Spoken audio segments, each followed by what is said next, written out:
Welcome to the puzzle stream. Let's play some puzzles. This is Door Entry Puzzle, a fairly new creation from earlier this week by Stinjar for the Deserted Yoshi contest, which we heard about a few days ago. As for the code, Stinjar, since you're asking, I did know your maker code from previous puzzles that you had sent me, and so I do keep a private list of people who I know are actively making puzzles, and I usually use that to guide the program for these streams, even if I'm not running an open queue. So I did have this in mind for today, so it works out quite conveniently that you are here right from the start. Let's see what this is about and what the clear condition is going to be. And welcome, Spirit Wolf.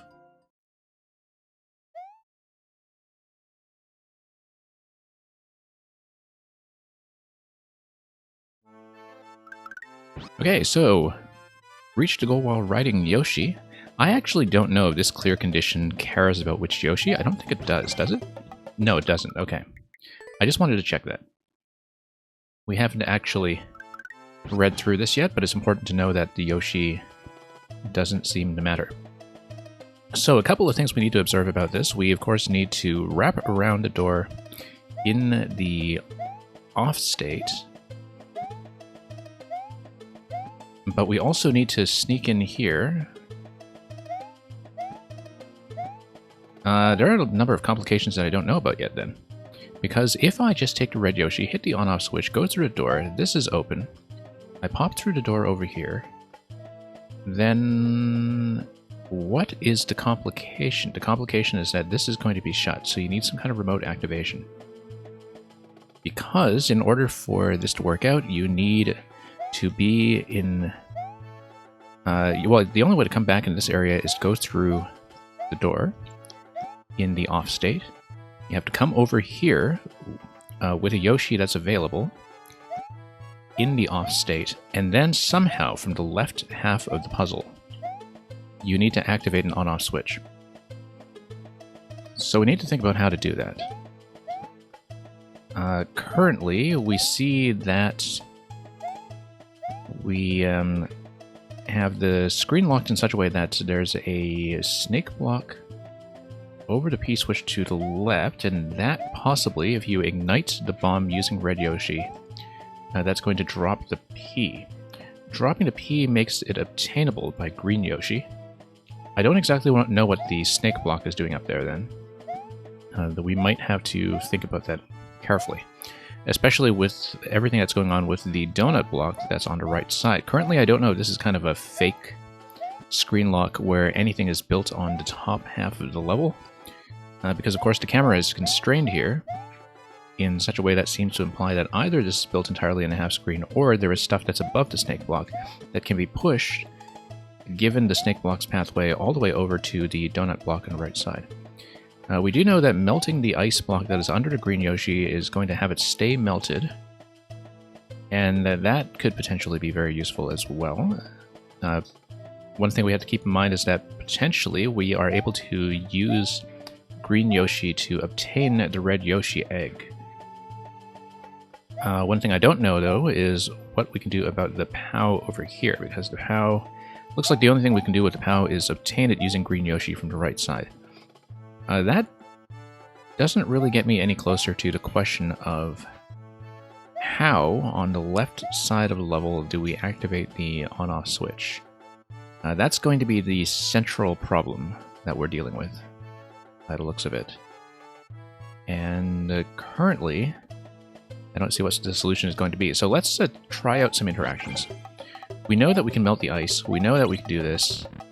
Melting the ice is going to make green Yoshi immediately available every time we go through, except, of course, I fell down. The other thing you can do is light up the bomb. Let's just see the interactions. Not much else we can do except see them.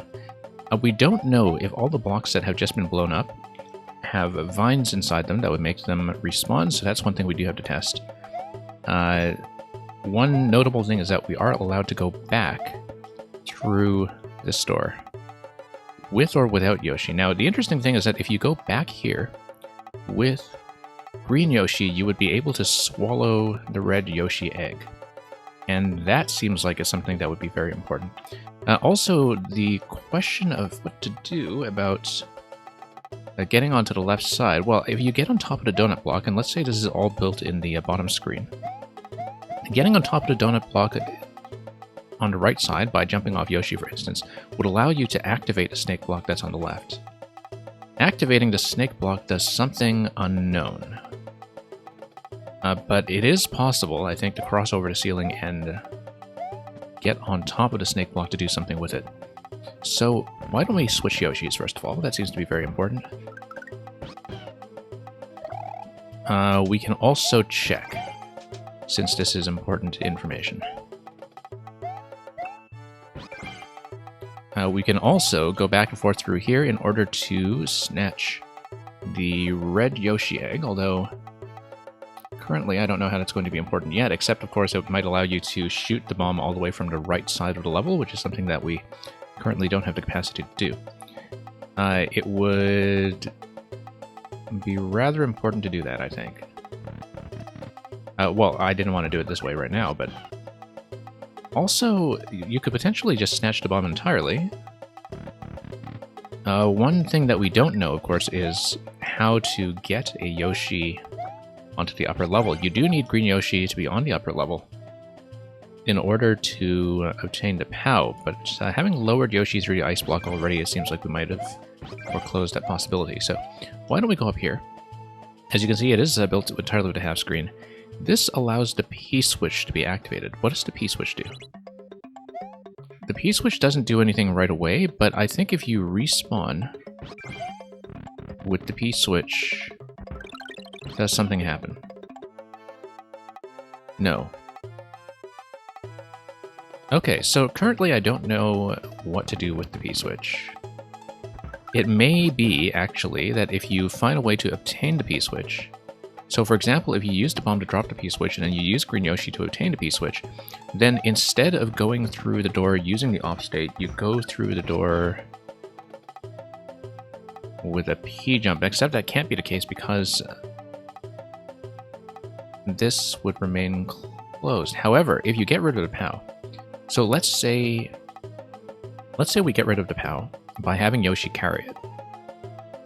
If Yoshi is carrying the POW and you come through the door, then you're actually able to go through here in the off state.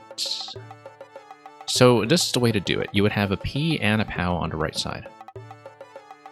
You get on top of the P to enter the door while you are in the on state. You have to enter the door with Yoshi carrying a POW in his mouth because the POW would therefore not spawn. If the POW doesn't spawn, you drop from the door below the one-way panel, and you can bounce your way across here, and then you get off, you push Yoshi across, and then you're done.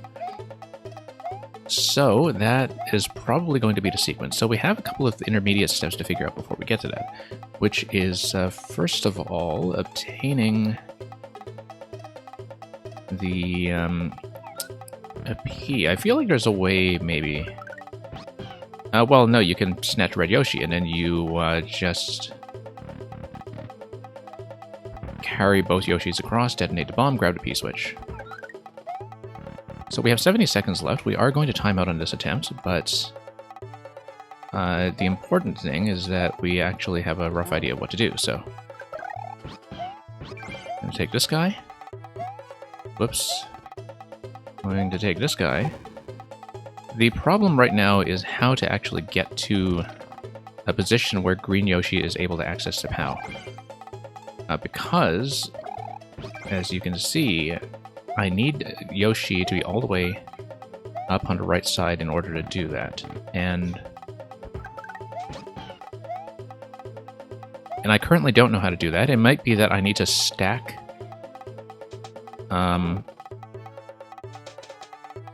something on top of the P-switch, for instance. We have 20 seconds. Probably a P-switch stack on top of Red Yoshi. This is going to be a little bit tricky because of the way that I've positioned everything right now.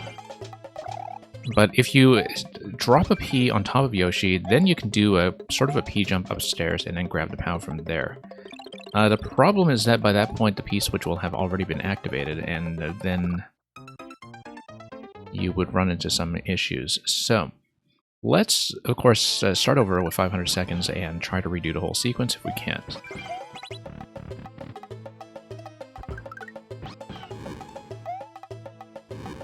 So yeah, this you'll want right away. You swap Yoshis. Don't know yet if the coin could be important.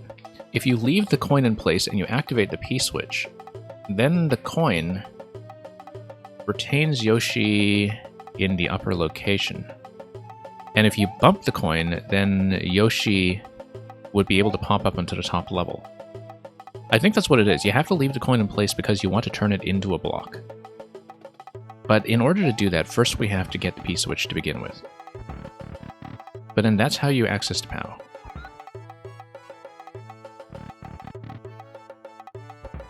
Okay. Let's do this. Grab this guy. Grab the P-switch. And then I want to get off of Green Yoshi. And I want to take Red back. It actually doesn't matter who I take back. I don't even need to take either of them back. Because the important thing is that Green Yoshi spawns in his egg. However, no, I do need a high jump off of Red Yoshi right away. So we want to hit the P, get across, hit the block immediately before Green Yoshi hatches, so Green Yoshi hatches at top level. Nope, missed. However, can I still bump Yoshi? Yes, I can. Okay, never mind then. It's not going to be timing dependent. Okay, great. Mission accomplished. We have the POW. The next thing we need to do then... one thing we haven't interacted with, however, is activating the P-switch from up top. Now, why would we want to do that? We want to obtain the P-switch somehow, but if the P-switch is activated up top, then we potentially run into a problem, because right now... I don't really have a way of shuttling the P-switch over, because we need to redo everything with the bomb. In order to redo everything with the bomb, I need to drop the POW and rethink how it's actually going to be reobtained.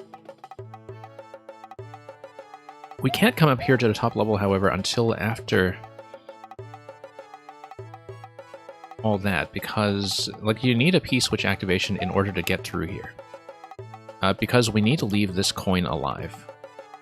This coin needs to stay alive until such time as we have secured the POW and are able to transport it. So I think one thing that we want to do, in fact, is hit the P-switch such that on our way back over, we don't lose... well, we need to not lose Yoshi. What happens if I drop Yoshi over here with the POW in place, then activate the P-switch? The issue is that I still don't have a way to activate this block afterwards because I'm only small Mario. However,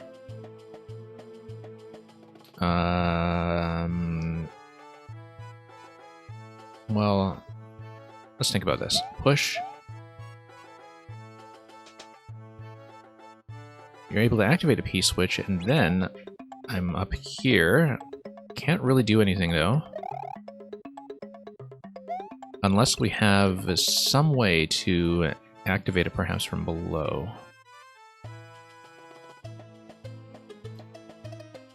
I mean, if I take this coin, I have to keep the POW from that point on unless there's another way to reposition the POW. Because the final condition that we need in the bottom right is P-switch is available, and POW is in Yoshi's mouth. Well, I mean, it doesn't need to be in Yoshi's mouth necessarily. We can just carry the POW manually. But it's going to be the same kind of result. Where we need something to stand on. And I don't have that yet, because once we consume the coin, there's no real going back for this. However, if you have the POW, Well, the problem is that if you have to power that door on the left side becomes irreversible, I think, unless... no, it's not, actually. It's not, because you can just stand on top of the semi-solid by a half tile. Okay, no, never mind, we're in great shape. We're in great shape. Except, of course, that I need to get the bomb to blow up a second time. And so the question is, how do I find a way to get both Red Yoshi and Pow over?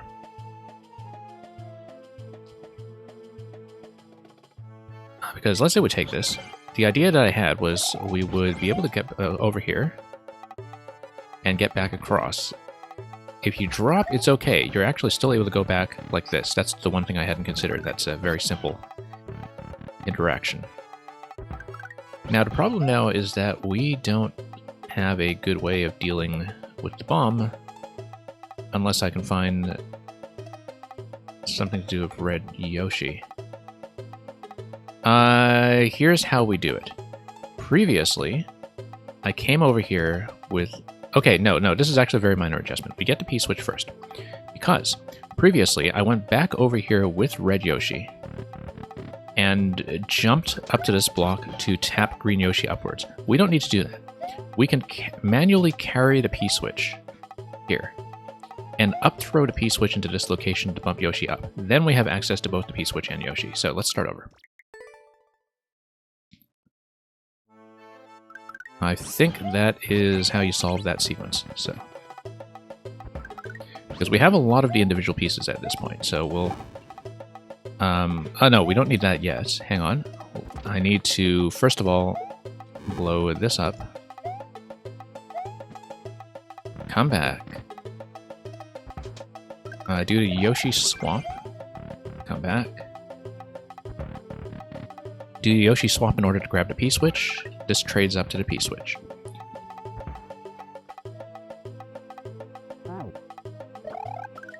Once we trade up to the P-switch, we grab the P-switch manually. No, we can't because we have to activate the P-switch. But if you activate the P-switch, then you are still fine because you just come back here and do the same thing, so... Yeah, we need to activate the P-switch because that is, or do I? Yeah, you need to activate the P-switch in order to get over, so never mind that. We need to activate the P-switch, but then... Okay, no, I need to rethink the sequence because I forgot that the P-switch has a certain redundancy here. But if you activate the P-switch once, then you go over to the left side, you activate the P-switch again. That's the one thing that we haven't quite figured out yet. Mangy, you've never solved a puzzle in this game. I don't believe you. Okay, no, actually, no, that's true. Mangy has never solved a puzzle in this game. That was the previous incarnation under Yogurt Hose,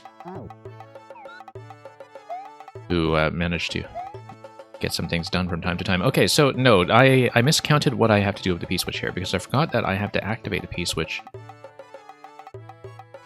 And that activating the P-switch would prevent me from bringing it over, unless there's a way where I can activate the P-switch and do everything quickly enough to grab a second P-switch while the first P-switch is still available.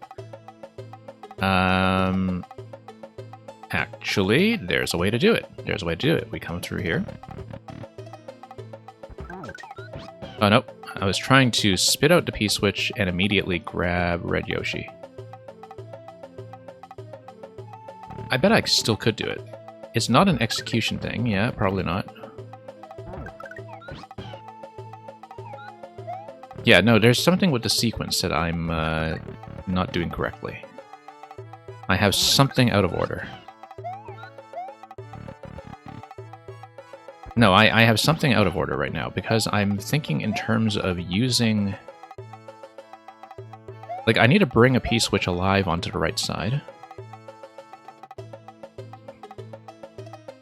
And I still haven't figured out why I would ever want to activate the P-switch using the snake block on the left. That's one interaction that I haven't been able to slot in here yet, and it's clearly the missing piece of the sequence.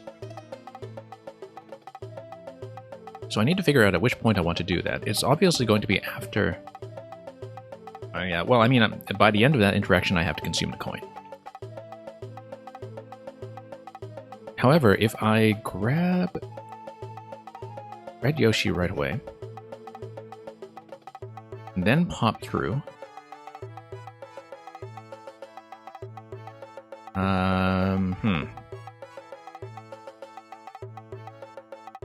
Yeah, there's going to be something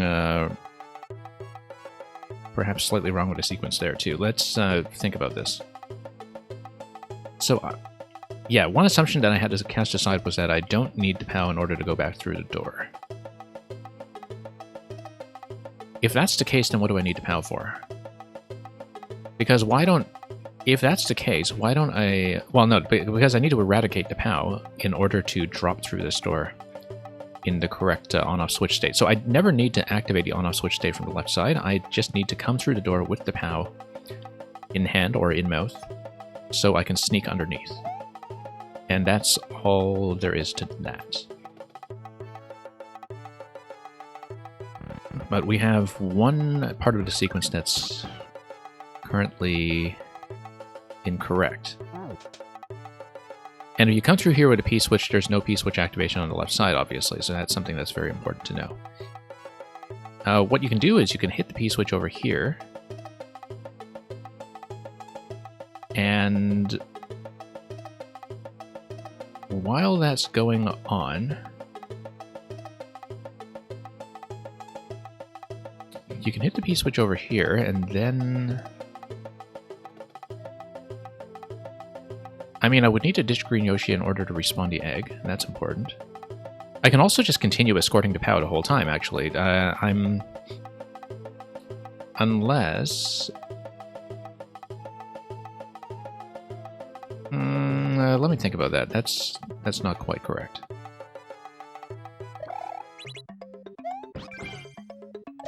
Yeah, that's not going to be correct, but...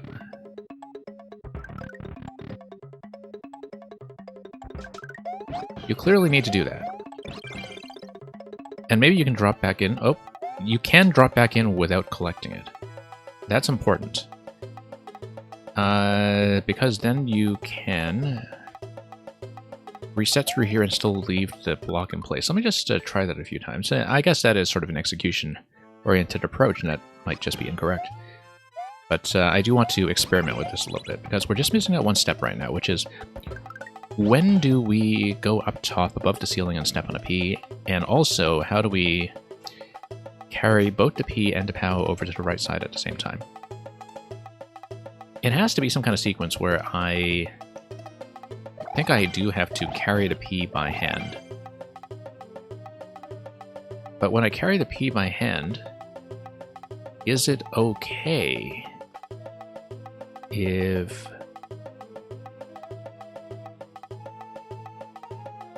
If I carry a P by hand, then Green Yoshi is going to spawn on top of the coin. And the P is also not going to be available on the left side, rather. That might be okay. Well, I need to map out a sequence because I'm making certain assumptions here that I haven't actually tested yet, and I need to just map it out to see how it looks.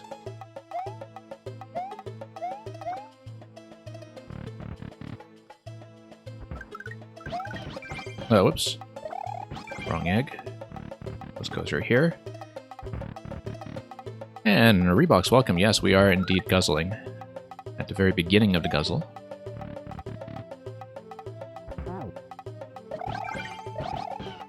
Yep, the dismount is going to be fussy, as always. Okay, let's trade up to the P-switch once again, because I got the P-switch last time and started to rethink what it was I was doing. I think the idea should be that I step on the P-switch on this side to prevent Yoshi from falling. Do I need Red Yoshi? Not really. Well, I mean, it's going to be partly time sensitive, I suppose, but... Say we go through here. And yeah, Reeboks, appreciate it. We could potentially use some luck as far as the guzzling goes. Now, here's the interesting thing, is that you still need to go through here in the off state for the time being. If you drop through here... activating the POW, of course, would kill the bomb.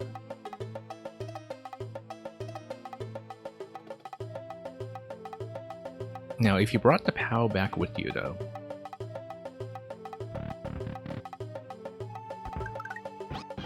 Does that change anything? I don't think so, because you would still need Red Yoshi on the left side in order to access the on-off switch. However, if you hit the on-off switch in this position, you're allowed to go through with the POW. The only issue is that you would be kind of stuck there.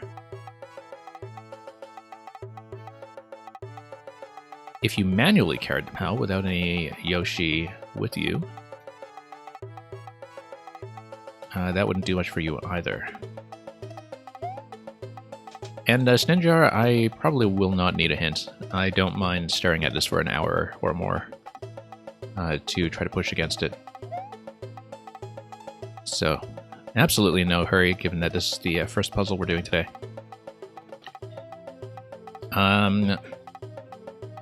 Interestingly enough, we can destroy objects using the on-off switch, and maybe that's important. That if you use the on-off switch to destroy something that's in this position or in the gate position, that could actually make something click. Can I try going back in the door? Which door do you mean? Either door is fine. The purpose of carrying the POW through is so we can actually go under, because eventually we want this to be in the on state, so we can sneak under this way. So the assumption is that I will need, as the final interaction, to come through here with the POW in the on state. The only way I could think of doing that is to put a P in the bottom right corner. And that's sort of the solution that I've had in mind so far. It might not be correct, but it is the thing that we've been thinking about. And thank you so much for the follow.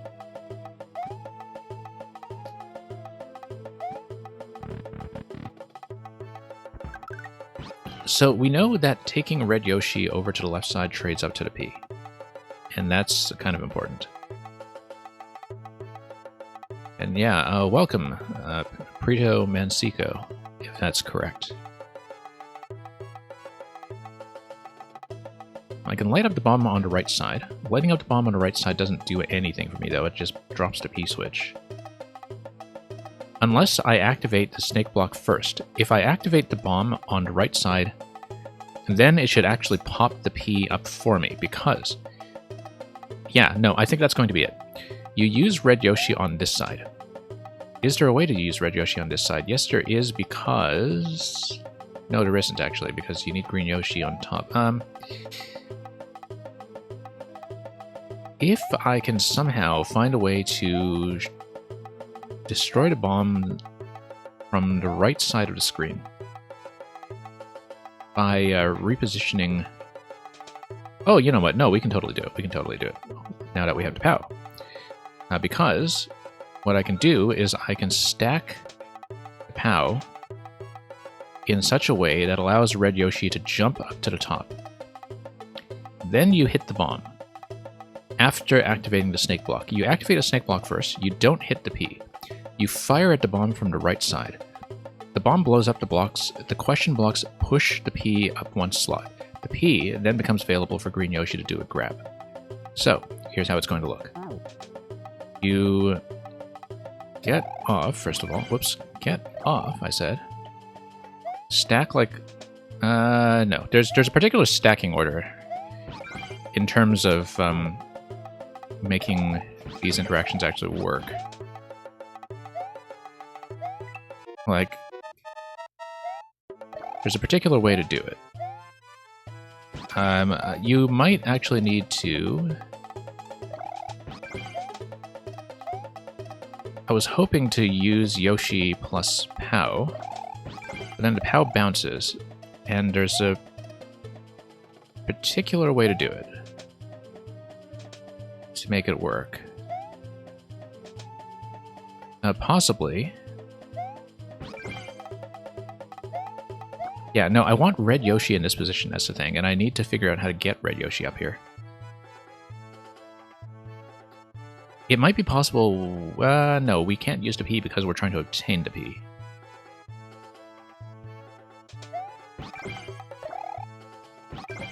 It might be possible to use the POW and then...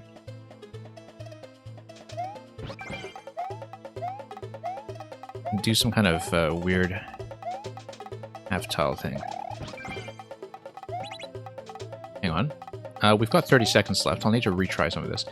Pre-Demand Seiko, you can give me a code. I don't know when I'll get to it, because the reason I don't run a sort of formal queue on the puzzle day is because I don't know how long I'll take to do anything. But if you want to drop me a code, then at the end of this puzzle we might be able to fit one in. Just no guarantees, but I'll try to do yours next if I can.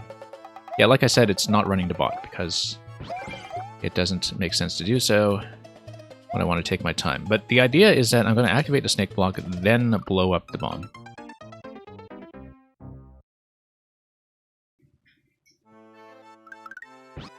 So I need to figure out how to make that happen. The only obstacle to that right now is figuring out how to get Red Yoshi into the top position. There might be a few ways to do it. I might be able to do a Yoshi spit with the red egg. I kind of doubt it, though. I feel like I do need some kind of stacking interaction in order to make that happen.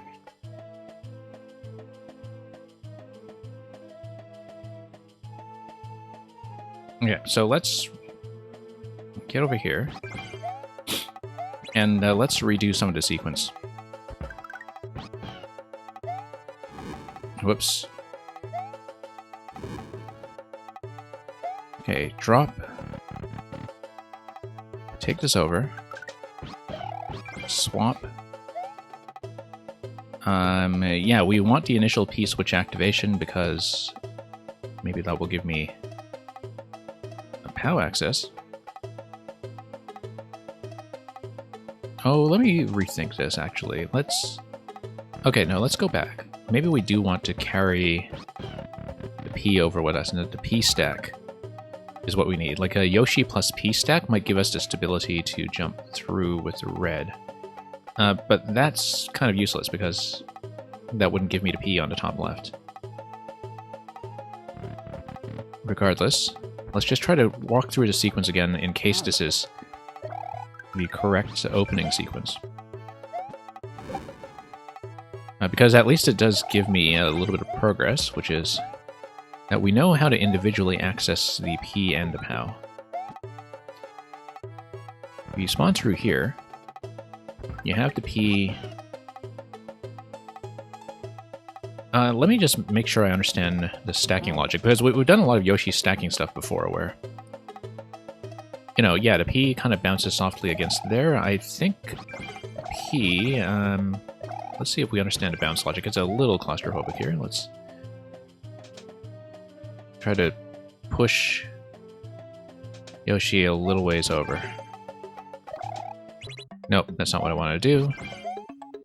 That's okay, we'll come back here.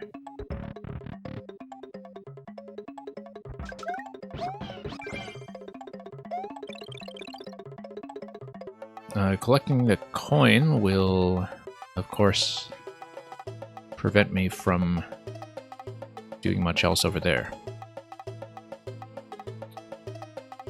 But the idea is that I can grab the POW. There might be some kind of intermediate step where grabbing the POW here is useful. I still think that it might be something that would potentially allow me to take Red Yoshi up top.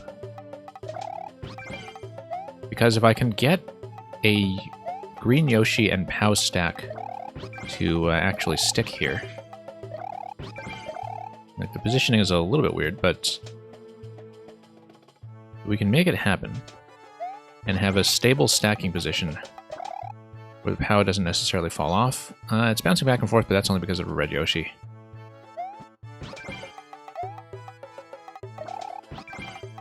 What if... Hang on, it's very fussy to do this, but... Try to do the POW stack over here. Nope, hang on.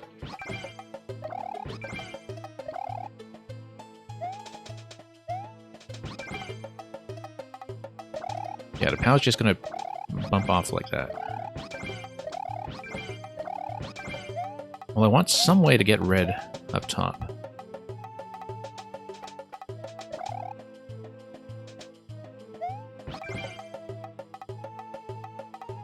Now, if I use the on-off switch to either destroy the POW or destroy the P, why would I ever want to do that?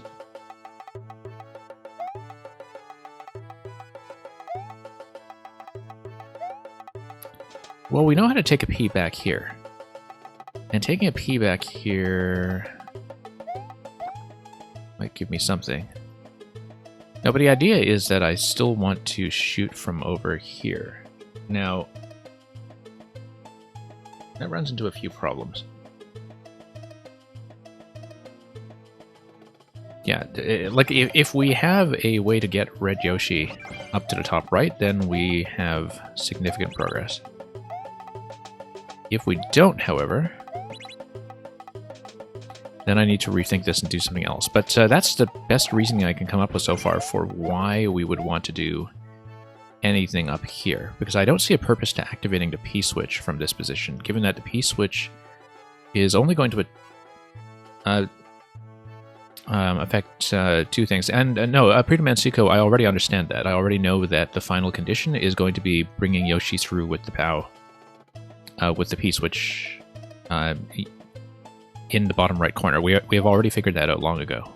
That's not the issue right now. The issue right now is making sure that we can get there in the first place in terms of having both the P and the POW available on the right side of the screen. But yeah, the end condition is already really, really clear. And I don't really see any particular alternative to that either, so I believe that is going to be correct. Now, if there's some other way that we can activate the snake block in advance, and then... Here's one thing that I haven't considered, which is... If you activate the snake block... well, I mean, it's not going to hang around there for very long, so I don't think the snake block is going to do anything other than be released.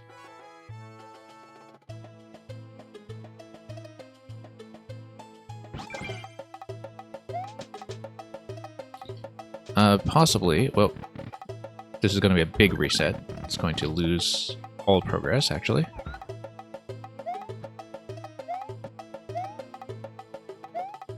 If you have Yoshi and the POW, and you come through here, and you grab the red egg, would you be able to spit the red egg up to the top? You would be, but the issue is that if you rescue the POW, red Yoshi will not be in egg form.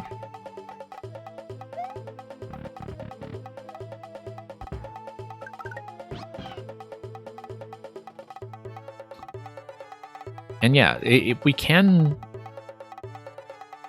do this loop in advance in a way that, like, if we figure out a way to get rid of snake block. Mr. Influential, let me post the code. I do have it written down. Let me just pass it over to you.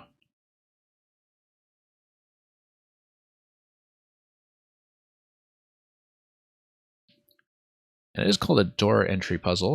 Well, that much we figured out. Yeah, there's one intermediate step here that we're definitely missing. Other thing, too, is look at all these vines. I guess these vines are mostly there to just kind of assist with getting up and down, and also as an aesthetic thing. But it's true that I haven't thought about whether these vines have any functionality. It might just be an aesthetic thing, given that we know that we can make each of these jumps with Yoshi. However, clinging onto the vines that are on the right side might be of some use. In that would allow me to, for example, bump the block here from the side. Why would we want to do that? We don't know yet.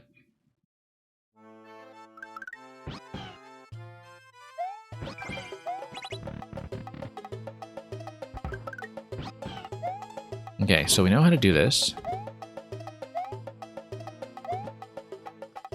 And interestingly enough, wait, let me check one thing. Okay, we started in the on state. Okay, no. I just wanted to check one thing with the on-off switch, just to make sure I understood what was going on.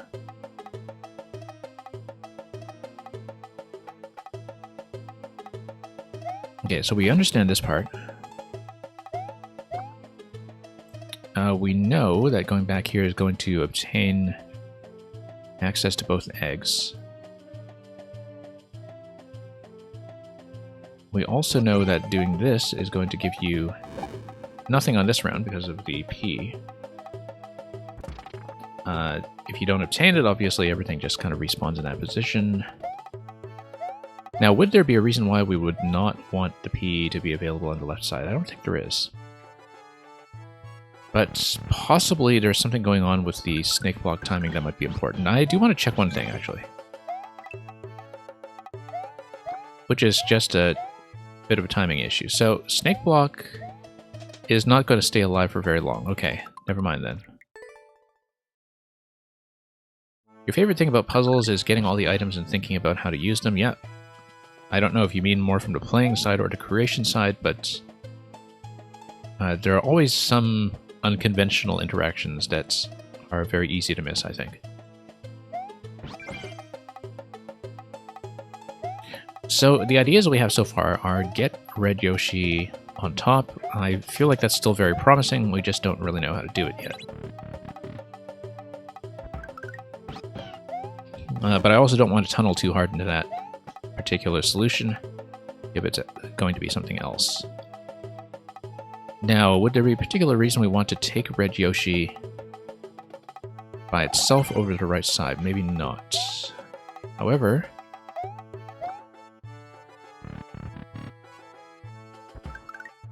notice that if this is in the block form, then it's possible to land on top of it in a way that you ordinarily wouldn't be able to. So maybe the idea is that you activate the P-switch. You would still need something to brace yourself with over here. Anyway, let's rethink this. It could be some kind of Yoshi stacking magic. That's one thing that I probably haven't considered enough. Another thing I haven't considered is what else we can do with the donut block, whether there's a particular reason why we might want to stand on it after lowering ourselves on that.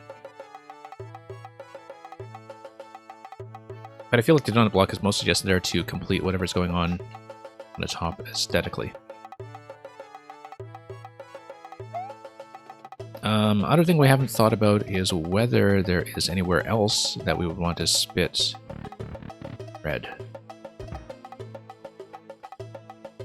Like whether there's some other kind of collision that would be worth knowing. Like up here, for instance. No, that would just spit against a one-way panel. That won't be it.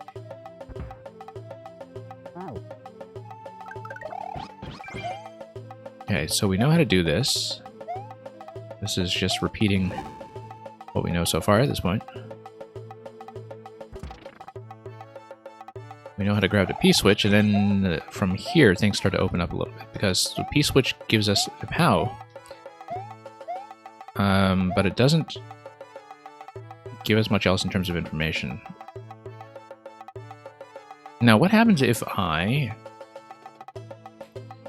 take green Yoshi with me with the P-switch active, then the egg does not spawn, and then you don't really have a way of getting up top anyway, so... yeah, unlikely to be it.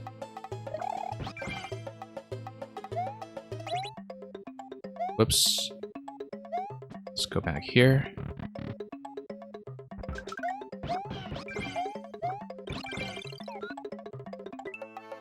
Got the coin. Doesn't really matter right now, but at least we know that there is a way to do it without the coin.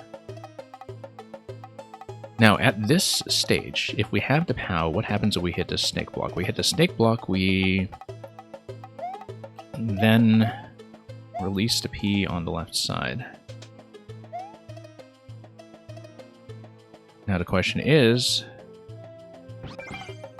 can I use this somehow to get Red Yoshi up top? Let's say we leave green up here. Then let's say we drop the POW. Then let's say we do kind of a half-tile stand. There we go. There we go. That's it. That's it. That's exactly how to do it. I was thinking about that earlier, and I don't know why I didn't consider that stance off the one-way panel, because it is actually really fussy to do, in fact. That's the solution. Yeah. I have it. I thought about this ages ago. We had it ages ago. And then we can just carry the P manually. I don't even need Yoshi for that. There's an easier way to do it. You can tell me about it afterwards. I'm glad this solution works. And that it's not just some cheese that you want to de-cheese or something.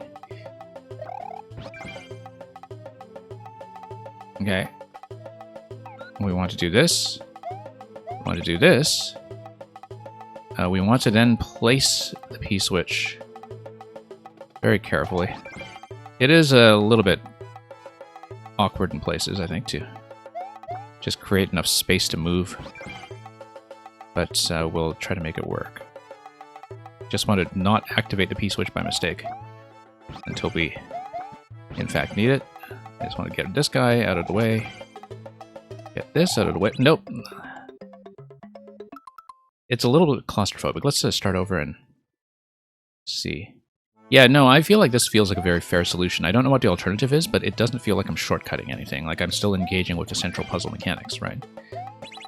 So, even if it's not plan A that you intended, I feel like it's something that really feels like a worthwhile solution. So yeah, that was the missing step, was how to get Red Yoshi up top. And it was very simple to do. I just needed to think about that half-tile stance over the one-way panel. Unless we see the easier way to do it, of course, which I probably won't. You can do the same stacking with the one-ways next to the goal. Yeah, I tried that at first and I thought that maybe I was a little bit off. I guess maybe that would give you enough distance to dash up to the top. And then you would have a little bit more space to play with.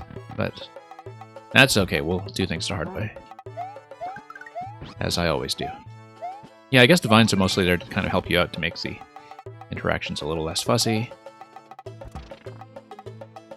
We do want Red Yoshi, so I can jump immediately. Oh, come on. Yeah, we've pieced this together more or less, though. And, yeah, might as well go through here. Pump this up.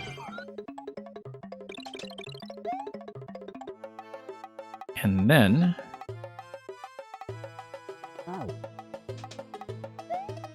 stand on Yoshi over here. Drop. Okay. Oh, I see. I see. That's why it might be easier to not do it this way.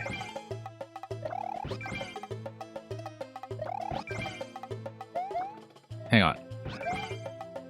Because it is a little bit fussy to just stand properly. Yeah. Let's see if I can nudge Yoshi over slightly.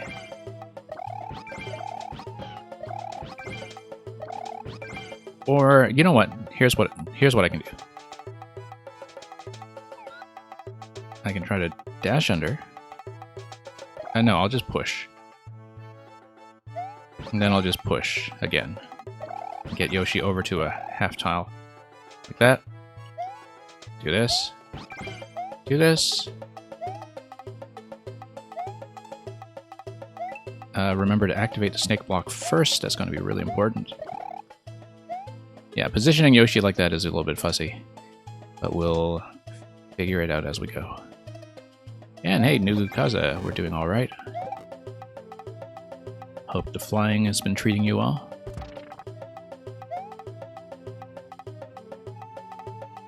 Okay, so what I'm going to do is I am going to leave Red Yoshi here so the Red Yoshi is not in the way.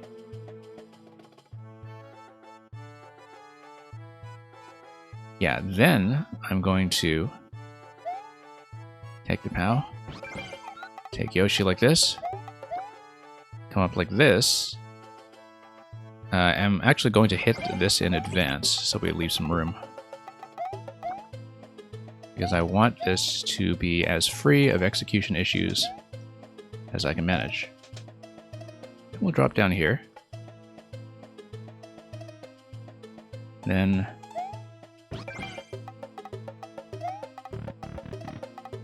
come down this. Push. Oh, this is a bit of a problem, isn't it? Hang on. This is a bit of an issue, actually. I should have considered this. Let me rethink that. I probably should have just not left Yoshi in the first place and ridden him over directly.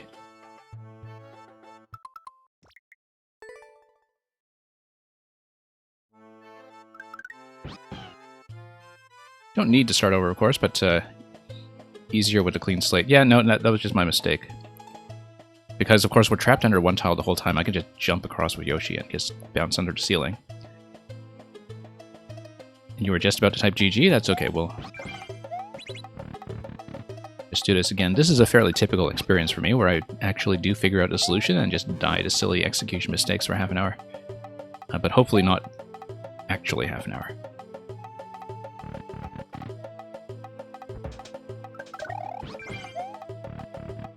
But that's why I don't try to speedrun these things. Unlike somebody like Cyphus, who I believe has the record on this, as he very usually does.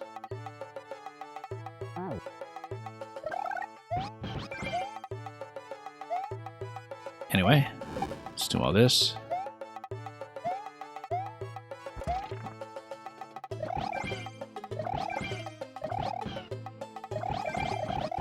Yeah, the dismount in this game is profoundly weird in some ways. So let's just try not to lose too much time to mistakes like that. That's okay. We'll actually just spit this way. Minimize timing issues with getting Yoshi into position. I'm mostly taking Red Yoshi because I want to get the jump towards the P block right away. He did a minor cheese. Okay. Interesting. Let me get back here so I can... Whoops. Oh, no, that's fine. That's fine.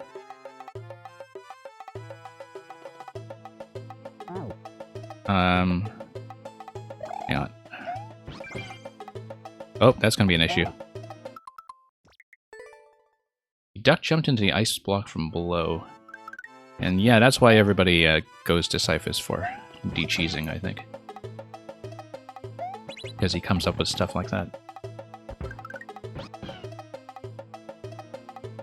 Anyway, we have the solution. I just need to not do silly things.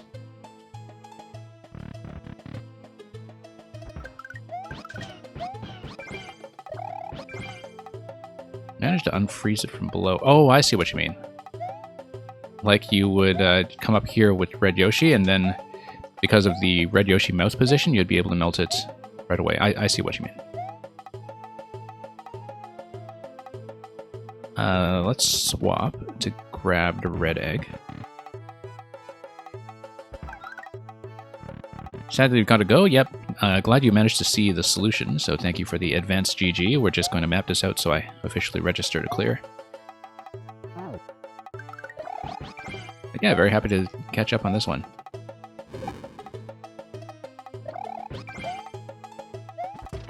Okay, we'll grab this. We'll spit it out right away, just to minimize timing issues.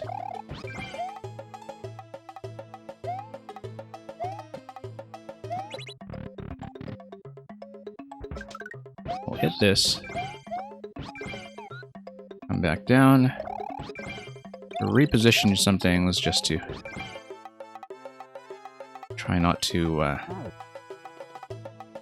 have too many unforeseen difficulties. Hang on. Let's do it this way. Dump Yoshi on top. Whoops. Hang on. Dump Yoshi on top. Get Yoshi kind of a half tile out of here. Stuff the POW. No. I forgot to release a snake block. See, that's what I mean when I say I lose too many attempts to. Execution trouble. I think once I see what the solution is going to be, it's very easy to just get a little bit impatient about it and skip some essential steps absent-mindedly. But we essentially have this, so... Let's grab this.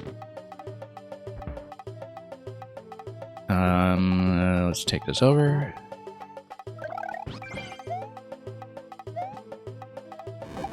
And dump this.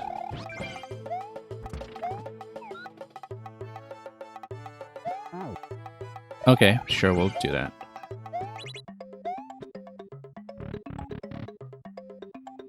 Come over here. Punch. POW.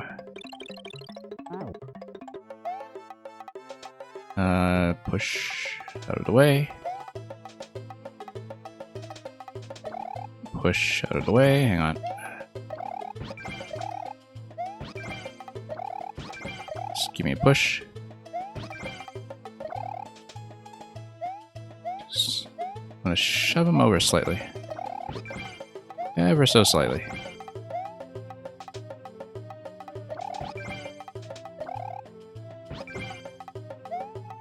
Okay. Now I needed to position the POW just a little further to the left to make this work. Hang on. Yeah, maybe it is easier to park the POW on the left side. Because then Yoshi's positioning is a little less awkward. And then hopefully Red can get on top of this and dash across. Nope. Missing the jump button every time. There we go. Oh, almost. There we go.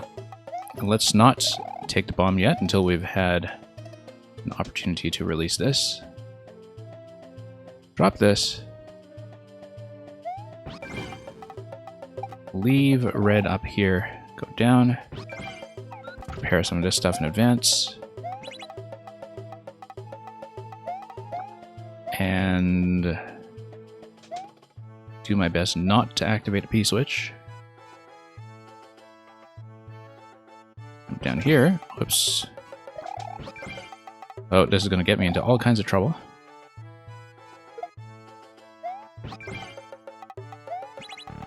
No. I did not mean to hit that switch.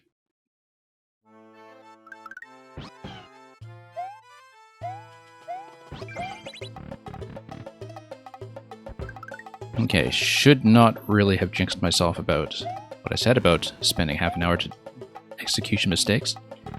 But we've already solved the puzzle several times over. Atlantis, welcome.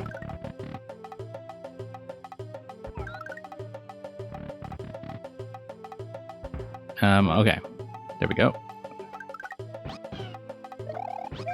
take this, take it over here, switch.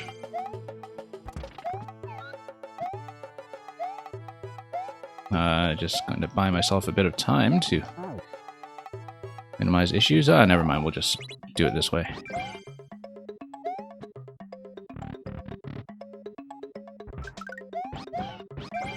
And yeah, it doesn't matter if I consumed a coin now, obviously. As long as we don't get trapped up top, that would have been bad. Now we do the whole Yoshi stacking thing.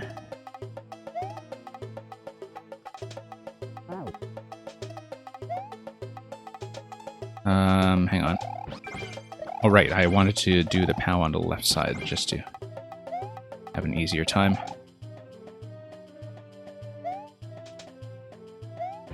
There we go. A little less bouncing. Yeah. Bit awkward, but we made it. Hit the snake block. Dislodge the P. Ditch red.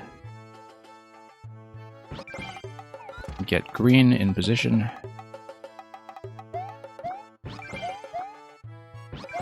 Hang on. Come down here with a P-switch without stepping on it.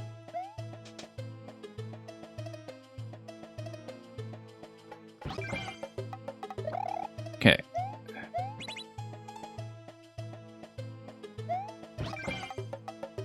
Let's not hit the on-off switch. There we go.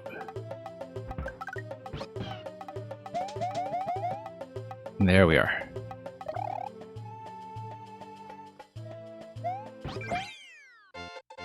And that's it.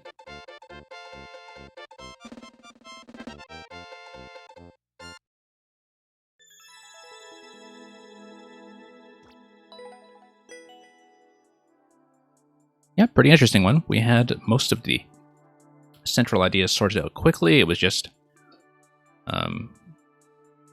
one intermediate step that I was missing for the longest time with the snake block in the top corner. So once we got that sorted out and just figured out some of the fussier bits of putting things in the right position to get Red Yoshi up to the top right, everything just came together quite smoothly. So, Preto Mansico, if you are still around, do let me know, because then we can punch in the code that you had suggested earlier. I don't know if they are still around. I might look at what this is anyway, and see if it looks interesting. And they can come back and look at the VOD afterwards if things look promising. So otherwise, I do have my own list that I do want to get to. One Puzzle Oko. World record of 6 minute 30.01 clear rate. Only 3 clears on it so far. I might have heard about this one, or heard about something else by the same maker. Let me just take a look at this. We may take a look. If it's something that's a 0.1, that tells me that there's likely some kind of locking or execution problem that most players have not been able to get around. Yeah.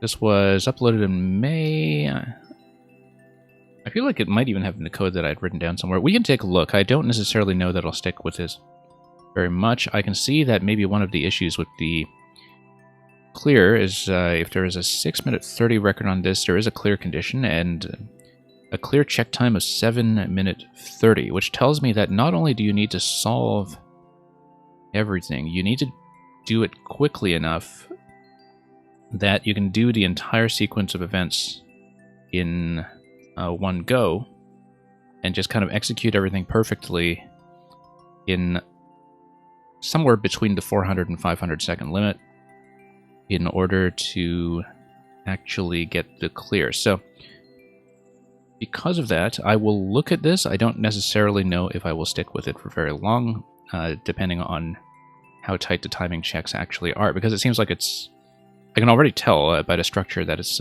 not likely to give you a lot of thinking time for later interactions, perhaps. But let's see it.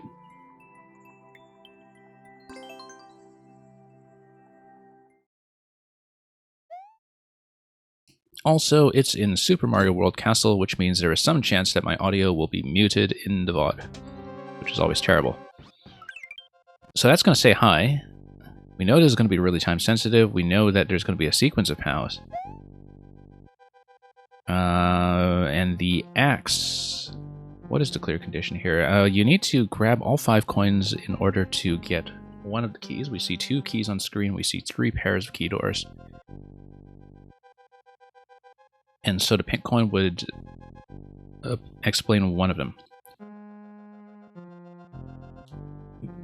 Condition is grab all 8 1-ups. Do we see 8 1-ups? I don't, and that indicates to me that possibly there are blocks that we need to pop before they get destroyed.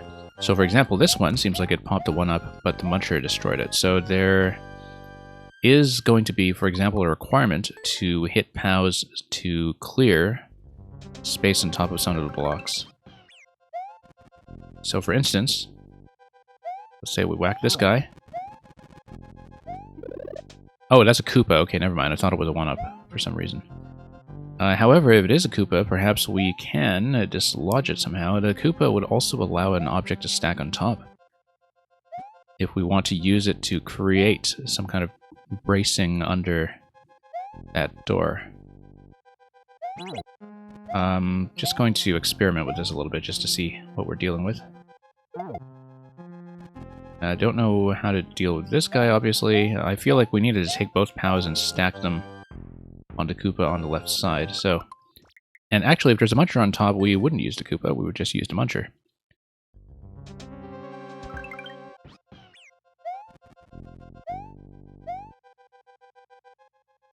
Yeah, let's preserve POWs for the time being. We'll just keep the Muncher in place.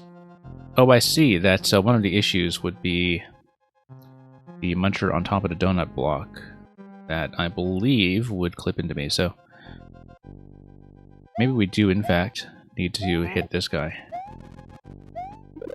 And whoops, nope, that's not what I wanted. Except it is going to blow up the right side.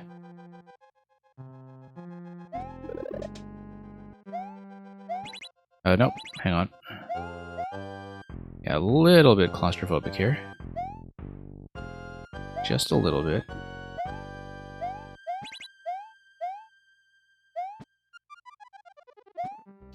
Looks like I actually wanted the bomb to hit this. Probably. I mean, we could always go over here. The idea is that I want to stack 2 POWs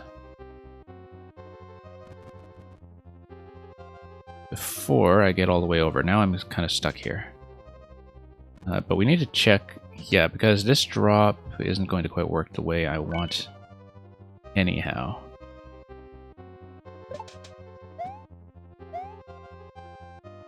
Now what happens with this guy? It's a bomb, but then that's going to hit the POW, okay.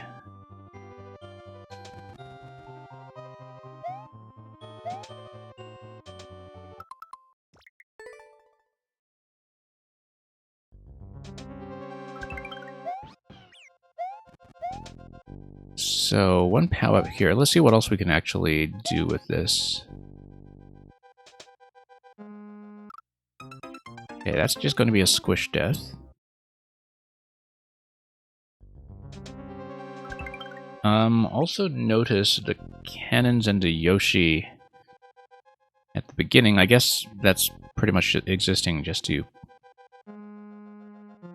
well, shove you into this one-screen layout over here, such that it maximizes the amount of space that it's using.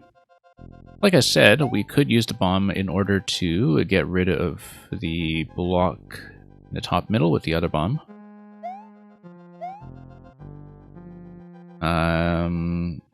Ideally, we get over to Muncher. I think that Muncher is going to take priority over Donut, though, right? If I understand this correctly. That is, in fact, something I should test, so we're not just guessing about it. So let's see if we can actually step over safely. I can step over safely, but I cannot stay on it safely. And I would not be able to get down so long as the muncher is in the way, so it is going to be necessary to hit that with something.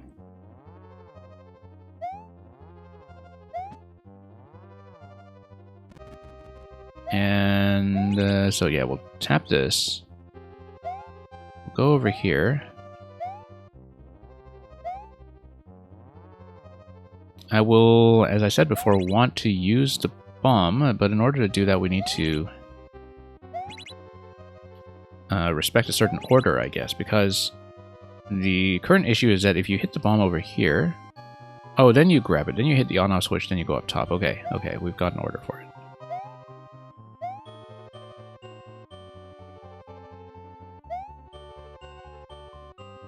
Yeah, ideally, something we can do is just make the bomb fall in a more convenient location, perhaps, but let's hit this first of all. Bomb's gonna fall down. Whoa. Yeah, not nearly fast enough.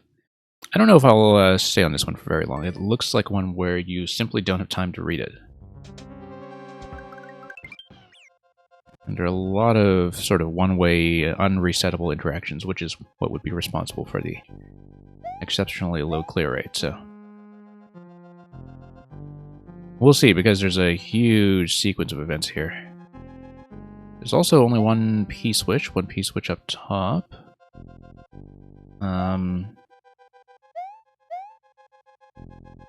Yeah, this might be a longer-term project where I need to kind of look at the screenshot and map it out on paper. Or map it out, not literally on paper, but using some kind of notation. Because it just doesn't give you much of a margin of error to play with anything, so... Yeah, it could be interesting in the long run, I don't know. I mean... Here, given this one-way panel placement, we are able to perhaps lift the P-switch with something once we get rid of the muncher gate. It looks, in fact, as though the thing we would want to do is get rid of the muncher by, for example, placing the POW half tile away. No. We're just doing an up throw into it. Nope, it clipped into the block. Never mind. Don't want to do that. Yeah, this gives you Koopa, but you would need to disable the Koopa with something, I think. This gives you the bomb, but it is a red bomb right off the start, and so no time to really do anything with it.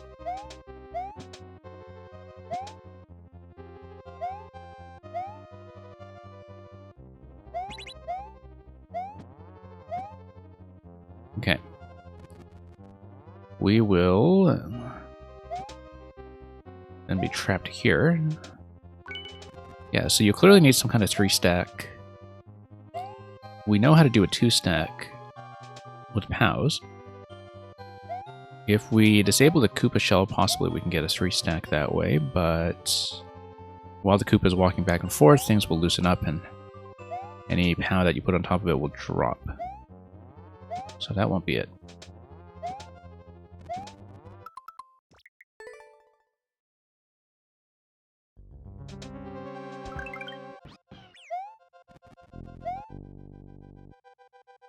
Okay, so notice also that if you have... well, let's see. There's no real respawn location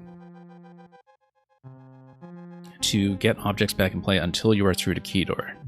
Notably, the things that are placed off track are going to be repositioned there afterwards. So we can get through the first sequence here, perhaps past the first door, then that might be a meaningful amount of progress. Yeah, in order to do that, I would... I mean, you know there's going to be at least one POW activation. I think that's extremely clear. Not so clear what to do with the bomb over here. One thing that might be interesting is that if you... notice the red block that is underneath the question block. That's interesting. Did we discover what was inside this question block? We know that this was a bomb. We don't know what this is. Because I didn't have something like a Koopa shell that would reveal it. We know that this block is a bomb. We know that the block on the top left is also a bomb. We know this is going to be green Koopa.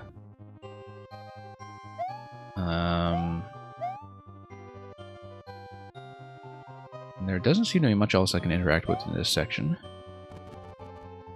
POW order is probably going to matter in the long run, but for the time being, maybe not so much.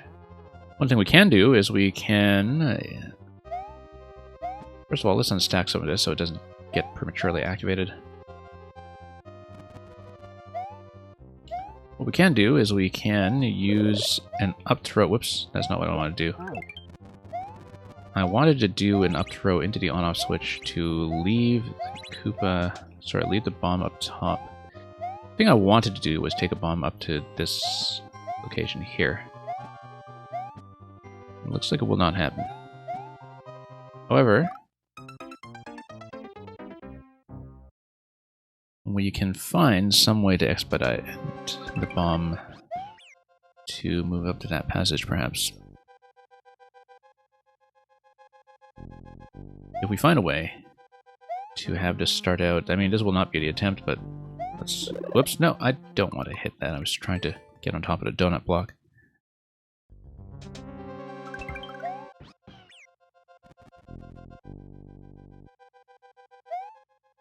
Yeah, let's see if we can get past the first door. Okay, drop this. Do this. That's just going to hit the on-off, though. So that's not interesting.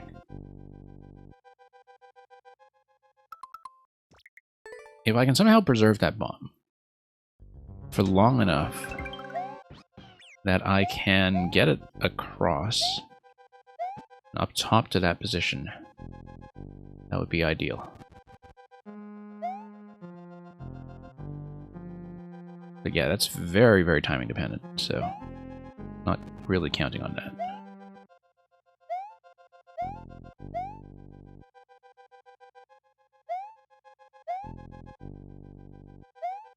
Okay, drop this guy. Whoops. The idea... Nope. That was misplayed.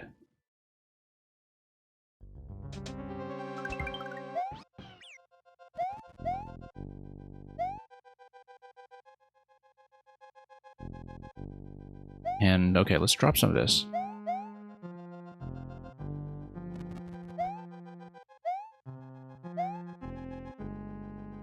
Yeah, so for example, if you block by putting this on the spot here. Also, one thing I haven't interacted with at all is this track in the off state. Why would we ever want a track to be in the off state in terms of having the POW on the track perhaps lift the other POWs and do something like that? But anyway, the idea is I want to grab this instantly. Nope, just way too fussy. Because I want to get the bomb up to the top left. Hang on. Let's see if there's some kind of alternative to it. And we would still need to solve the problem of how to do a 3-object stack.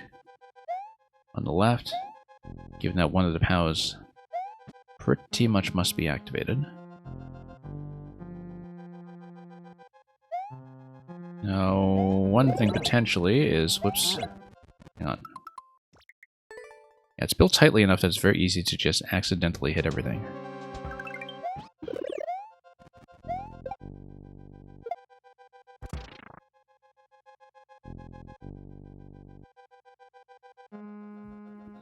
Okay, Still kind of rethinking this. Bomb can take care of this, though. But that's not going to be relevant to me until... Oh, you know what? We haven't hit the other question block. Possibly there's something winged that comes out of it. Okay, so this is something we haven't done. Pop the bomb. Let it walk. And let it open everything up.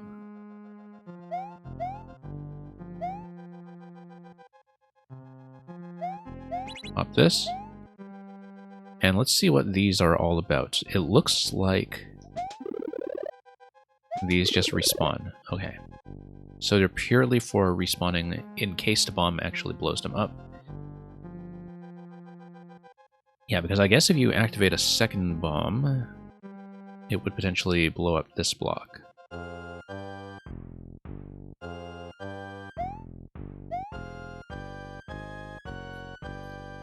Well, this is still going to be an issue then, because I know I need 1 POW activation.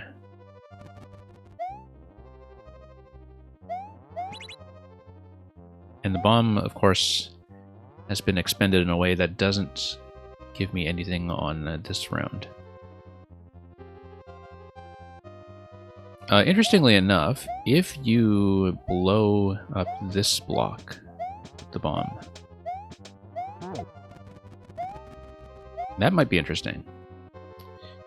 Because potentially then you can stack objects, do a 3-stack on top of the donut block. 3 stack's not good enough unless you're tall. But the idea would be that you would want to wrap around and get on top of the P staircase somehow. This will not be a sufficient number of objects, though, even with a 3rd POW, so perhaps not.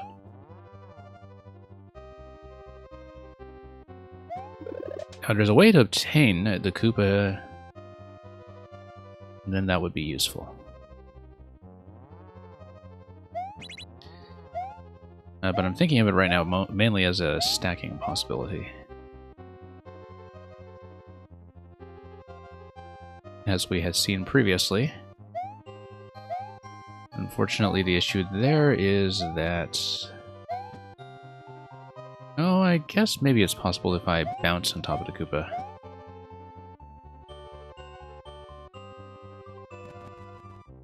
Oh, whoops. And do a slightly different stack.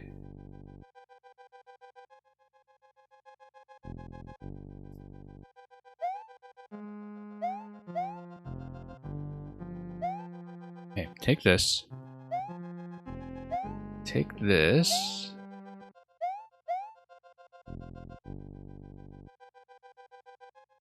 Let's not deal with the bomb yet. I don't actually need that block. As far as I'm aware, not yet. We'll punch everything out instead. We'll get the Koopa up and running. Koopa blows... Okay, no. Here's what we can do. If we place one object here... well, let me get 1 POW across first. We placed a 2nd POW over here as a blocking piece.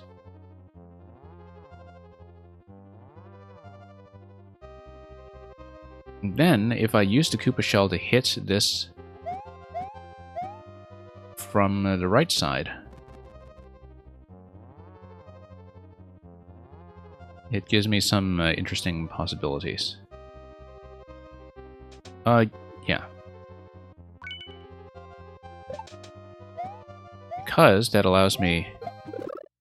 Well, not like that, but... Ah, yeah, no, I see. The issue is that if I have the 2nd POW there, then...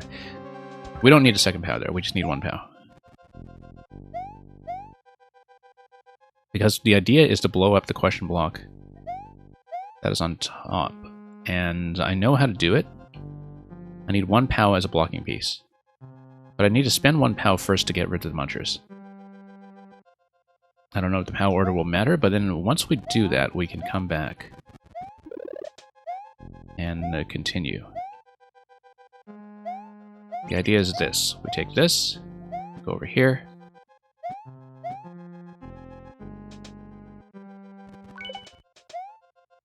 And then, oh, whoops.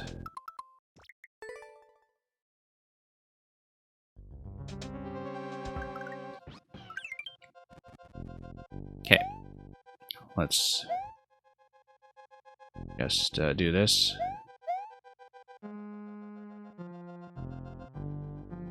Yeah. I actually think the POW on a track is likely to remain important. But we don't know how yet, so we'll just not care too much about the POW order right now. That's one refinement that we can make later as we understand more of the overall structure. Right now, all we need to worry about is this.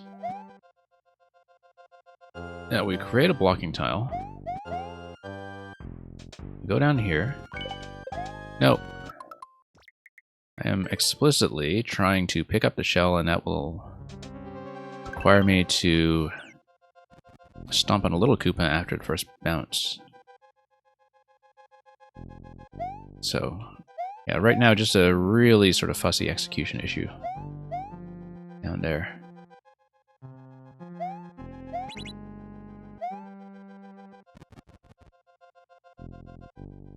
Oh, okay. No, that's fine. We can just smack one POW. Do this. Do this. This. And I want to get the Koopa shell. Here we go. Do this. Okay, there we go. Now, with the shell bouncing like that, what happens if I drop the POW on top of it? I'm actually kind of curious. Oh, no, because the shell just hits, of course.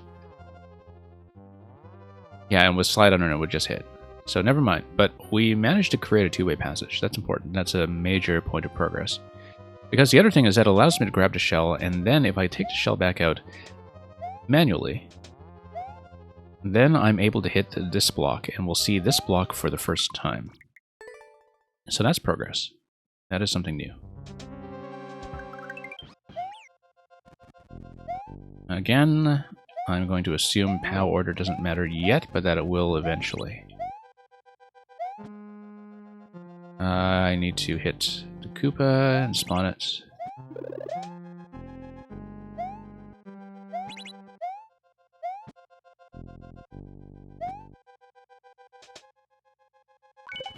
Okay.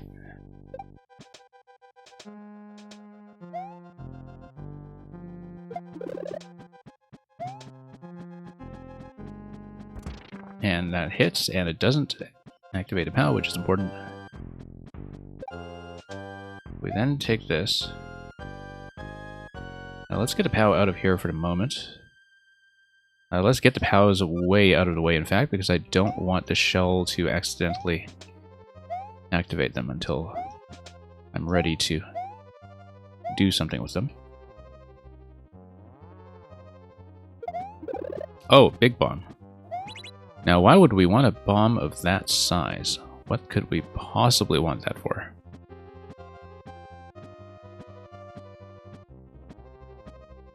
Because if the big bomb is all the way on the right, then it's going to bust open the block that is on the right side. So now we have a bit more of an idea of what's going on. In that case, we're going to take this down first. We'll want an on switch. Yeah, that's the issue with having a lot of hidden information inside blocks, is that it is going to be a little bit trial and error as you see some of those elements for the first time. Well, we need one POW activation for sure. Let's take it. Hit the Koopa, hit this. Drop.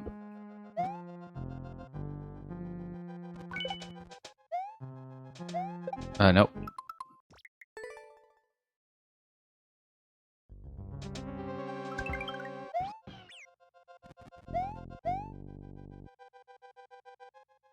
Okay.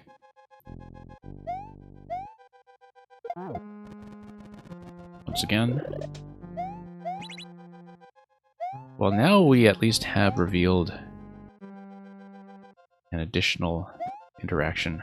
Oh, I totally forgot about doing this bit here. Hang on. Nope. Too many execution issues. Okay, no. Bomb first.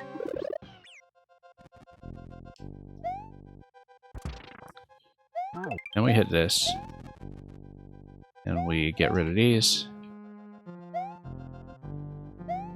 Then I take the Koopa, and I take one up with me. And I try to get the shell out of there.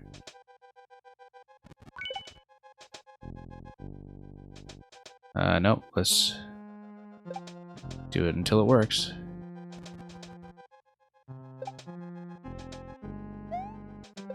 Okay, there we go.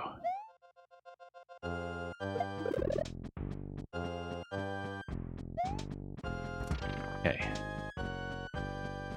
Get the POW out of the way. Thank you for the follow. Yeah, we'll tuck the POWs over here so they're not going to be touched by the big bomb when we do spawn it.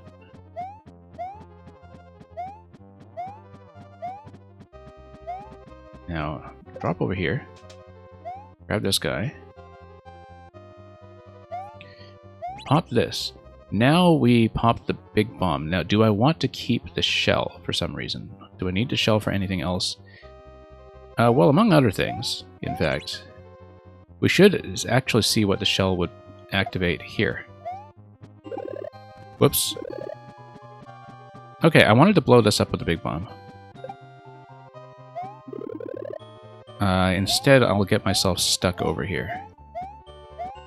But at least we know what's going on. So it looks very much like I would be able to loop around the right side. No, what I wanted to do was, I didn't know what the shell was going to activate there, so I wanted to blow up as much as I could with the large bomb. We can try to do that. Am I doing level requests? You can drop a code in. I'm not formally running the queue with the bot the way I usually do with viewer levels, but I'm willing to look at levels if I can fit them in. So this one I'm very unlikely to finish anyway, so if you drop me a code, I'll likely switch to it fairly soon. This one here, I'm just trying to get through at least one door. Most of the time, I just play puzzles for as long as I can to solve them. But this one, because it's got a requirement to do everything in a single run and a clear check time of over 7 minutes, I know it's not going to be solved this session. So if you have a puzzle, then I'm willing to look at it today. I do have a standard viewer level day on weekends. I usually do 2 viewer level streams a week. But today I will take puzzles. Okay. No, I completely forgot about the bomb on the right side. Let's just do that by placing everything well out of the way.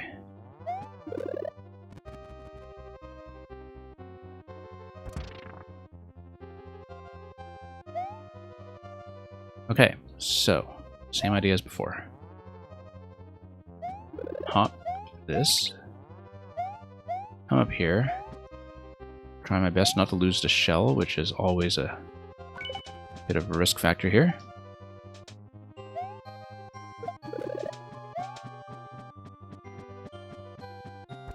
Okay, that's fine. Get the POW out of the way.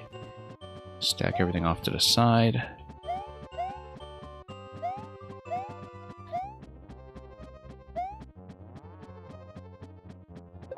I'm guessing I want to hit from the left. And the reason I say that is because I do not want the shell to interfere with the bomb.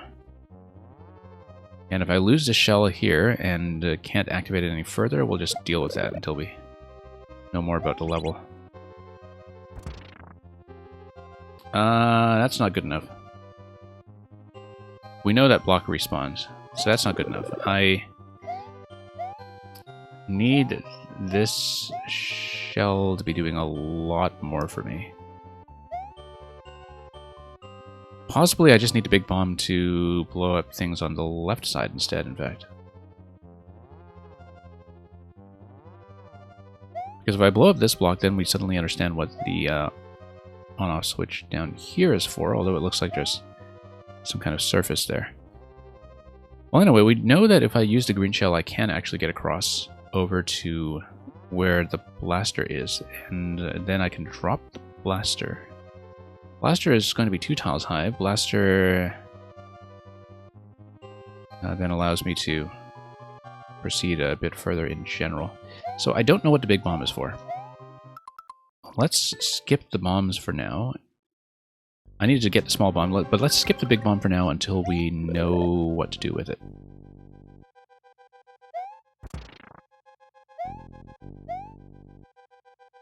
Okay. Let's toss.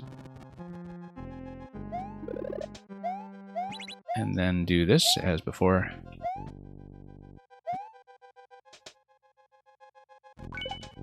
Okay. A little bit risky, but we managed to survive that.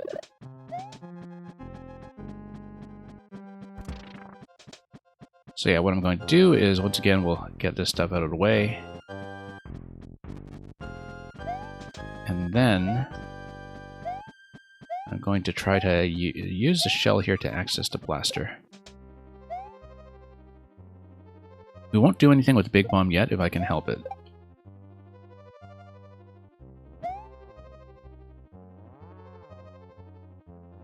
Now, interestingly enough, we would need a 3-object stack in that location in order to get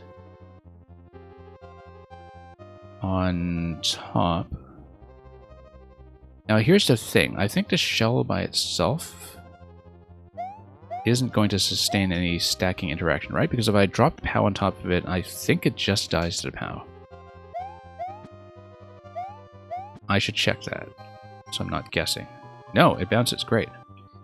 We can see how this door is matched.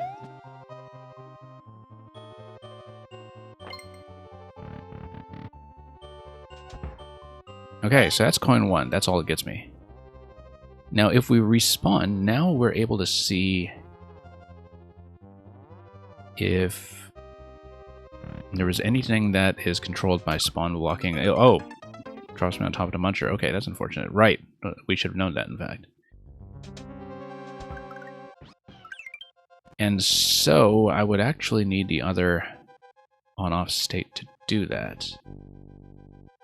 That would require remote activation, and that's what a bomb is for. That's if you have some kind of remote activation of the big bomb, for instance, if you stopped it in this location, then you are able to get on the left side and wait for this to open up and then wander out. So that would be its purpose. Do the same move with on-off on red. Yeah, that's the thing, is that if you go on the left side, however, notice that the red blocks here block you off. You would need to use the big bomb in this location in order to hit the on-off switch while you are already on the left side, because otherwise you will not be able to enter the door. One alternative, however, is to destroy this block with the big bomb. So you spawn the big bomb here, you kick it to the left, and then you destroy this block instead. If you destroy this block, then you still have access to everything above the one-way panel. But more importantly, you would be able to, I think, access everything with the on state. So we'll try to do that. That's probably as far as I'm going to stay on this puzzle, though, is to get the first coin and get out of that door safely. Because this is very clearly a level that I'll need to do over a longer period of time. This bomb right now is kind of optional. We don't need to deal with it yet. Whoop. Hang on. On the other hand, we don't even need to deal with the big bomb then. No, we do need to block the spawn to Koopa first.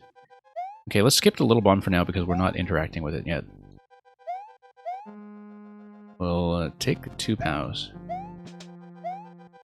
Then we'll hit over here. We'll take this as before. Do this. Nope, that's not what I wanted. However, it does allow me to do this easily. I don't want to accidentally tap shell. No, I did this wrong. I need to leave the POW on the way in. And I know that. Okay.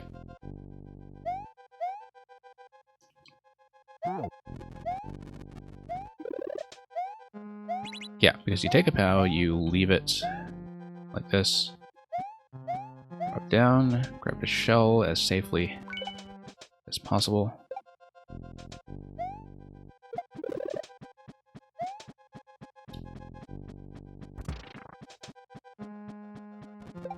Okay.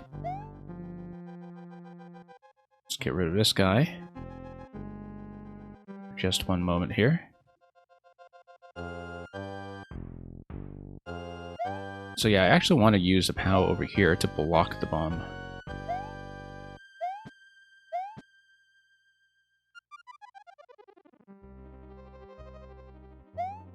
And then do this.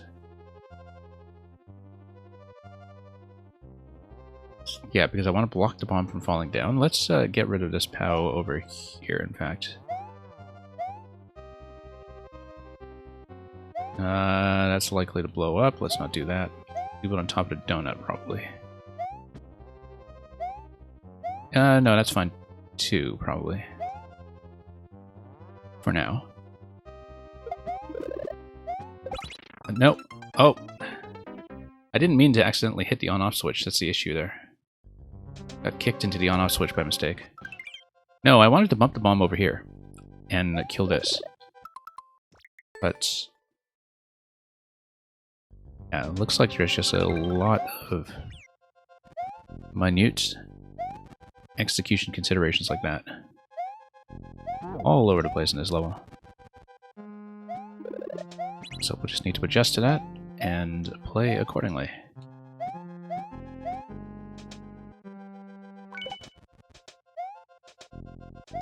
Okay.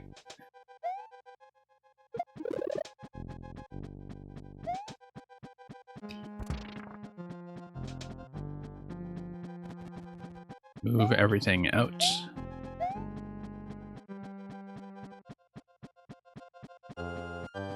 Yeah, I needed to spin on top of the bomb, actually, just to kick it to the left immediately.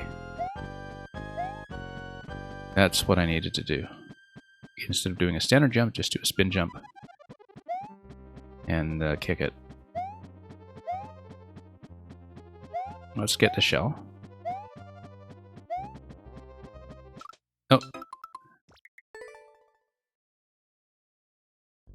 Yeah, sometimes just way too much time burnt on little mistakes like that.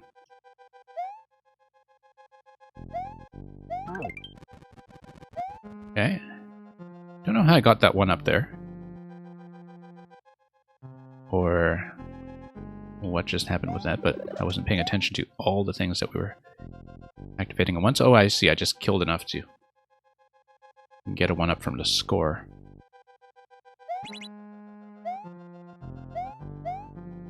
We'll move up. We'll drop this.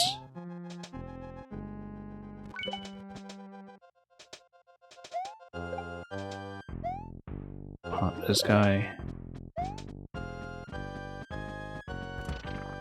Move everything down. Get this out of the way. Get this over here.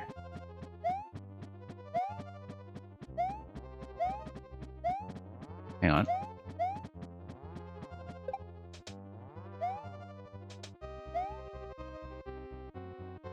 Hit this so there's actually space. Nope. I just wanted to spin jump on top of that guy. Didn't realize it'd clip into me like that.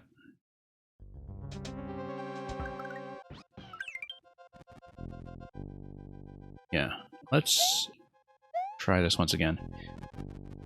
You can see that this is one of those levels where even once you know the solution, the clear is actually going to be very difficult to get because you need to just do everything perfectly for a very long span of time with no resets and no time to reset. So, luckily we're just piecing it together one bit at a time. I'm not seriously going for a full clear just yet.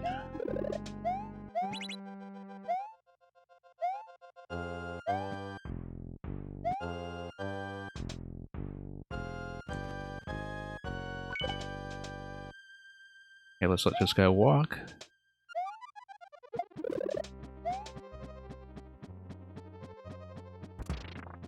And then, same idea.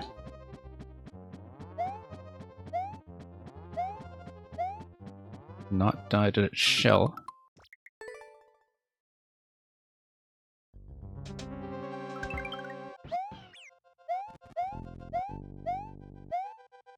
Yeah, so best attempt so far, we got over to the pink coin, but with the wrong on-off state.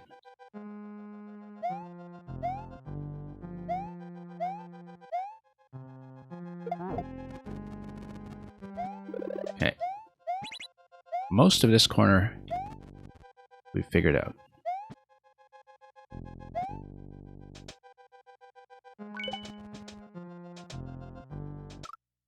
Yeah, that shell, though, with the Koopa kick is just a recipe for annoyance, though.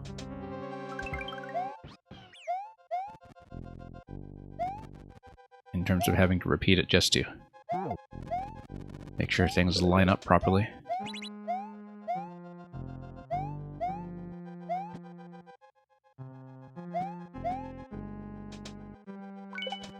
Okay, that lines up.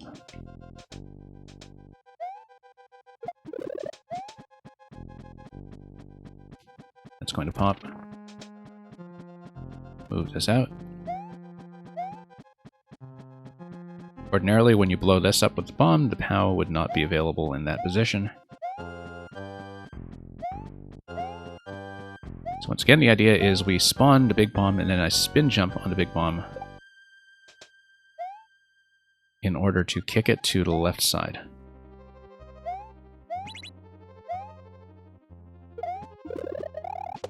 There we go. That's what I wanted. Okay, now I stop the shell.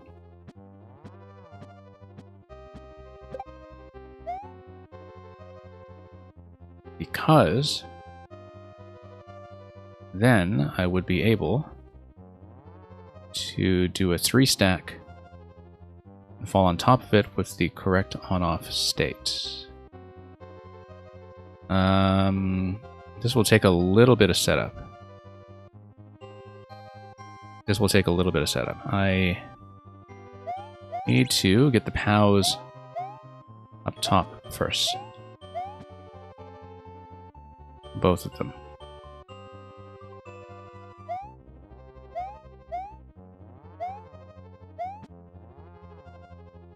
Okay. Then I need to come up here, drop this, but I need to get upstairs. Oh shoot. Without accidentally kicking the shell. Hang on.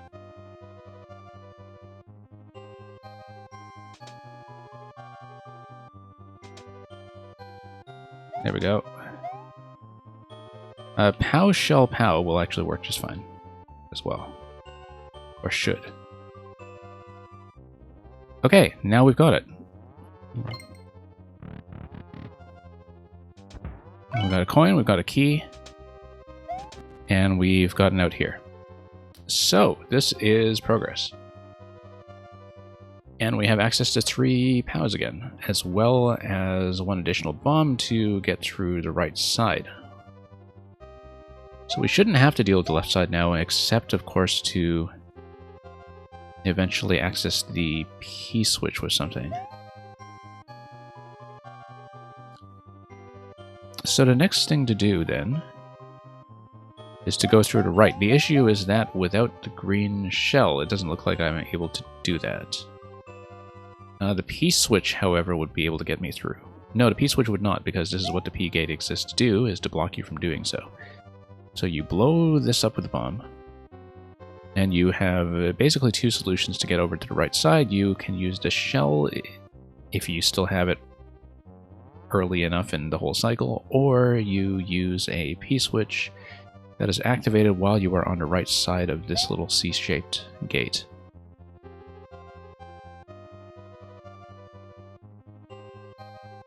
Next thing that could happen is that if you have this bomb, you can do a timed throw that blows up that block. But again, we know from previous experience that that will probably not get you around a P-switch. Now, what happens if you jump on top of the POW? It pushes over along that diagonal.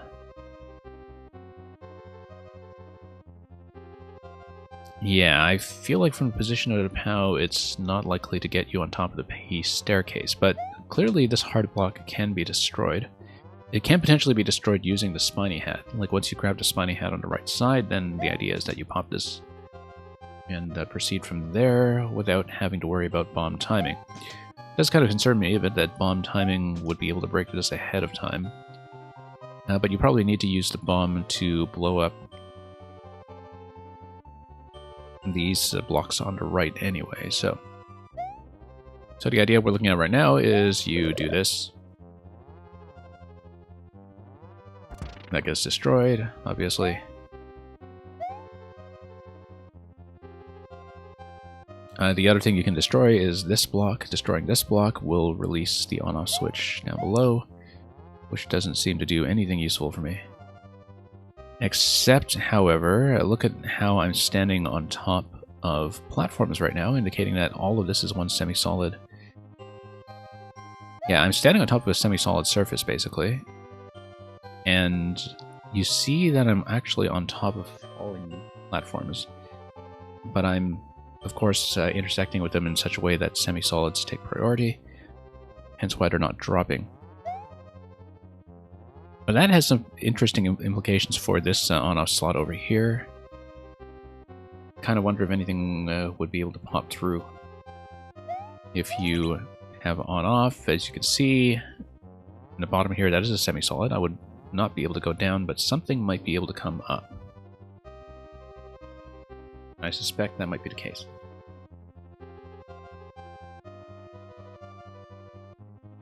Other than that, this will be the attempt where I stop after this timeout, since we've made pretty significant progress. At 1 out of 8 1-ups. Yeah, don't know how to grab this one yet. It looks like probably some kind of interaction here at a lower level would be what does it. Possibly there's some kind of spawn block that's going on with that tile. But if there is, I would have noticed by now when I went through the door previously. Notice how it's still possible to go through this door on the left side.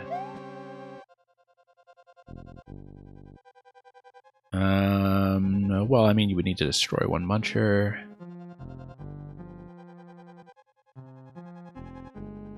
Yeah, I don't know if there's anything you can do with the P without an additional object to up throw. So the main thing I can think of right now is that this bomb, if it's left alive, can do a few things. It can get you through to the right side, it can blow this up. These two we know are respawning vine blocks. This tile we know is just a normal brick that turns into a coin with the P-switch. And we know that because of the way we tapped it with the Koopa shell earlier, I believe. I think it was just a normal rotating block.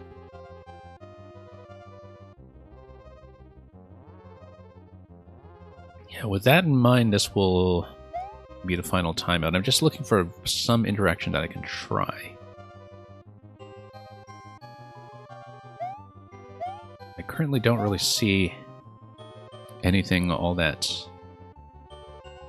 interesting in terms of potential. Yeah, if you find some way to dislodge this P-switch, it might be useful. But I would likely need a helmet to bump through it. I think that this gate is actually a spiny head gate, maybe. Because also Buzzy Helmet would bump the Muncher as well. Okay, we made progress. We got through the first key door and the first coin safely. This may be one that I return to with time, and I'll get the code down for that. I may, in fact, have had this code written down previously before Preto came in here to drop it today. So let's look at something else. I had a big list I wanted to go to today, so we'll pull something up in just a moment. Now, it's been a while since I've done much of a catch-up on Rakowski's puzzles, so we're likely to do those. I think I'm about 5 or 6 behind. And I can do those in a more controlled amount of time. So let's see what we can get through. And I'll start this one. Yeah, we've got, what, 6 behind. It looks like 10 O'Clock Towers is marked as speedrun and technical. We might skip that one for now. It looks like it's more of a platformy thing, possibly. Even if it does involve clock towers. So we'll do the other ones first. And just start with Yoshi's Secret Garden and work forward from there. And I'll start that in just a minute. I'll be right back.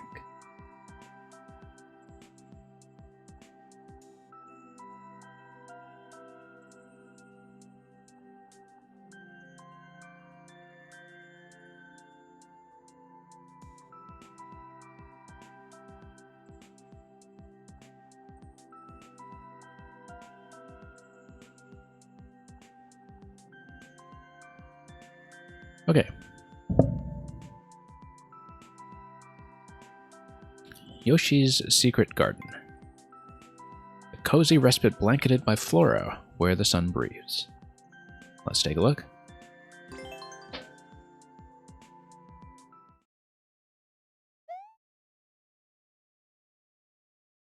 We'll reach the goal while riding Yoshi.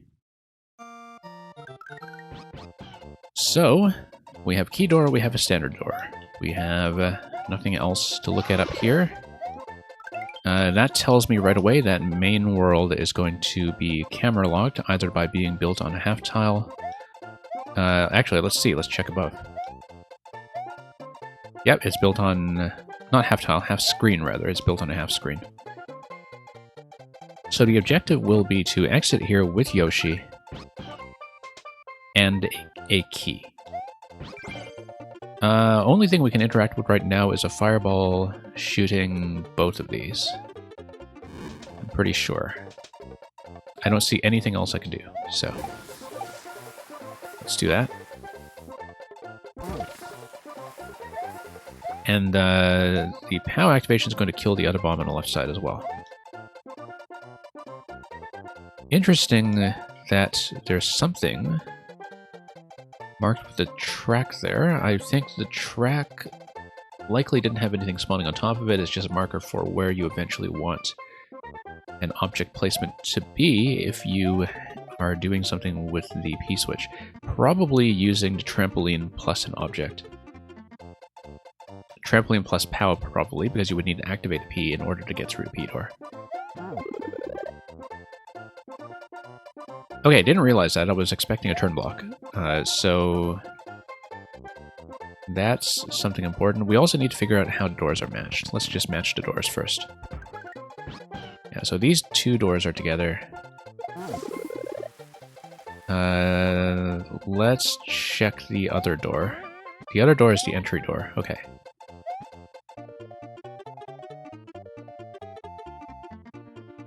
We would need a bomb to blow up the top, and the way to do that is by using Red Yoshi to hit that.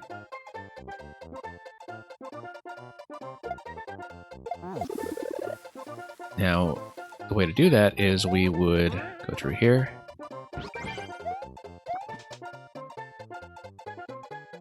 Notice that that bomb on the right side is respawning because it's outside of the POW activation range. The POW activation range is going to matter quite a bit in this level, in fact, because activating the left side POW does not destroy the right side bomb. If it doesn't destroy the right side bomb, that means that we can't actually get through to the Muncher, can we? Because it would activate the P-switch. That would then allow me to drop the POW. Let's just to see the interaction, just to understand what's happening. It would not activate the P-switch because P-switch just lifts Yoshi.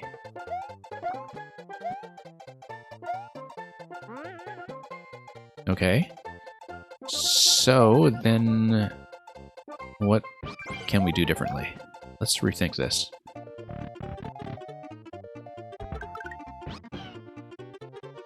Yeah, right now, looks like the objective is to find some way to get Red Yoshi high enough to hit the bomb on the left side such that it blows up that block and allows me access to the POW.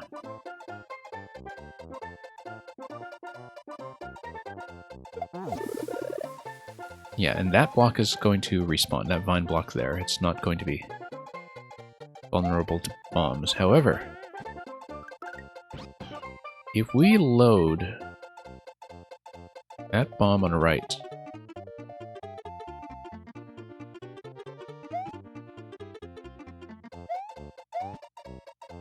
well, let me think about this, because if we can find... okay, so this was a one-way door pushing us in, so no reset through this door, unfortunately.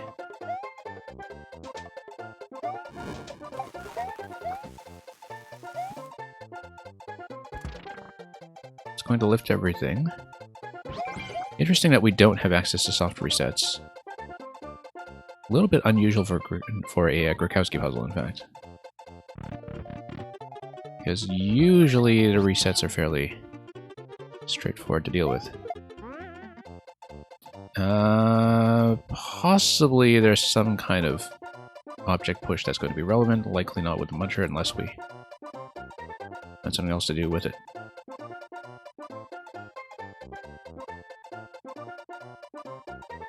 So let me think about this. I'm going to do a full reset.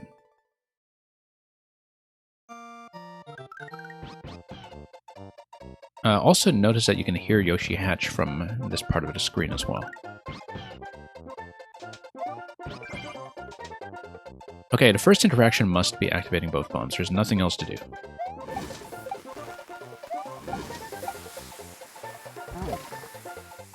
And so that's going to open everything. Once you open everything, you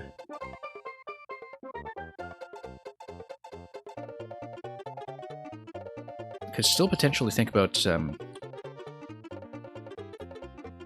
bumping Green Yoshi up one tile. The issue is that there is no longer a way to get past that Muncher. Well, let's see, because Red Yoshi's positioning here.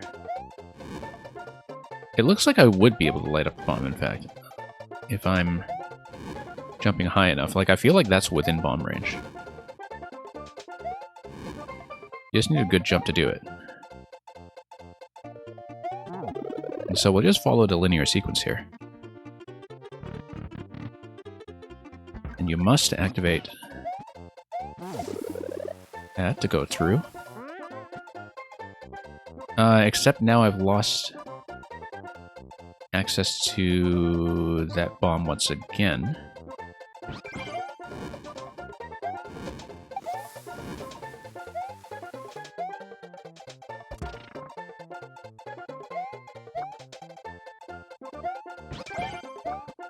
Well, let's think about this.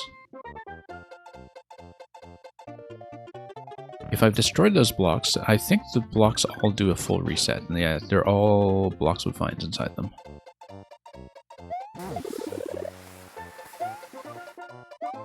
If you can hit the bomb on the left, though, that's something to know from the start. That's something that is testable from the start, rather. Yeah. Guess not. Okay. In that case, let's do that first.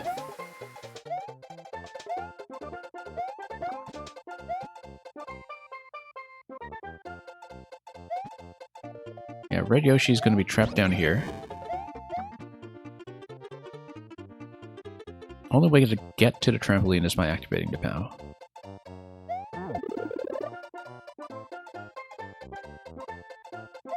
Yeah, very easy to just kind of be trapped by the apparent simplicity here.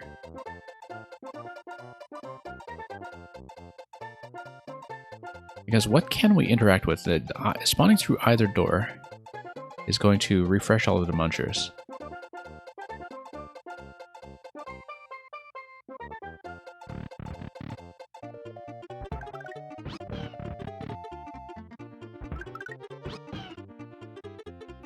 Hitting the POW on the left is going to blow up the bomb.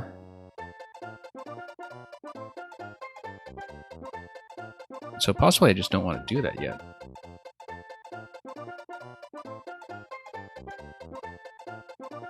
But then there doesn't appear to be a way past this muncher.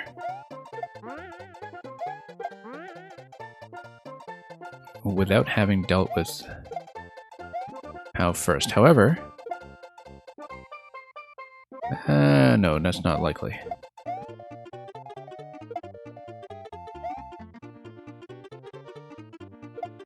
Yeah, that's just going to be a hard stop to everything. So let's say I blow that up. I'm able to get this to the right side, in fact, using up throw followed by forward throw. Okay, that's the breakthrough. That's the breakthrough. Because then I'm able to get Red Yoshi to the left side. Getting Red Yoshi to the left side is then going to be mostly sufficient, I think. Well, let's see if getting Red Yoshi over here does anything for me. Or if getting the trampoline over there does anything for me. It doesn't seem so. Yeah, because I would need to still break the POW. Okay, no. Progress is going to be Red Yoshi resetting through here. Because I would still be able to perhaps stand on something.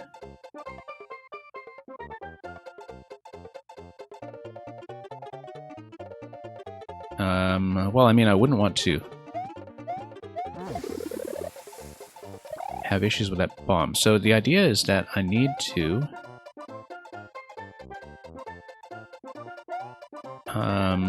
have both the trampoline and the bomb available. Yeah, because this is kind of an equivalent state to what I still had previously. It's just that I'm able to manipulate Yoshi over to the left side.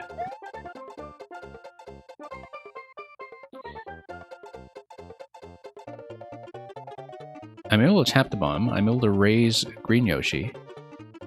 I'm not able to do anything with this POW yet. Oops. Anyway, this is really important, though. Knowing this is a huge step forward.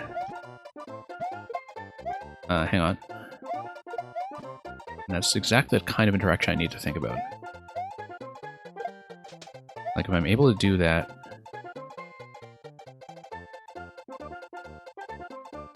And then I'm able to transport Red Yoshi, at least, anywhere I want. Now, is there something I can do with Red Yoshi such that I... Oh, yeah, I think so. No, Muncher spawns over here, so I'm just trying to find a sort of reset position that will allow me to have the bomb on the left side alive.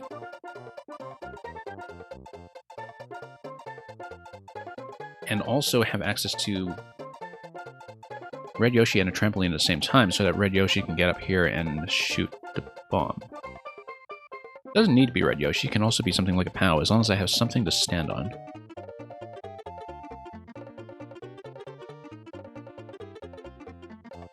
Yeah, because can I do anything else with red?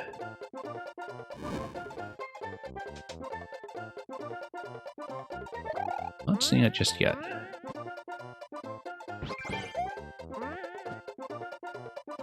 Reset through here with red.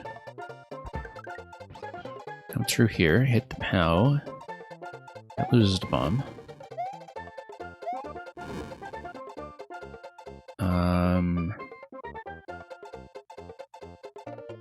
Yeah, because obviously taking the trampoline just resets my previous progress.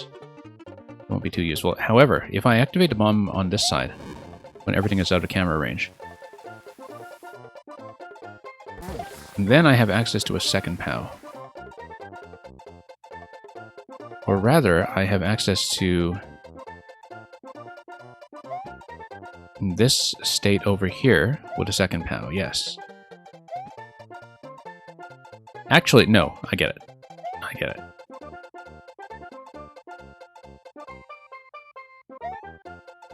I'm now able to access Green Yoshi. The idea is that I need to hit this first, then hit this POW. No, that's wrong.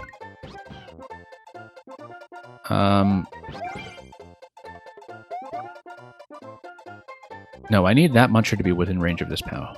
The way I do it is I get over here, because I want the right side muncher to die.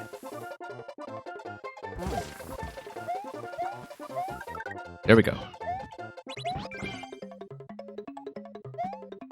Now I have access to green.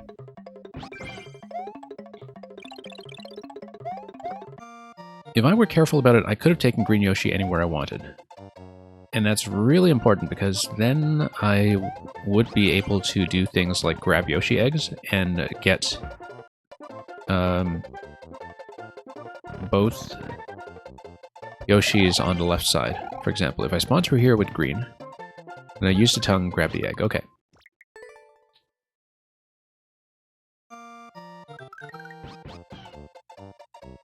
Significant progress.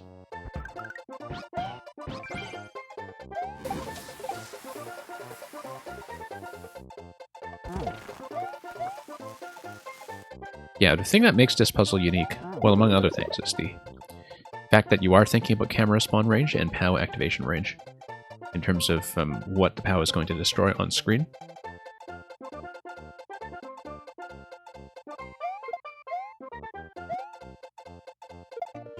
So we move down here. We move red up. I hug the screen all the way over here. That gives me green.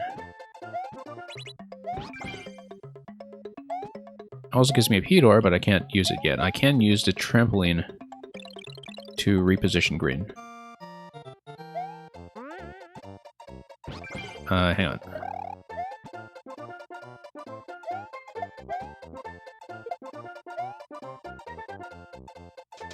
If I reposition green, and first of all, I'm able, in fact, to use green to reobtain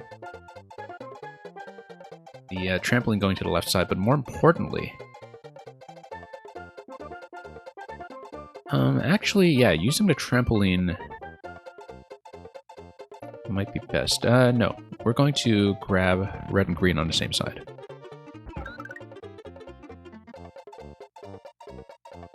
Problem is... that doesn't actually solve my problem.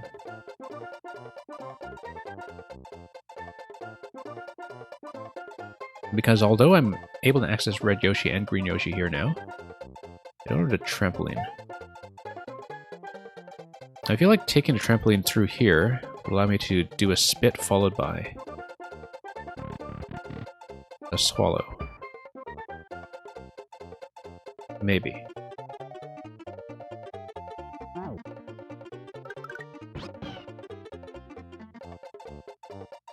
But this is clearly going to do some new stuff for me. Actually, no, that's fine. You can shoot through the muncher, because this is Super Mario World, and it lets you do that. Okay, great. Progress.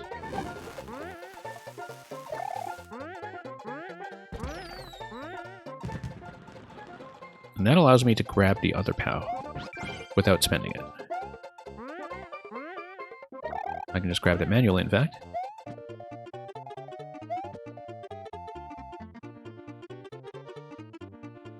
The end position here is that I want to have both the spring and a POW on the right side and access to P-switch.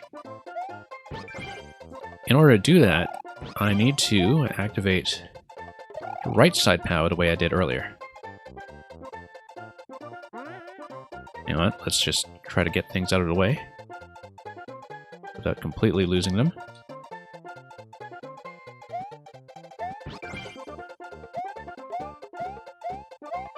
I'm just a little bit fussy to get in position, but we'll do it.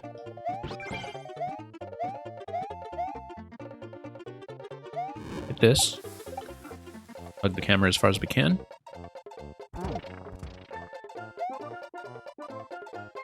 And then move everything to the right side.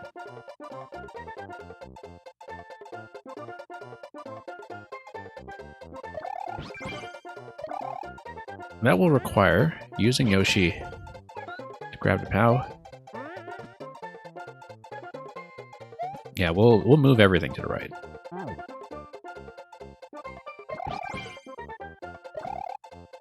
Dismount using those very convenient slopes that also allow Green Yoshi to get over. We'll also be using Green Yoshi to transport... no we don't. We need red? Yeah, no, I just need to transport everything over to the extent that I'm able. I don't think I actually need red, but... Sure, we'll just move everything around anyway. Whoops.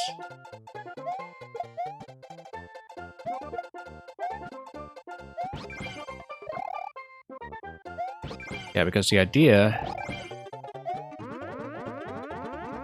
is that I want to just set everything up over time. How... Yeah, we'll take it over gently, I think.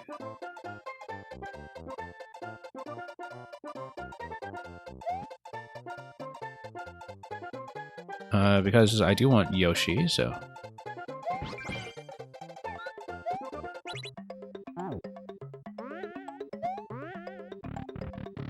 Through here we go. And that's actually... Oh, we want Red Yoshi here in order to access this pipe. Let's get to clear first and we'll do it.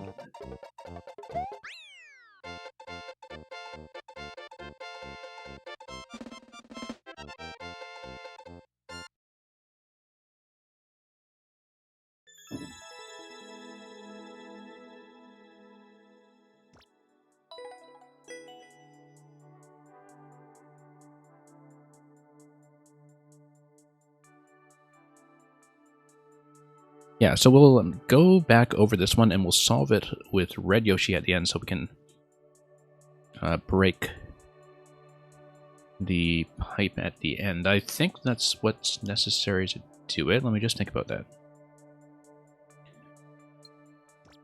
I may not have looked at it carefully, in fact. Let's just redo everything.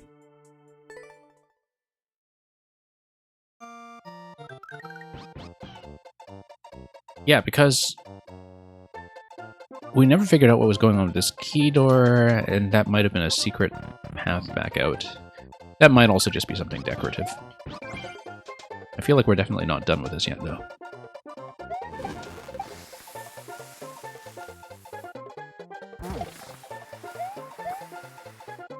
Okay, let's just get everything back in position.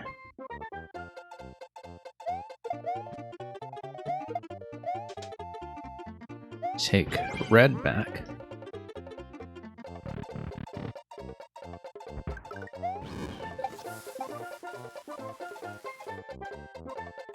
Do all that.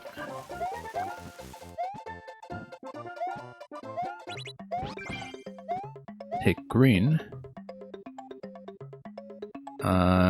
Green will come over here. I don't know if it makes any difference that the P-switch is still active. I don't believe it does.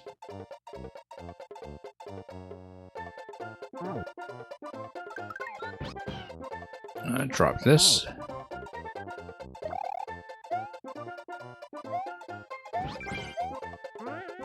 Okay. That's going to be fine. And we then take this over.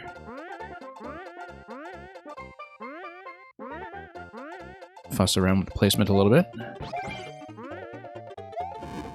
Blow everything up on this side. And transport everything over.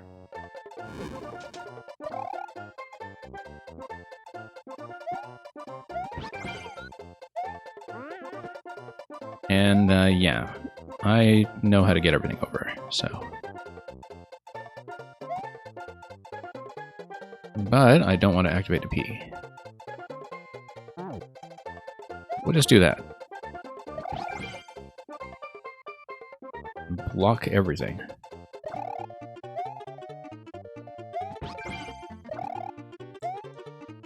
Hang on. There we go.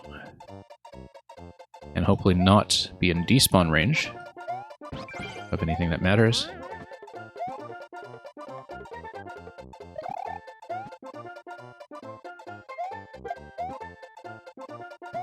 I mean, I think this is built in such a way that the spawning ranges are quite precise in terms of everything working out the way it should.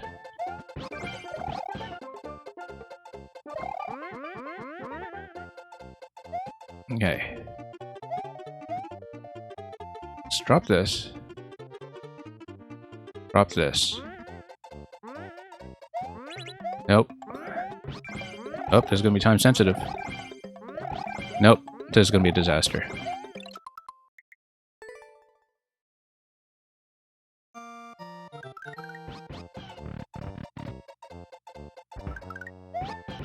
Okay, let's redo it. I don't think I even really thought about the secret path carefully. There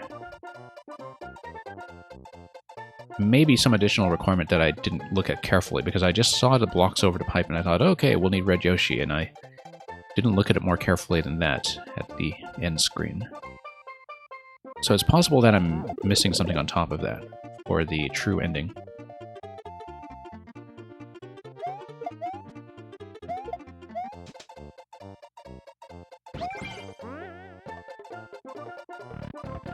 But we'll flow through it, and we'll see.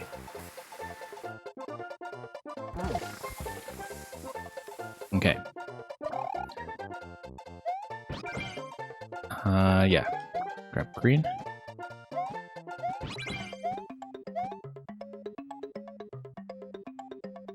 And then through here.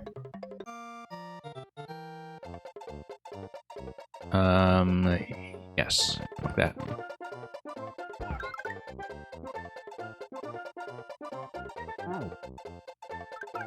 Whoops.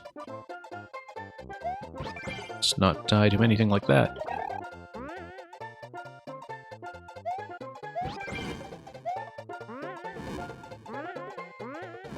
Hang on. After a little bit of positional trouble, move everything back. We take red, position over here,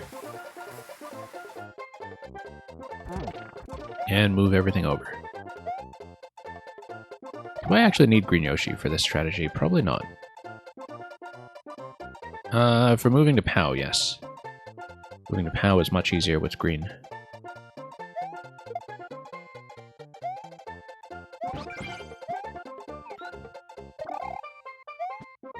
Okay, so, whoops.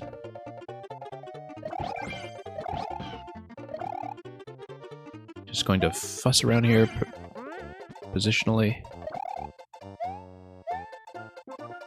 And until everything is across.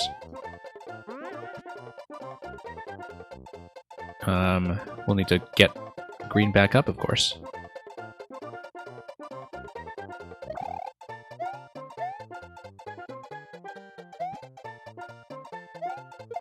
That's simple enough.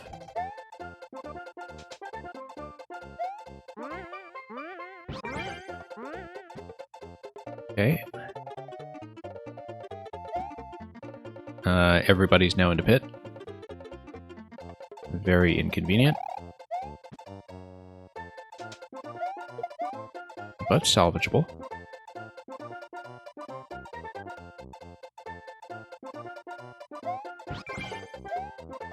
Okay. Drop this. I'm just going to bring the Yoshis on the right side, I think, if I manage it. That will probably solve most issues. And then I'll pick red this time. And assume that that gets me what I want, but we'll find out very soon if that's the case.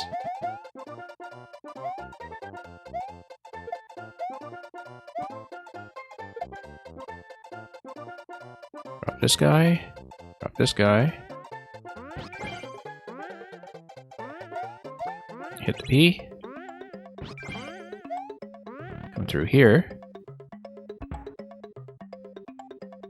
I need to be lower by a tile. Okay, no, that's fine. We get across on this side.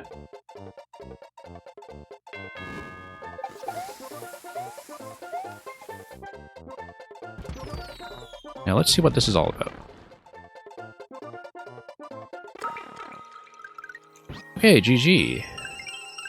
We blow this up, we grab the one up. Yeah, I guess the key door at the beginning is purely decorative then. There's no key in sight anywhere.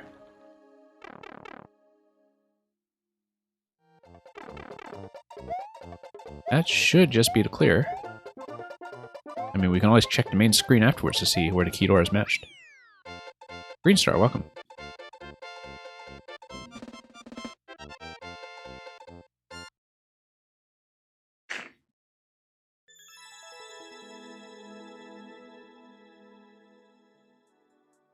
Okay, so we cleared it both ways. Saw both exits. And yeah, Green Star, go ahead. We'll switch to yours now, actually, since you've come at a convenient time. I don't really run a queue on the puzzle stream, but if you come in at the right time, that works. I am going to need to take a break for just 1 minute, though. So I will be right back after I've pulled up your code. Blooming Desert Temple. Yeah, I saw that you had some Zelda dungeons that I had not looked at, so I did have those in mind eventually, and so it works out that you showed up today, so let's find it.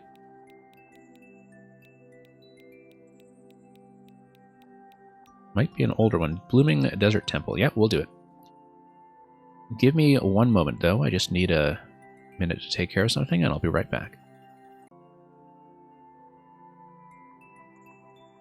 Okay, let's play it. And Green Star, things are going all right.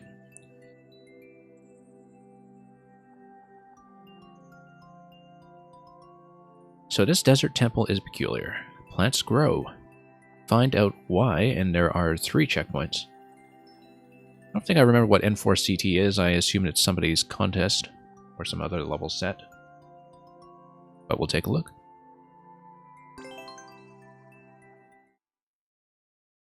Always nice to do a bigger temple just as a change from some of the smaller scale puzzles that we do very often. And welcome, Rip Mario. Okay, looks like this corner is just decorative for now. Grave markers everywhere. We'll eventually check that door. I want to move forward first to see what else we might be missing. This looks more or less symmetrical.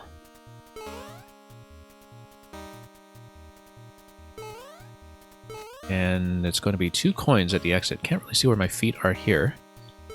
But yeah, we'll go back and check the door in a moment. I just want to see this first. Oh, interesting. It kind of connects to an underground that is made to look like, aesthetically, it is connected to the main world. So that's always nice to see. I always am impressed when people try to make the main world and subworld part of a coherent geometry, which is, after all, the way that a lot of Nintendo levels work. And indeed, this seems to be related to the door that we saw earlier.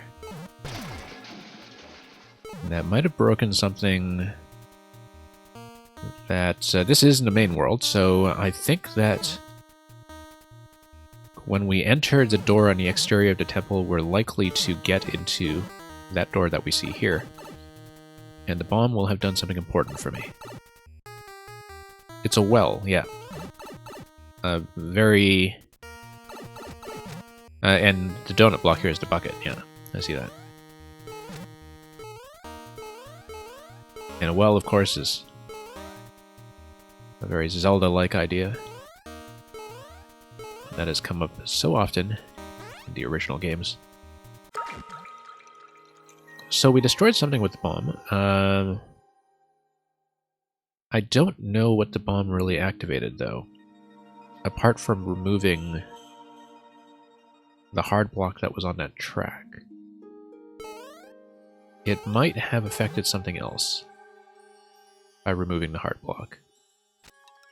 Because, of course, hard block on a track would take up 1 entity space. Maybe that's important. Oh, okay, it was a block that was blocking the door. Right, because the block here was falling... Yeah, it spawns on the door, and it falls onto the track, and then we destroyed it over here. I just didn't see it at the first time, of course, because we didn't actually go in the door. So that makes sense. Okay, dropping the stump would, of course, allow you to fill in this spot. However, it removes access to that platform. This looks like a stump ordering puzzle, where if you get on top of the stumps, then you can avoid activating the platforms. Now, why would I want the large platform then?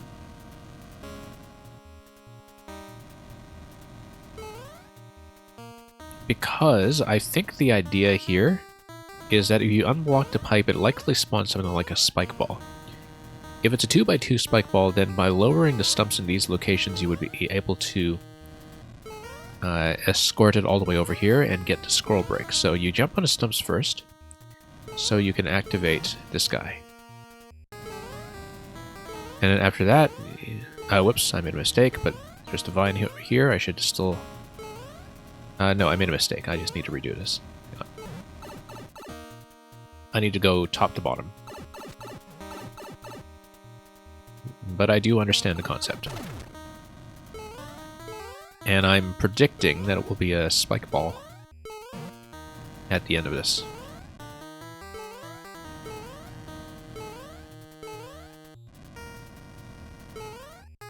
And that's correct.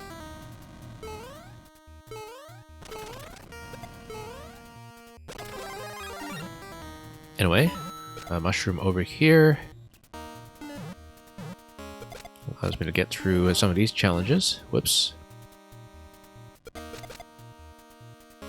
I guess I just need to dodge these by getting into the coins. Easy to reset if I miss, of course.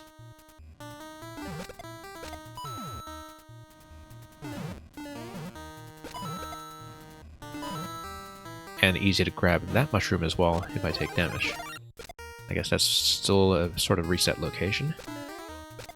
Activating the thwomp would project me upwards. It would project the spike ball upwards, in fact. So we should wait for that. Wait for the spike ball and then launch it. Like that. Lots of generous power-up refreshes, of course. Looks like it's going to be a boss room. Okay. Get mushrooms. And he is going to steadily eradicate everything, I think. I just need to avoid the stun. I can't actually hit him right now, I don't believe. Unless I can, actually, because...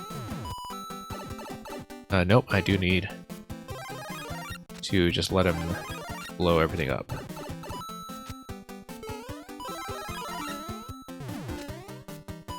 Until... looks like, yeah, we hit the POW. Drop everything, and then I'm not able to get through the key door yet, am I?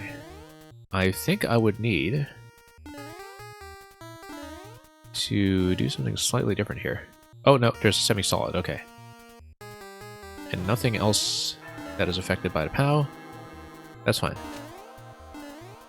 Yep, just didn't read the semi-solid accurately. Master Sword. For some dungeon progression.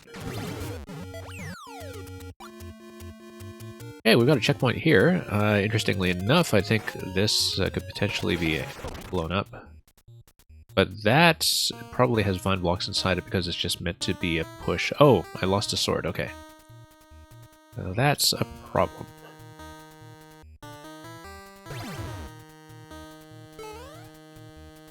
Now, why is that a problem? Because I no longer have access to these bombs. So, I should take a death because I would respawn with the sword at checkpoint, I think.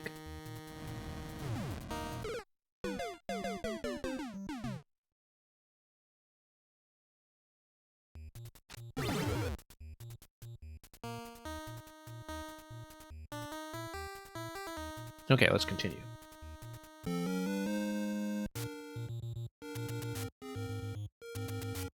And let's blow up the right side with a bomb this time.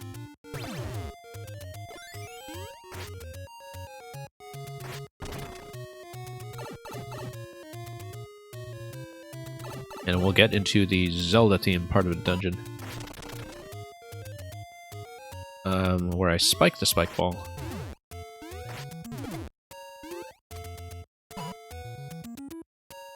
Yeah, let's let it go again.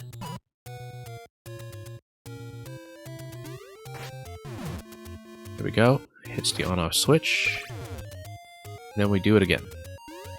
In order to bounce it to the upper level, it's going to be a whole series of interactions. Bone shell. Drops this. Yeah, it looks like I would want to raise this gently somehow, probably with some added weight. This I can blow up.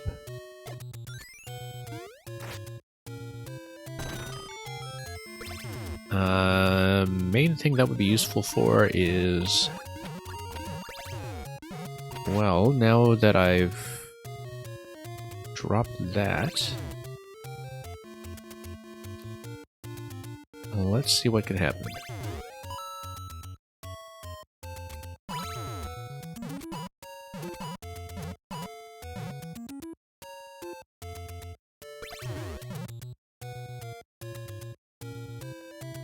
Yeah, I can probably just go through, whoops, and race it.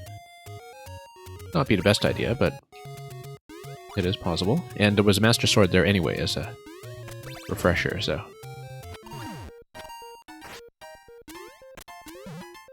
Okay, boss over here once the P-switch releases. Skulls do look decorative.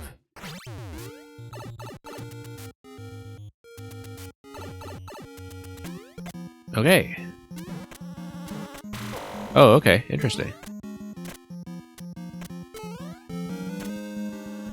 Got a blue mecha buried in that boo. Feel like I can, in fact, hit it with the arrow and that...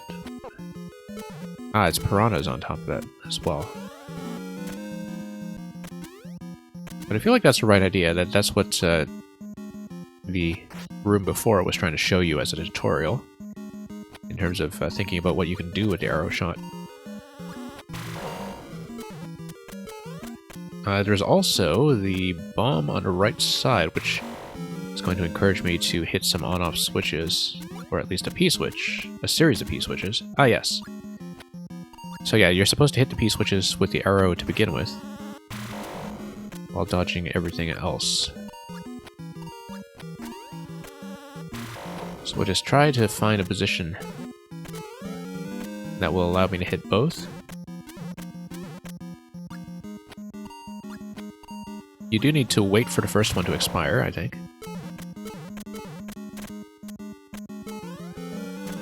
Because then you drop the bomb through all 3 blocks.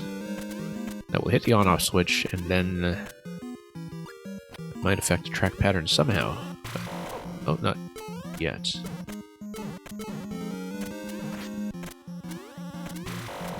Okay, let's get up here.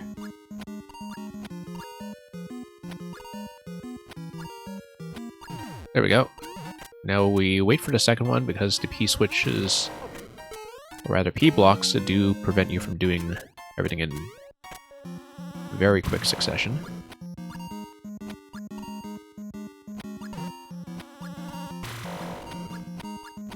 I probably want to go to the lower level for this, I think. Otherwise the collision isn't going to work out.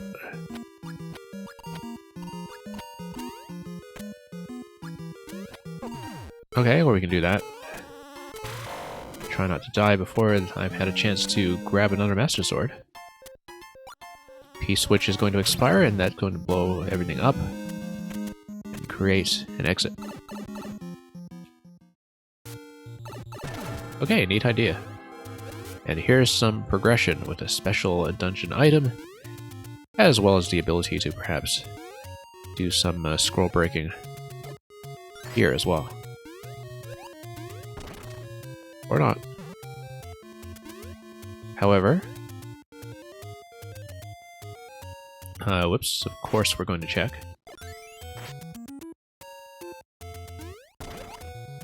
It doesn't look like it's going to be anything though, or is it? Yes. Just a modest bonus room.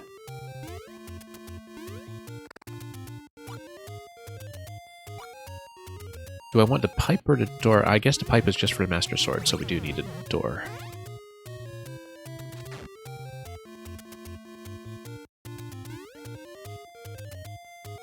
Okay.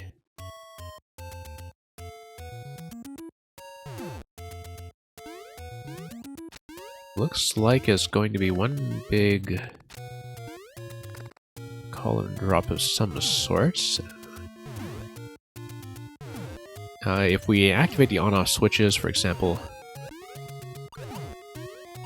by firing an arrow, we'd be able to stomp, raise the thwomp,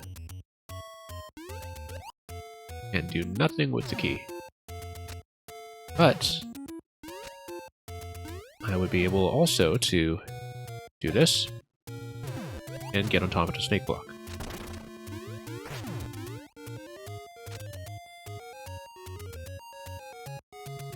And then move second thwomp into position, reclaim the boot,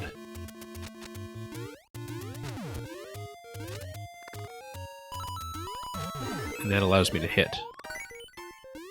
What if I hit both? Nope. No advantage to that. Now, is there a reason I want that? Also notice, yeah, we killed the thwomp down here.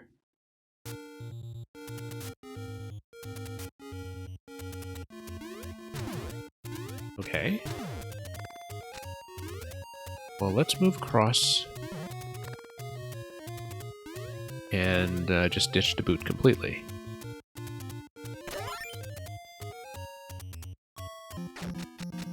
We got about 70 seconds, so this will be slightly time sensitive. And of course we are able to take the boots.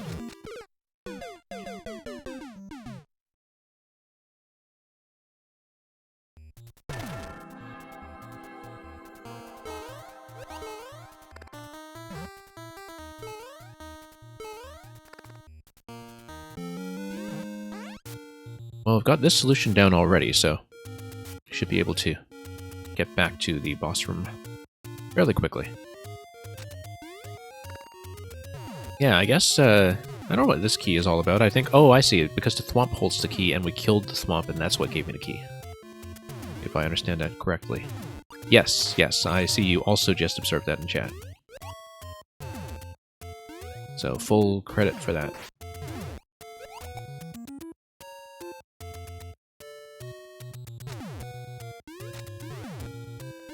And... let's drop this guy. Come up. Move this. Move the thwomp. And hitting one P switch will be enough.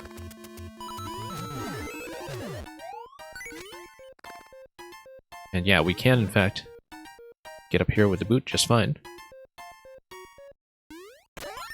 That's going to give me a much easier start on this fight here.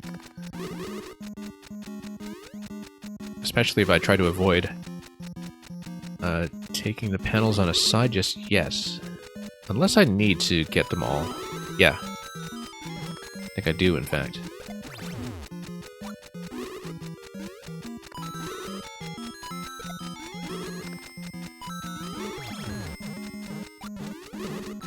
So yeah, dropping all the tracks is going to give me a key.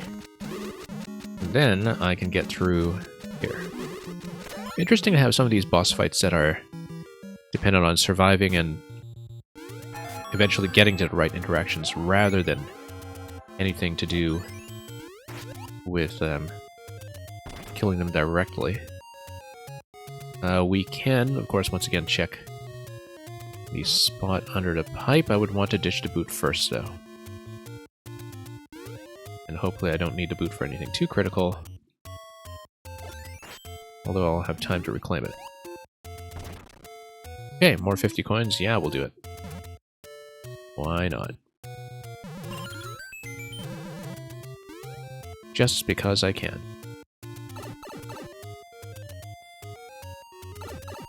Okay, once again, that's going to be repeating this checkpoint but with a different on-off state, so that's how you do the 3 checkpoint setup using the state switch over here. Now I've got 2 keys. But... yeah, because I guess you would be using a safety coin system and an anti-key death in order to create the checkpoint 3 effect. Looks like we dropped the donut blocks. This is something that we also know from Green Star's Into the Wormhole level, of course. I don't know if it's exactly the same kind of donut detection setup, but that's the first thing it reminded me of. And of course... oh! Whoops, lost a boot. That's okay, we'll go through. Don't know if I needed to boot for anything, like a bonus at the end that requires that I keep the whole item progression, but we'll just come through here. And we can, of course, bomb this.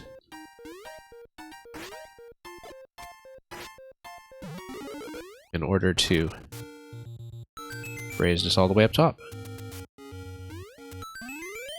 And thank you for the GGs.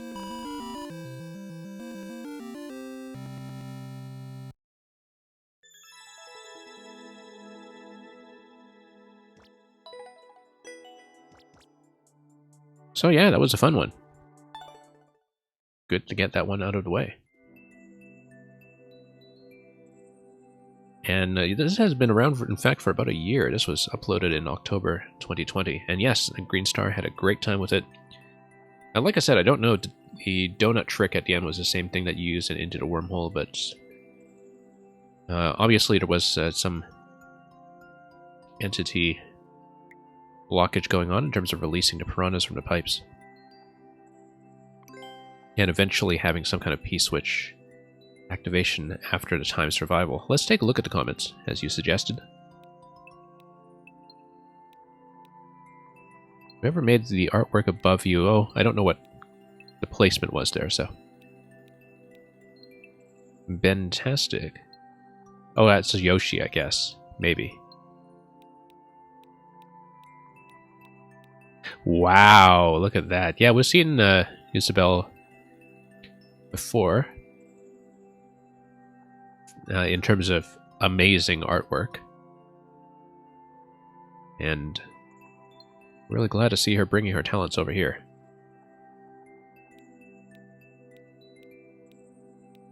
And yeah, I guess that was the one that you wanted to show me. I'm glad you pointed that out, because otherwise we might have missed that completely.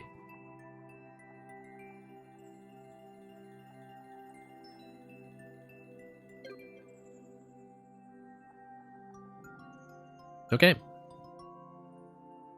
I'll have time for a few more. I was going through more of Grukowski's set because I was doing a big catch-up over the recent levels. I'll probably go back to that.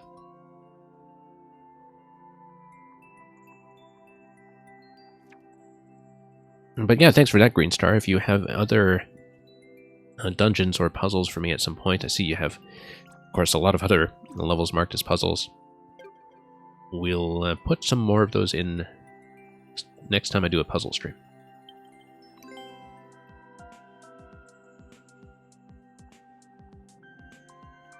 And yeah, Rip Mario, we've seen some of that spectacular comment art from Isabelle before.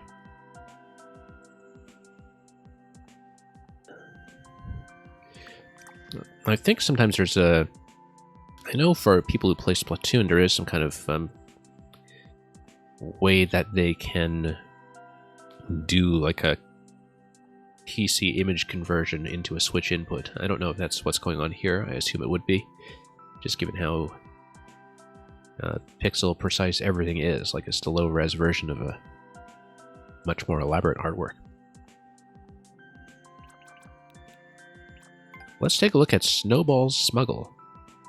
Maybe your best course would be to tread lightly.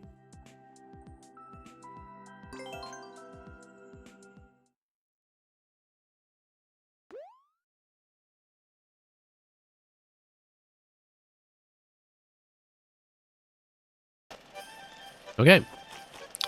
3D World Puzzle. Looks like we have a couple of different bomb switches that... Well, there'll be a finite amount of them. And that would allow you to move the piranha back and forth. We also have access to the best item in the game, the Goomba Hat.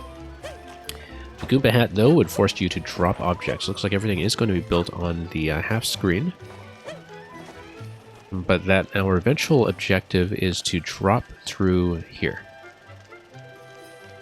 In order to drop through there, we need 2 consecutive on-off switch activations that are done remotely.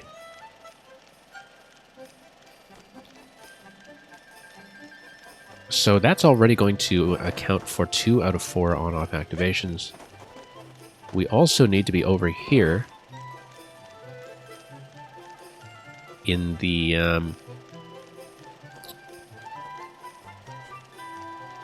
on state. So we need to be over here in the on state. And then we, of course, have access to the on-off switch here after that, but it's not a remote activation. It does, however, push the piranha back and forth. That's probably what the Snowball Smuggle is all about, that the snowball that we see on the right side over here would likely allow you to... For example, if you're in the on state over here, you could stand here,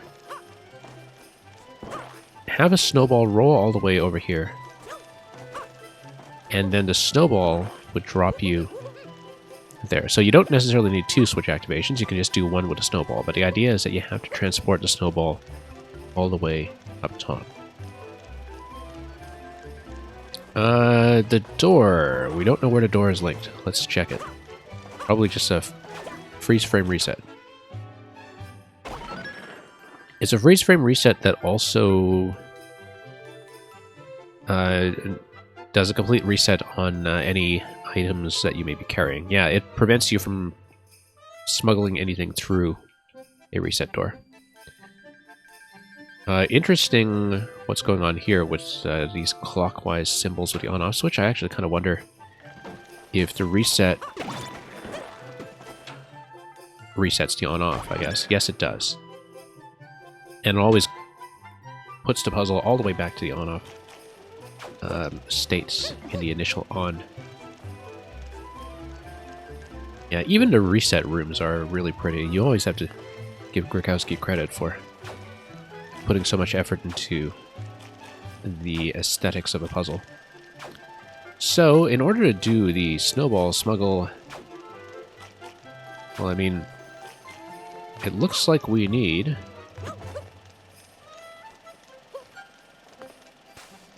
to do what? Well...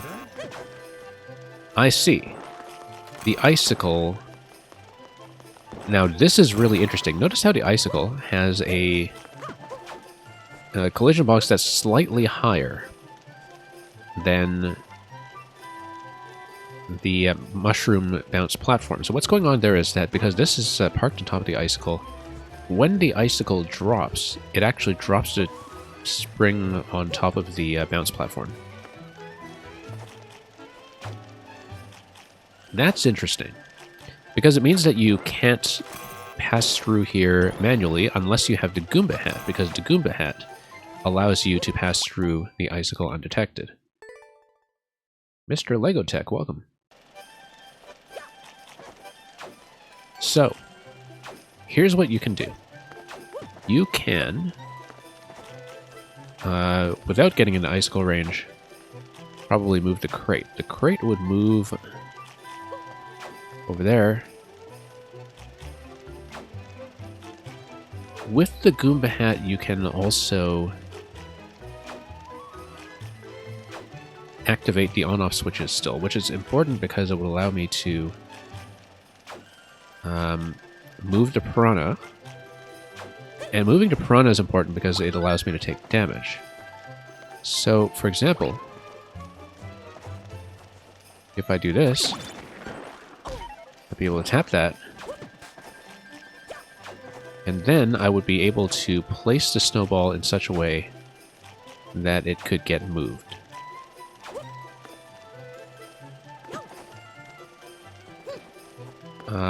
Problem is, I would still need to recover the snowball afterwards. Because you can soft drop the snowball all you like, but I would need a way to bump it up by one tile. Unless the idea is that I put it on top of the crate, and the crate would have collision priority in such a way that that would allow me to escort the snowball to the left. So let's pop this.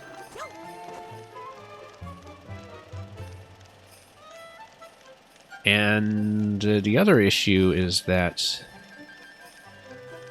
I would need to go through... Whoops, nope, mistake. I wanted to not do that.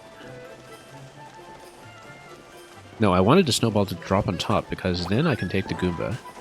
And then I go through here with the hat without activating the icicle.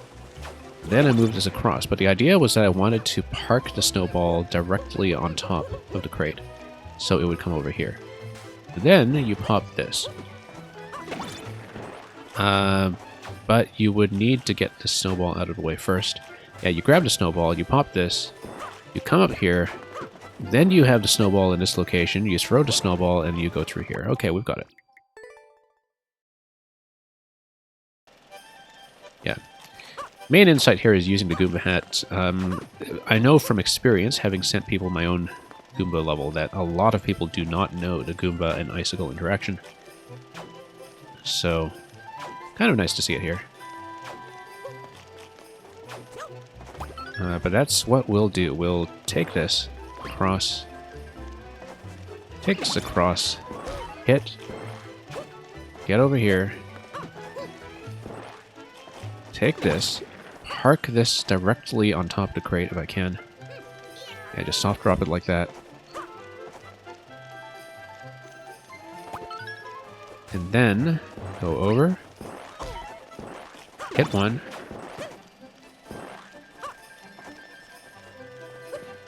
and hit the other one. Now, barring any surprises, this should actually be it. Snowball should go across the gap, right? It should.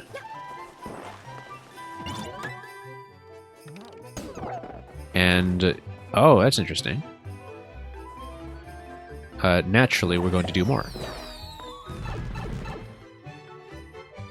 Hard mode, here we go. Oh no, that's just going to be an extra challenge to get some 1-ups. Conveyors are just going to go in one direction, so we'll just take them one at a time.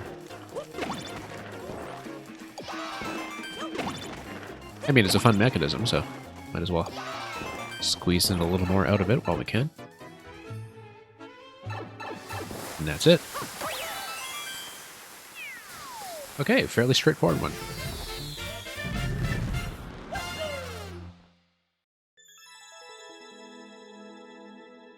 Oh, whoops, I forgot to tap a like on it.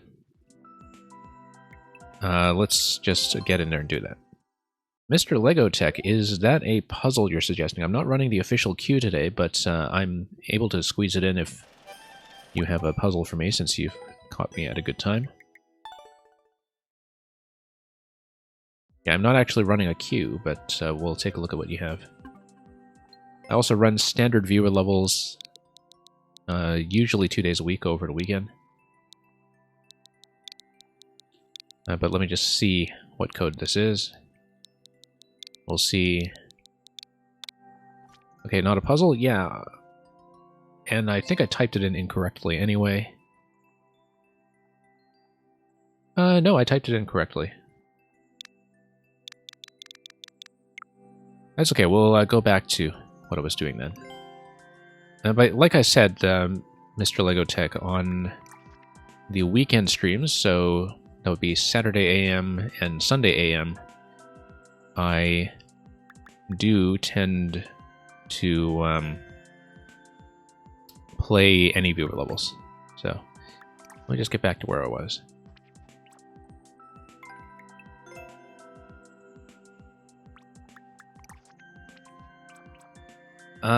Yeah, Green Star, I also have a Discord if you want to put suggestions there as well. But either way is fine. You can send me a message here on Discord if you prefer. If you have a particular list of puzzles that you want to see.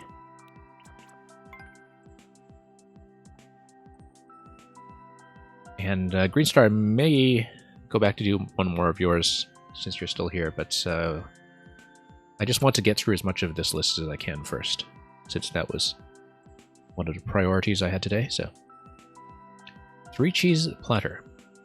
If it looks like cheese, it's probably the solution. Well, let's see what the cheese is all about. Once again, a clear condition on this one. Reach the goal as Balloon Mario.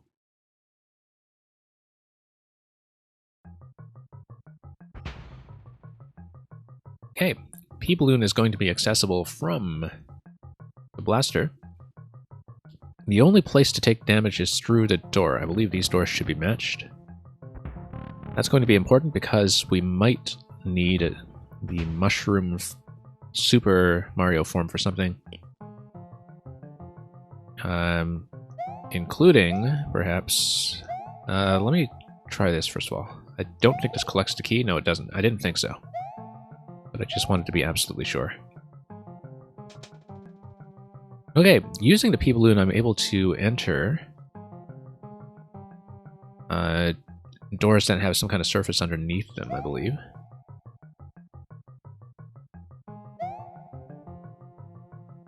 And yeah, Green Star,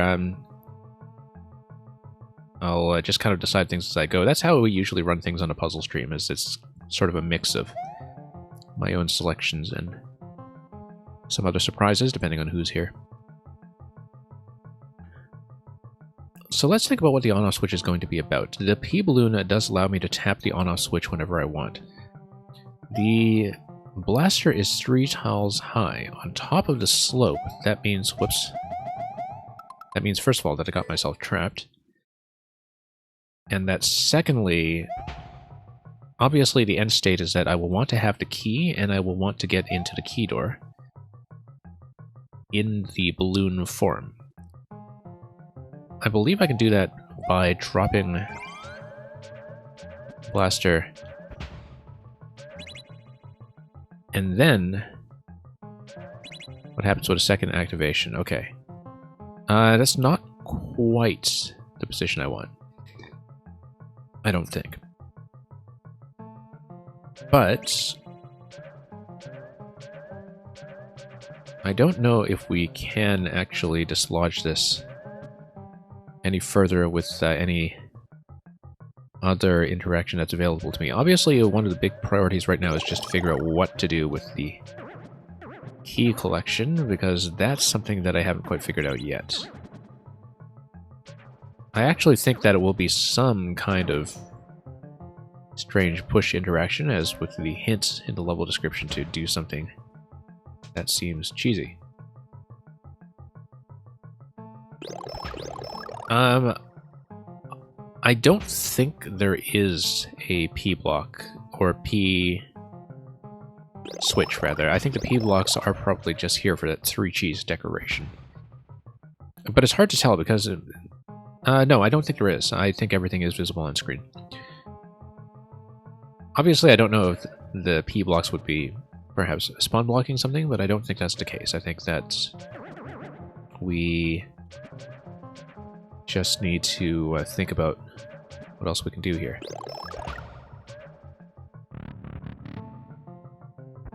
Okay, so I can take damage off this. That's important, because if I am Super Mario, I think I actually have an interaction that I want to try. Which is... we'll tuck this in here. And we'll grab it like this. Okay, that solves the key issue. And that also solves the issue of what do I do as Super Mario. Now, does it make sense to tap this in such a way that... I mean, I need that additional tile, obviously.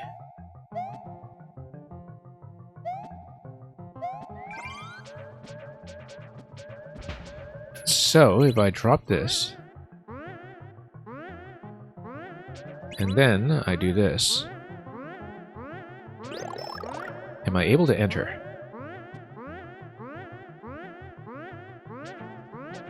No, because the tile is slightly displaced. I actually do want to probably move the spring slightly. I should have taken some damage from this, actually, to redo this. But redo this with the off state. I want to go through there with the off state. And go back through the door with the off state, I think. Because the one-way panel should be able to constrain the trampoline in such a way... Oh, no, there is an on-off reset. I didn't think about that.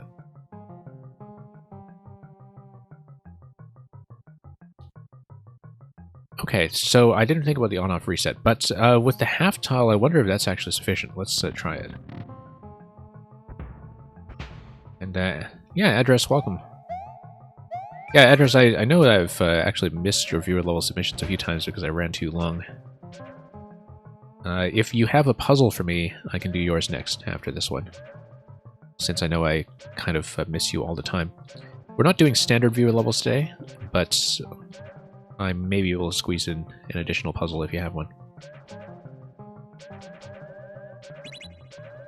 Okay, let's just do this. I actually don't know if the half-tile placement here is enough for the P-balloon to get through the key door. I didn't think it was. But I think then what's going to happen is that I just need to squeeze myself against the spring. That would allow me, that would require me rather to take damage though, and so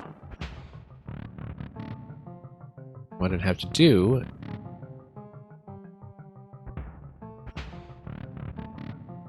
is find some way to lodge this just a little ways over, such that...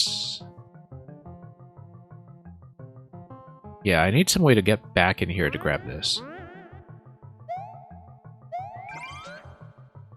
I have the key. It is a 3 cheese platter. We've got 1 cheese, which is getting a key itself.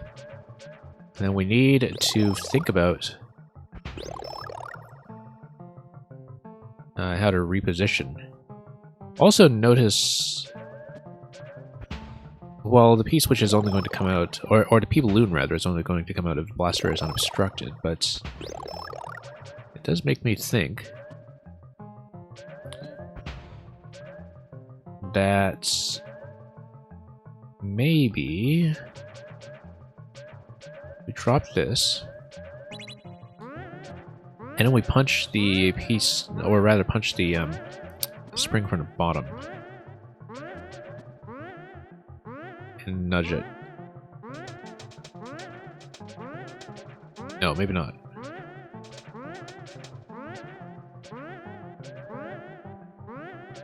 Because, actually, no. We just do kind of like a half placement and raise the blaster all the way up. Why would we want to raise the blaster all the way up? Because there may be something we can do after that, using that. Anyway, let's get the key first of all, because we know how to do that fairly easily.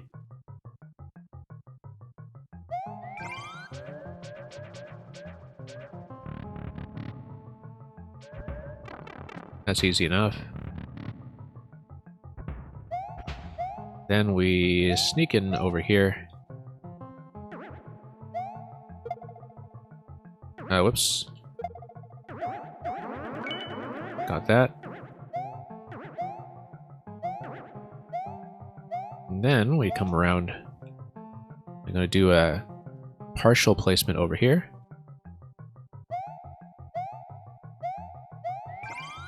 And we bump.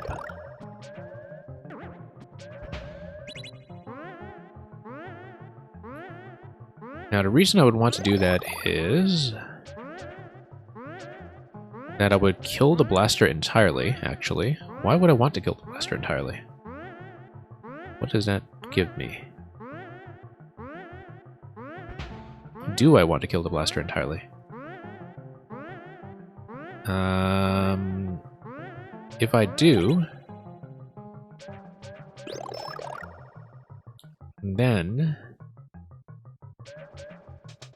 I still have the same problem as before, unfortunately. If I don't kill it entirely, and the purpose of doing that is that I would potentially be able to get, like, partly squished. Like, if I come out over here, I get partly squished, and then I would be able to reposition the trampoline.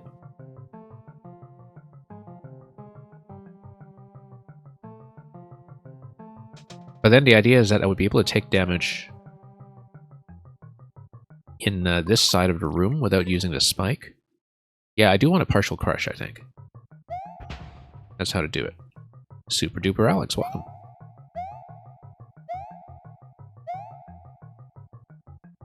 Okay, so once again, let's get into Super Mario form.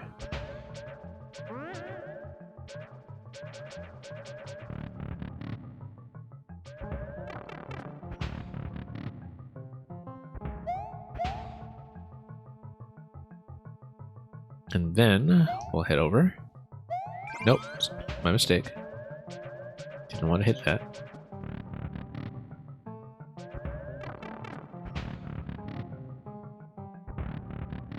Whoops. So yeah, we've got sort of 1/3 of this figured out, basically. Whoops. Possibly 2/3. Just going to use some of the weirder slope interactions as much as we can.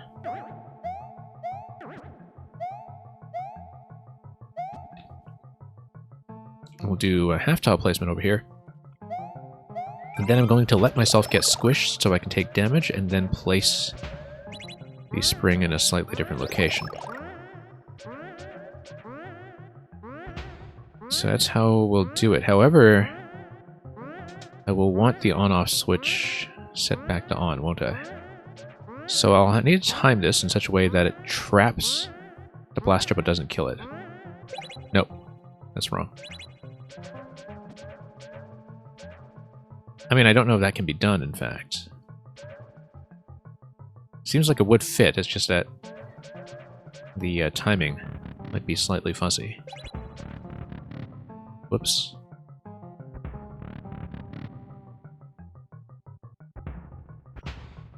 Yes, I do want to take damage there.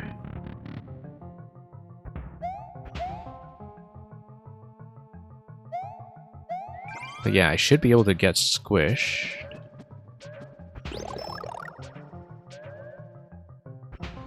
But I want to tap this accurately. There we go. Now... Oh, I should have left one P-Balloon available so I could finish the clear condition.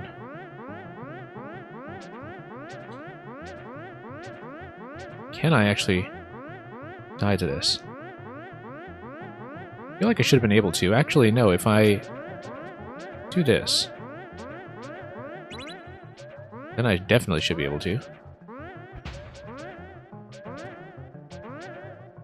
And I'll have the P-switch available at the end. The P-balloon at the end, rather. Not quite.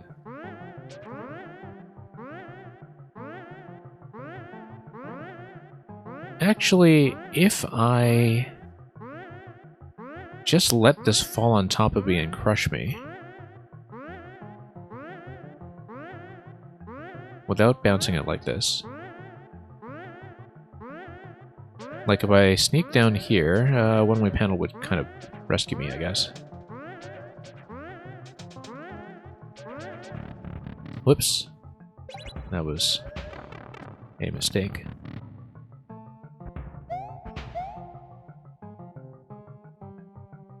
So let's say we go back to this idea. And then I might be able to get squished in the way I want. If I leave everything open this way. Leave the P-balloon just in case I need it.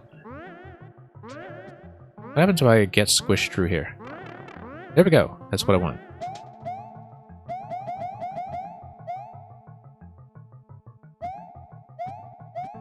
And there we go. And then I take the P-balloon. And then I tap this. And then I can squeeze on top. Should be right.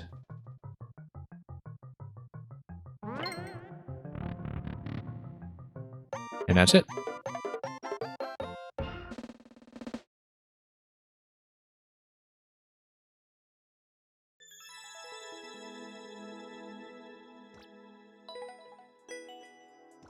I don't know if address is still here or if they ditched. But do let me know. Address may HC if you still want me to take a look at the code. I may look at it anyway, just in case it is a puzzle. But failing that, we'll maybe do one or two more.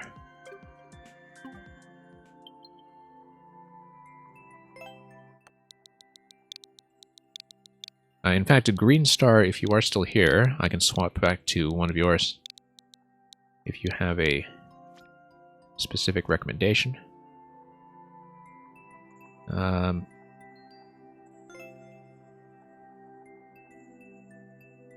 ELB Hunting Ground, interesting. Not a difficult puzzle, but one that kills players. Let me just tap into this very quickly. We won't necessarily do it since the submitter might not be here, but let me just take a look. Especially if it's something that tends to kill you a lot. That oh, interesting, that you can just kind of jump over that way. Okay, I was just wondering what this was all about. Yeah, it looks like quite a lot going on with the donut drop in terms of entity management. But yeah, it is just going to be thwomps that take you all the way over. Mushrooms. Don't know what that's all about, but we'll take a look.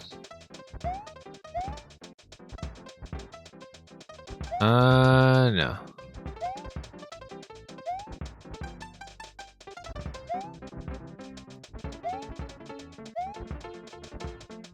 Okay, don't know if this is a timing challenge. Okay, that's just going to be hidden.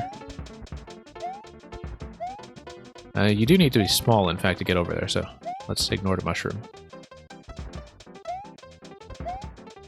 Timing seems to be a little bit desynchronized as well, in fact.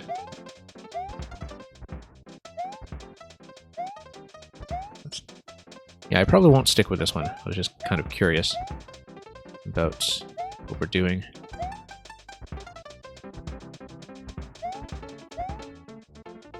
I think it might be possible.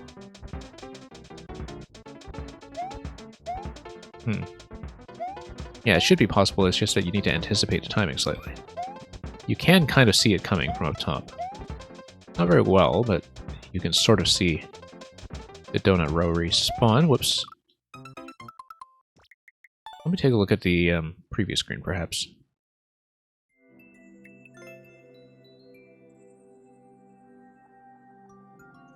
Yeah, you've got a 90, I want to say 98 or 96 marker, probably just as a memo for the entity limit. We don't really see much in the way of spawners yet, though, apart from the blaster early on, so... to the extent that there's some entity management going on, I don't really see what it is yet. That's okay, just curious.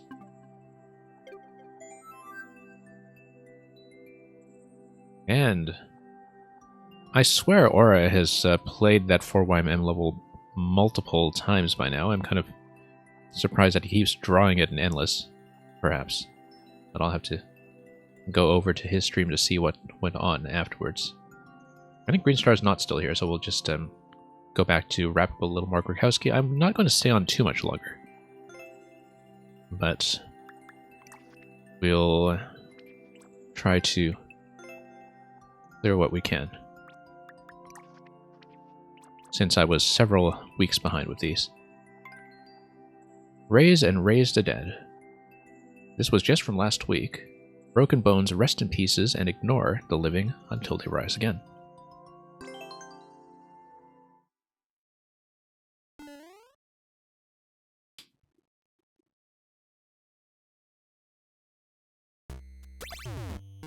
Okay. Looks like the objective, of course, will be the doors. I see there are two doors. I don't know how they're matched, but I guess we have to figure that out by going through this one. Checkpoint, and a door on the right side. Let's go through here again, just to see. And there is an instant reset as well. Probably no way to get up there safely just yet.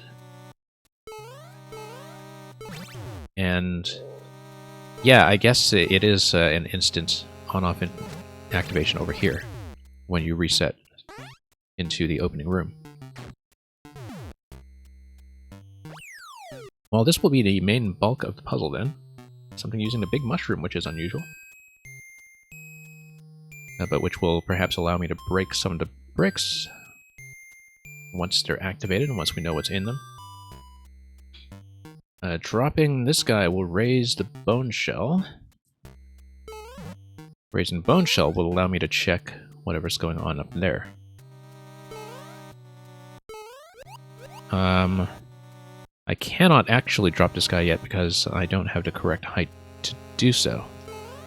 However, I can jump off of him and grab the big mushroom instantly. That allows me to crush him. And then, oh, didn't want to do that. Coming through here, however, with the big mushroom would allow me to jump on top of this claw, actually, or not. It wouldn't actually do anything for me. It is purely a reset.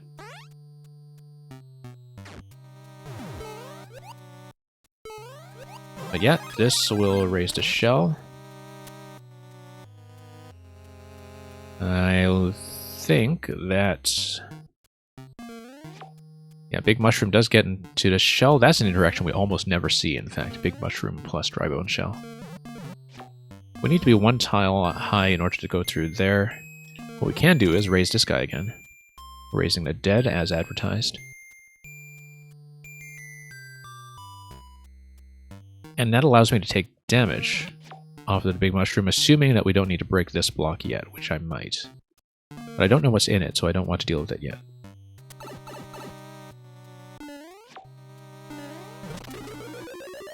Okay, maybe I do need to break it. However, once you have an on-off switch activation, then you can break this. It's just that with the Big Mushroom, yeah, you would need to have this in an off state, then bounce up with the Big Mushroom to activate the block as well as break it. Then you take damage, then you get into the top side.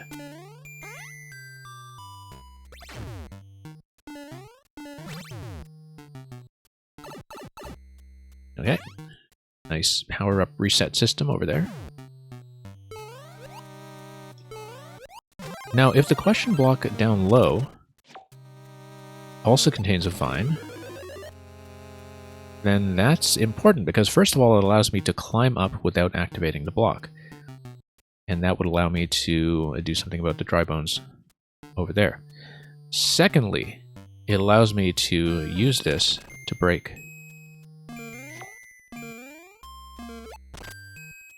And so now I can take damage, and now I can move up top. And that allows me to hit the on-off switch and then go through the door. I suppose that the door is just matched to the beginning, though, with the upper door that gives you another cycle through the reset room. So probably don't want to do that just yet. However, it might be important that the blaster, since it fires the Big Mushroom, I think the Big Mushroom is only going to be obtainable that one way. If you do hit the on-off switch, though, well, let's see, because first of all, I can do this. Secondly, I can do this. I know how to access the top left. I also now know how to access any of this.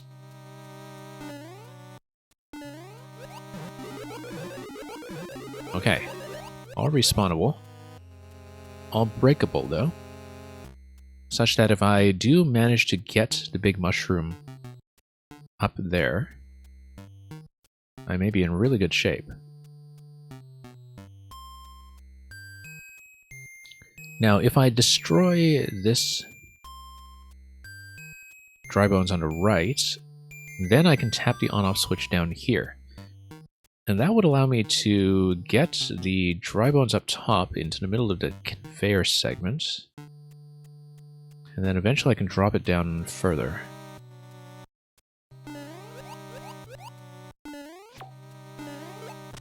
Okay. Do this. Whoops. I needed to... Well, I can just kick it through directly, I guess. We don't want to hit this just yet.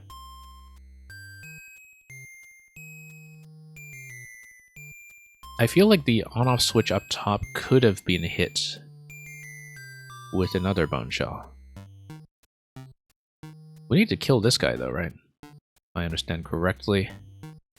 One way to do it is by taking the dry bones and just walking it off here, such that it eventually falls into the pit. That is, in fact, likely to be what's happening. Tapping it like that is not going to do anything for me, though. I would... Oh, whoops. No, I can do it. I just tap the other on-off switch, I wait for the dry bones to fall into the pit, and then I get the key, and then with the key I reset through the whole thing. Okay. Pretty understandable.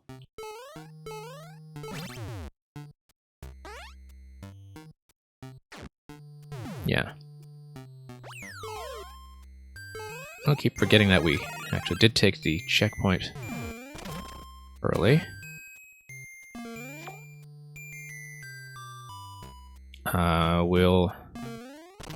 Oh, forgot to activate the vine there. Vine has to go first, and then I break it.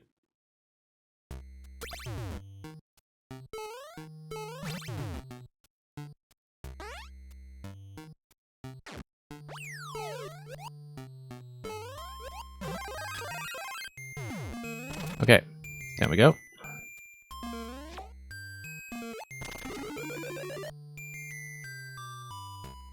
And then we do this. And I break this. Then I take damage. Nope. Accidental.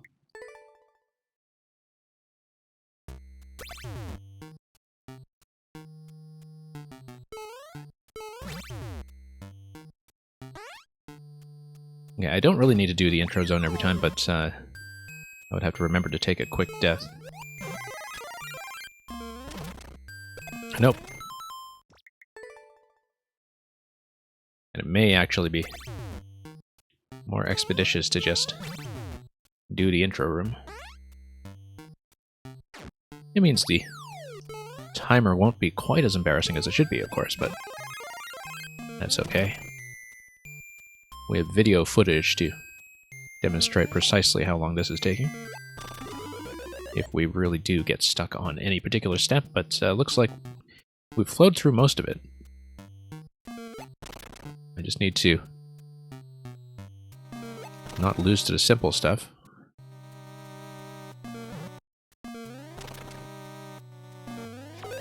Nope. I am losing to the simple stuff. Yeah, it didn't get caught in the claw that time. I was hoping it would, but...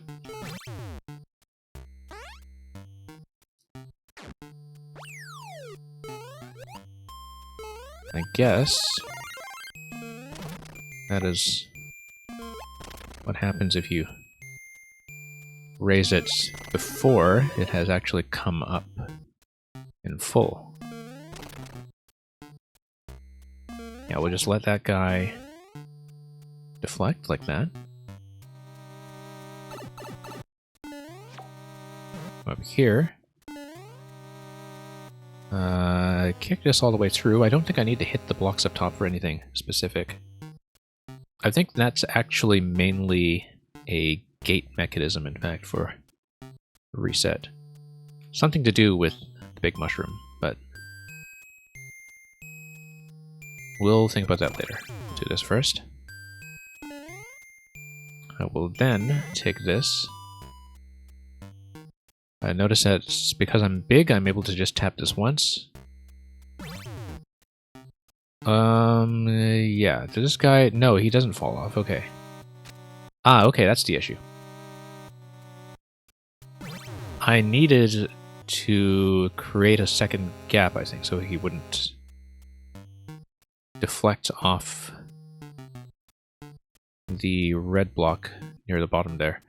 Let's redo this. I've got some idea of what I want to try next.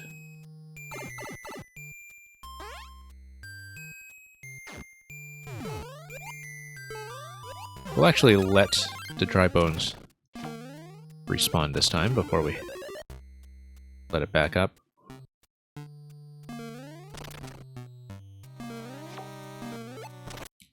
So we can capture it in the claw.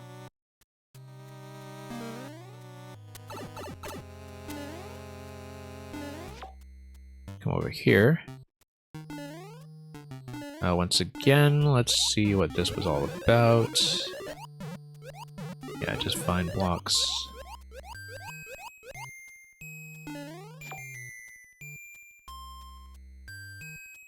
I am able to get a second big mushroom after the on-off activation. That's something I should have considered.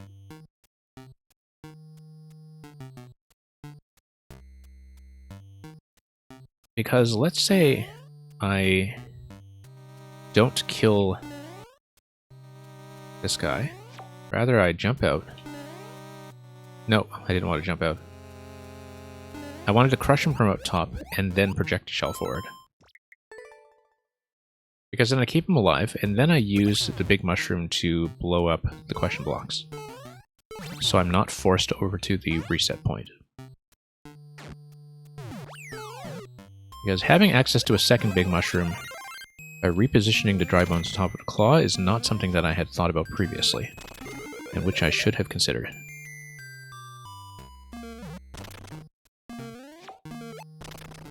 Whoops.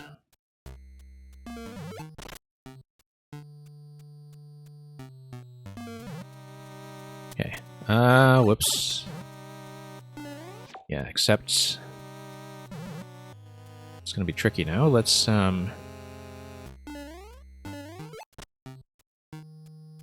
get out as soon as I can. Oh, I can't get there fast enough. It is almost like this semi-solid is placed in such a way to make that difficult. In terms of stomping this guy and then kicking. Like this, because it's like it's specifically built to prevent that.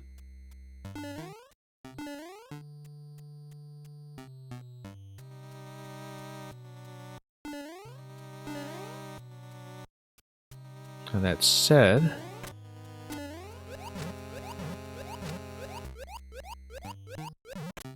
interestingly enough, can't seem to get up there in the same way. I guess if I'm big.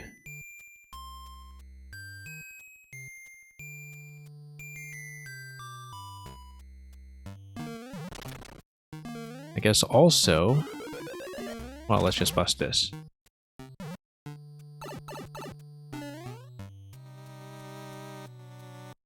If I maybe hit this first and then I send it down, then perhaps it will fall in the location I want. No, it won't actually. I need this guy to not deflect like that.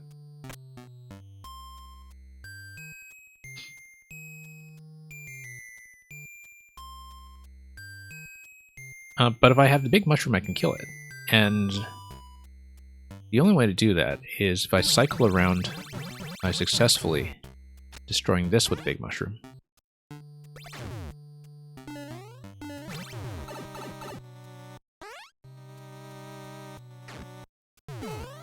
So yeah, once again, the strategy of crushing the bottom right dry bones and then hitting the on-off switch there does not seem to work the way I want. However, let's consider something.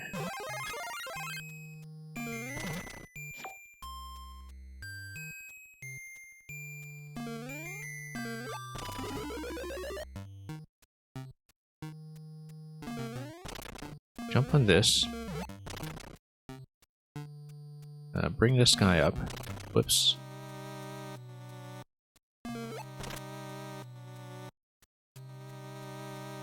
Yeah, ideally...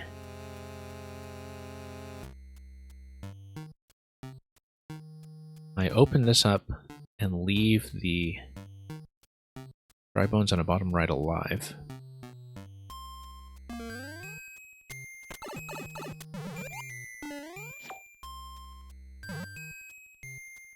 And again... Okay, we just need to make sure I don't make contact with the ground in the bone shell form. I just needed to basically ground pound cancel out of that. That was simple enough, actually. I just needed to make sure I didn't make contact with a semi-solid. However, now that prevents the next mushroom from spawning. I need to pre-spawn that mushroom.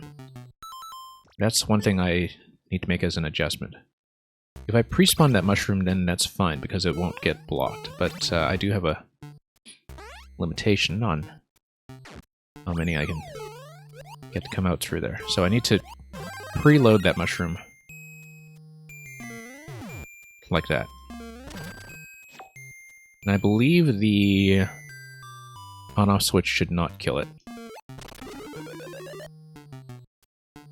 The collision just prevents the blaster from firing at it, but it won't take away the one that's currently there. I don't think so.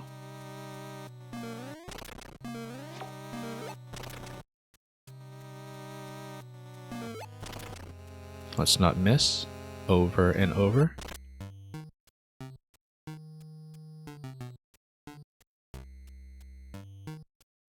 Okay, so now I get out, I tap, get in,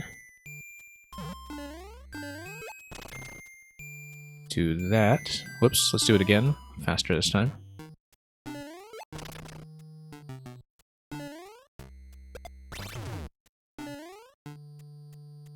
And now I need to take this.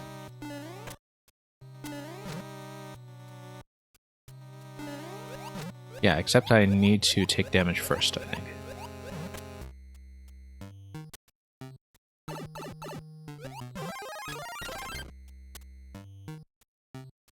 Okay. There we go. And the trampoline allows me to do that.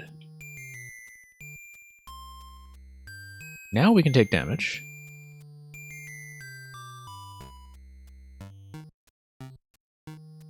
Except I would still need to kill the dry bones after that. And the issue now is that I don't have one additional big mushroom. I actually need to spawn one more big mushroom. Because I need one more big mushroom there in order to kill the dry bones if it's going on the left side. That's something I hadn't considered.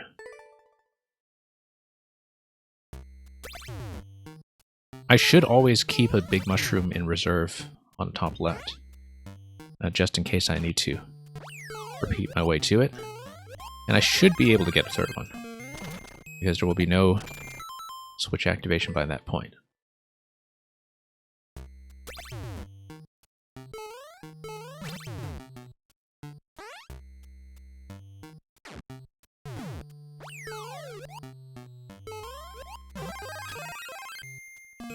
Okay, drop this.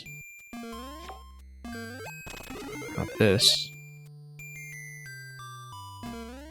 Get that. Same kind of sequence as before.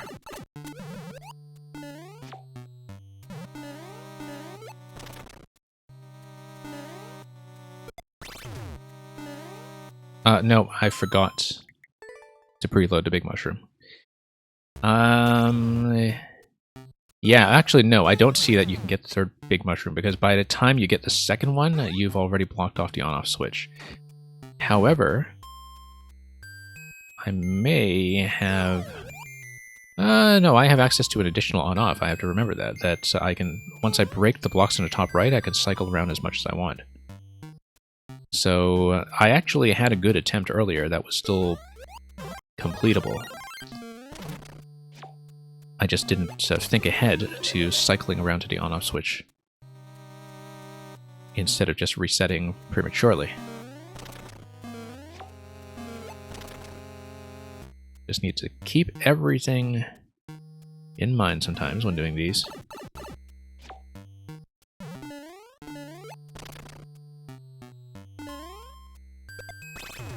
No, once again, I forgot to preload the mushroom.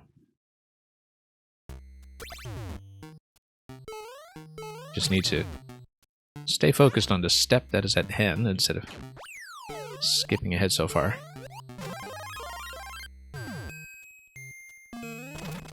Okay.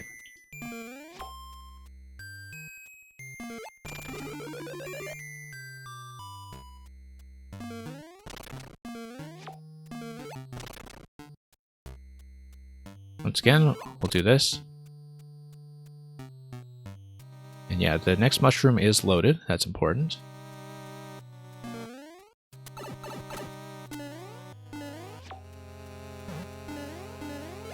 Just as a matter of positioning.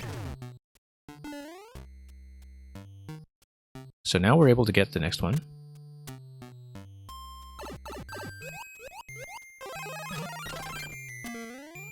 Okay. Now we bounce all the way up. Kill everything. Actually, I wonder... There's no way I can reach, right? No, didn't think so.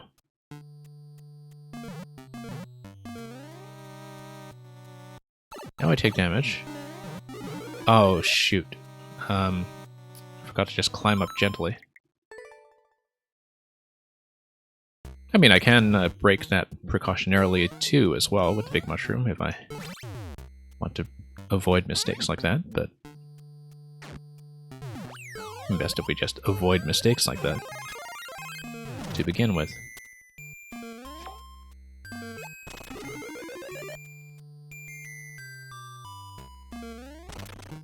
Take that. Whoops. Have that guy. Bump.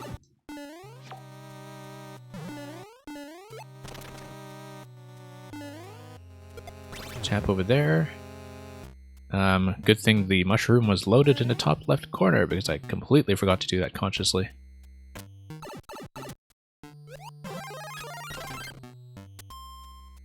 Yeah, let's tap this in advance just to break it.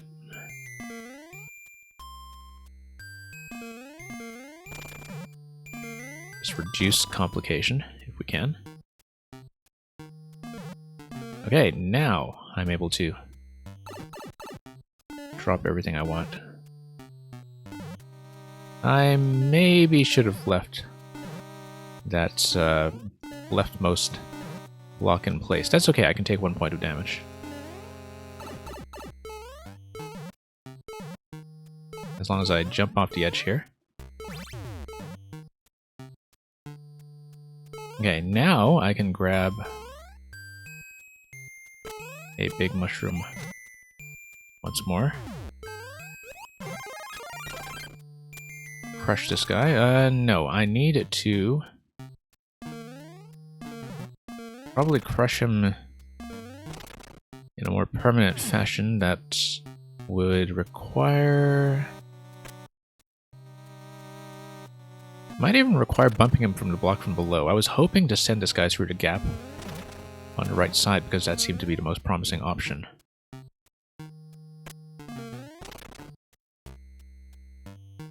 But we can rotate through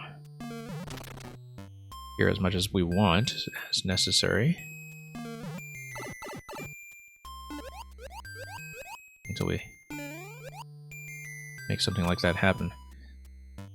So there are a couple of options that we have for the small dry bones. We can overlap it with an on-off switch, perhaps. Now I have no more dry bone shells that I can use. I actually should have used this block to bump it. But the problem with that was that I would have needed a second on-off activation to bring it over to that location, and then I would kill it from below. However, if you do bump that block,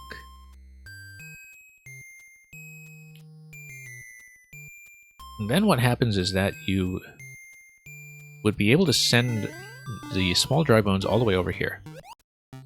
Then you can load it onto this location here, past one-way panel, and drop it here. Problem with that is that it would just walk around on this level, unfortunately, and I don't think it would actually come down here, where I need it to be. But you would be able to punch it from below, and punching it from below would kill it.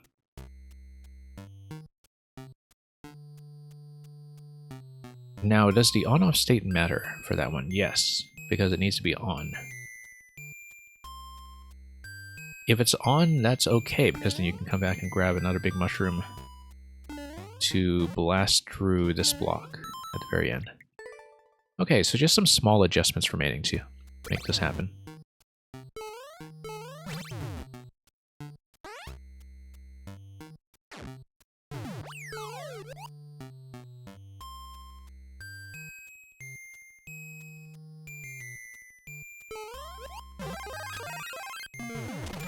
Yeah, we've got most of it.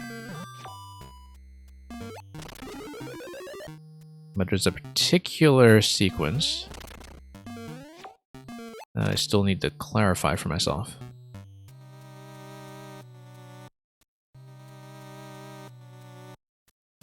Specifically, once we hit this,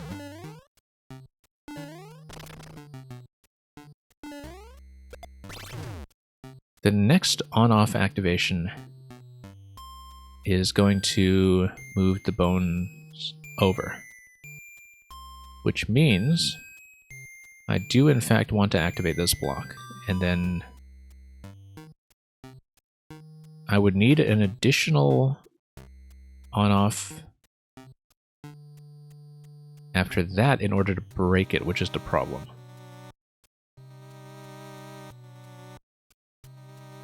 So yeah, I was hoping to send a Dry Bones over, but then I would have no way of getting the switch back to off. Unless there's a way to activate this one down here. However, it might have been possible if you drop the middle. Well, if you drop the middle, it's going to definitely destroy 2 blocks, right? So,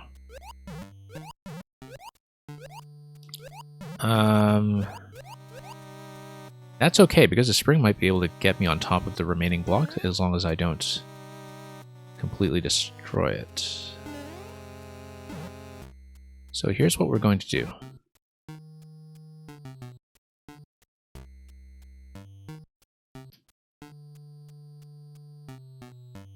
We're going to take damage off this guy. Grab the big mushroom after that.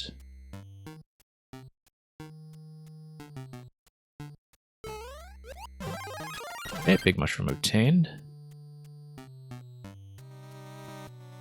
And then I slide through here, bust down these 2 on the right side. Yeah, because of the vines, since the vines have spawned, I'm actually very easily able to get back up to that last block. In fact, I may just be able to get up there with the big mushroom.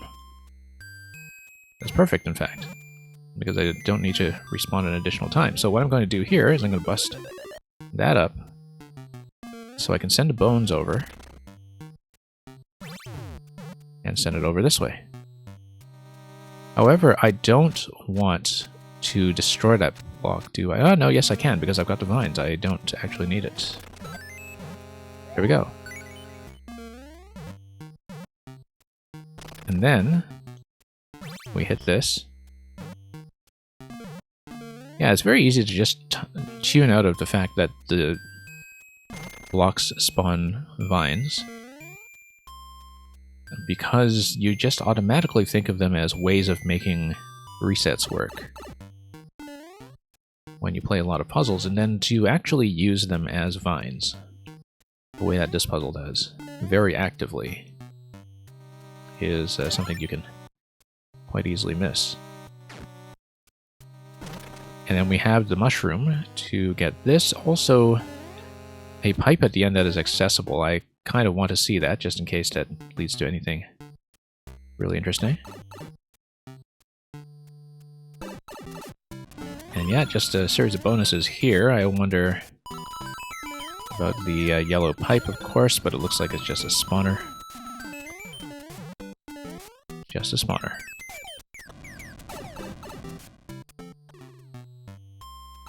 So yeah, these are just freebies for Endless. And then we grabbed a gold ball.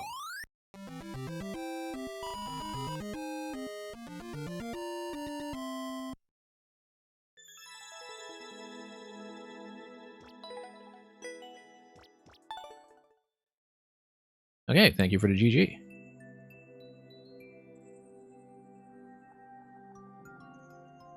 Green Star, you are here. We'll do one of yours next. Yeah, let's go back to what I've played. And you said, where is P, right? Let's take a look. We've got lots of old levels by you to catch up on eventually. Or, oh, no, where's P was something you said earlier. Something that's not too long, Green Star, because I can't stay on for too much longer.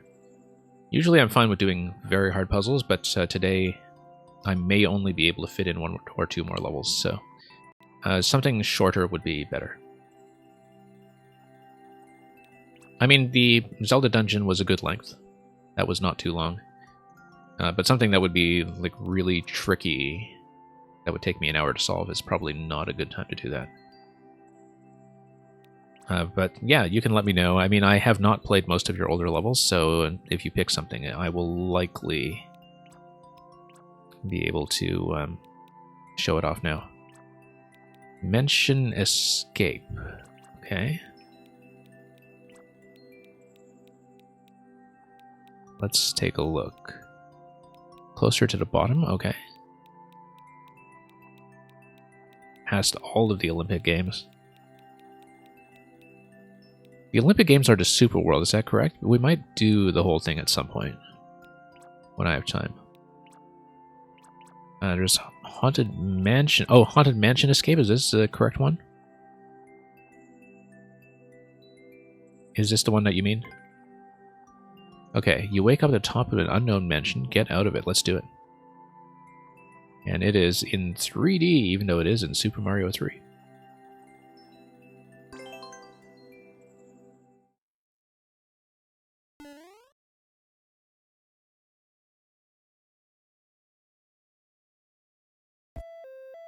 Okay. Interesting. This looks like a map that's on the right side. This, I don't know what it is, but it looks like a portrait. And the portrait, of course, has 6 different tiles in it. Maybe that's going to be important later. I don't really know. Nothing here, nothing here. Okay. Let's just play.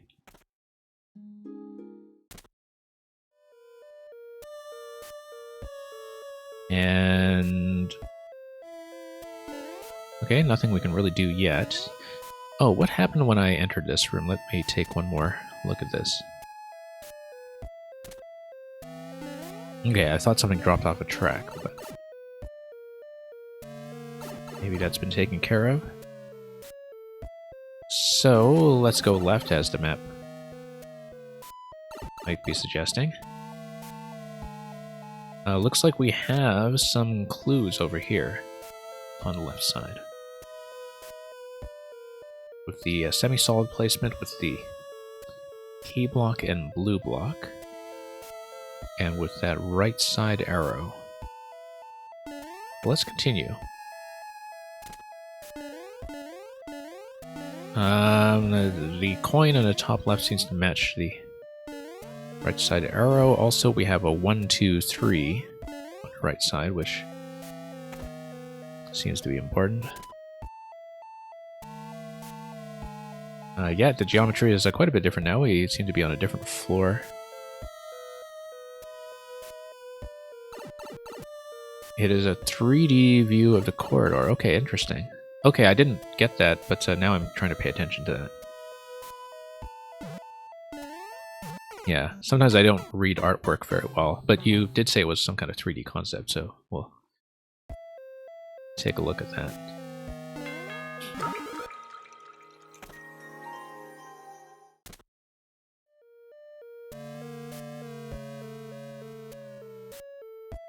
"3D view of the corridor." Oh, I guess the arrow would be pointing to the perspective that you're taking. In terms of the direction, perhaps. Yeah, I'm looking at the artwork and I'm trying to figure that out. Like, that maybe that's, you know, a first-person dungeon view or something, but... I didn't quite understand that right away.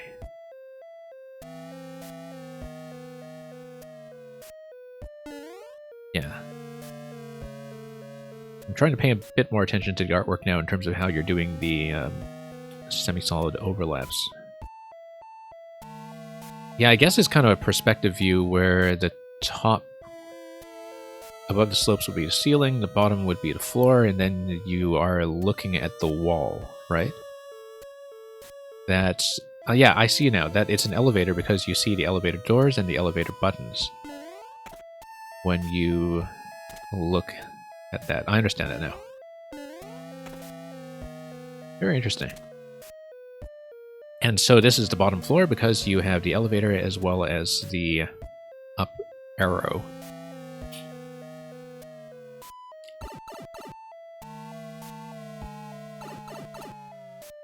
Okay, we don't want to get whacked by the thwomp. I do want to probably raise the thwomp. And to raise the thwomp, I would be able to do it by probably bumping it like that. And then I would be able to destroy the block on the right side, which would then allow me to unlock whatever's in the blaster. That's going to be a POW. POW would then allow me to get through here. Interestingly enough, POW would also allow me to reverse through here, carrying the spring. That might be important, actually. But we can do that later, because I don't know what the spring would be doing for me back there anyway, so... Let's just continue. Okay, immobilized Magic... Oh, not immobilized, okay. We do have 1 coin out of 2.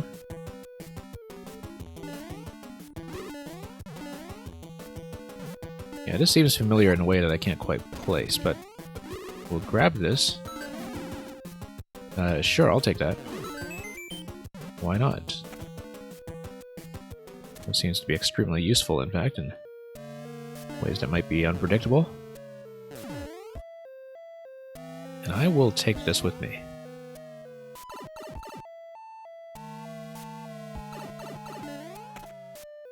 And then we'll do the other wing.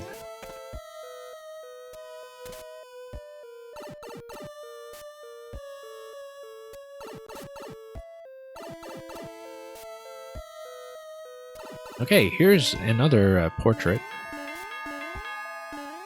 I think it matches the one at the beginning, just with a different sort of picture frame. Interestingly enough, I think Tanuki breaks this. I don't know if that was supposed to happen.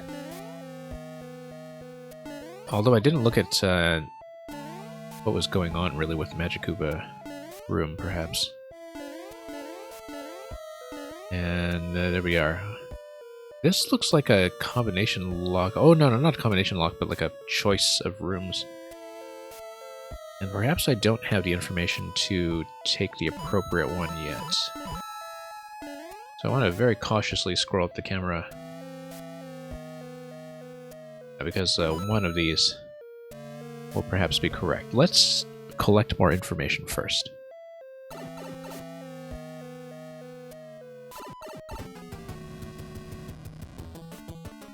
Okay. Wigglers everywhere. Little wiggler, big wiggler.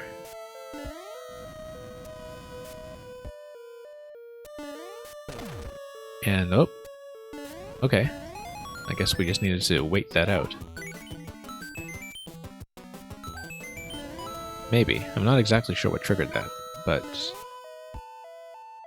we have a key.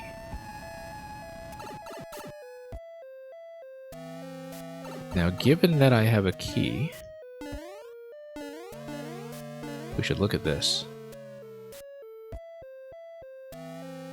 So, interestingly enough, we have 5 different block types there. We have question...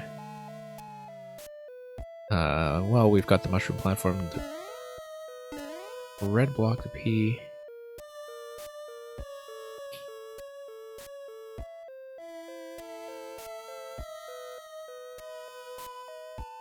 I guess maybe we're supposed to identify something that has to do with the picture.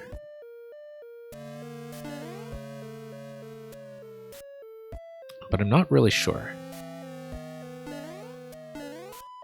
Because it's a bit of a quiz, isn't it? I don't know if it just locks me in or kills me if I pick the wrong one. So I wonder if I have the information I need to do that. Try to make a bit of a point-and-click adventure interesting. Yeah, I guess I was supposed to pick up on some kind of environmental clue for that then. And I don't know if I actually did.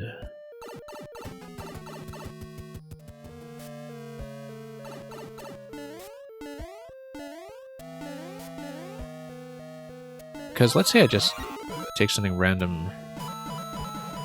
And yeah, this would just be a trap and you die, right? I would definitely have to die here. Okay, we'll just take the death here quickly. I don't even remember if I hit checkpoint. I don't think I did.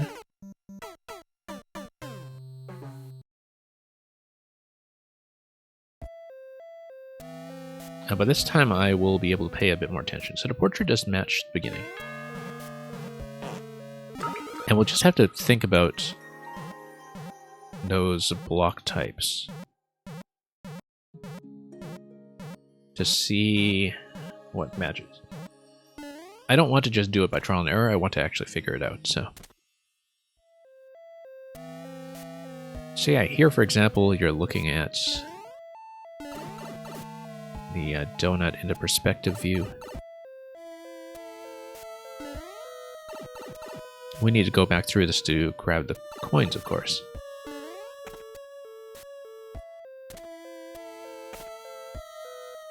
You have the 3, 2, 1 coins. Oh, yeah, no, you need to go back down here once you get the key. This is the next way forward. These are the floors of the lift, and you need to go down to the bottom floor. Okay, I understand that now. I'd just forgotten about where to plug in the key, and now it's very clear to me. So it actually makes more sense to do the right side first, then. Because then second coin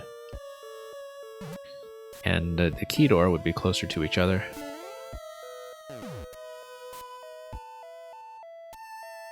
But I understand the general concept. Okay.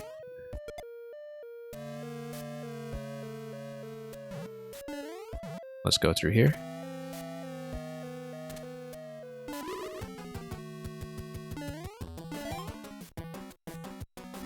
And I guess the Tanuki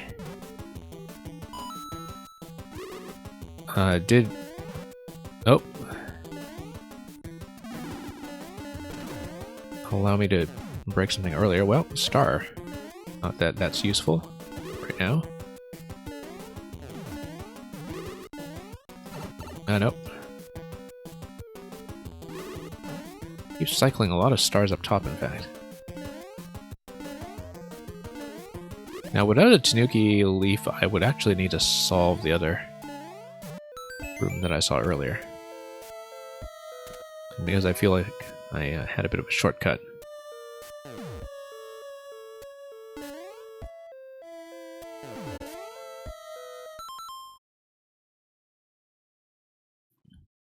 Okay, I should be able to finish this. I do have to go fairly soon, but we'll hopefully have time to map this through the whole way. Whoops.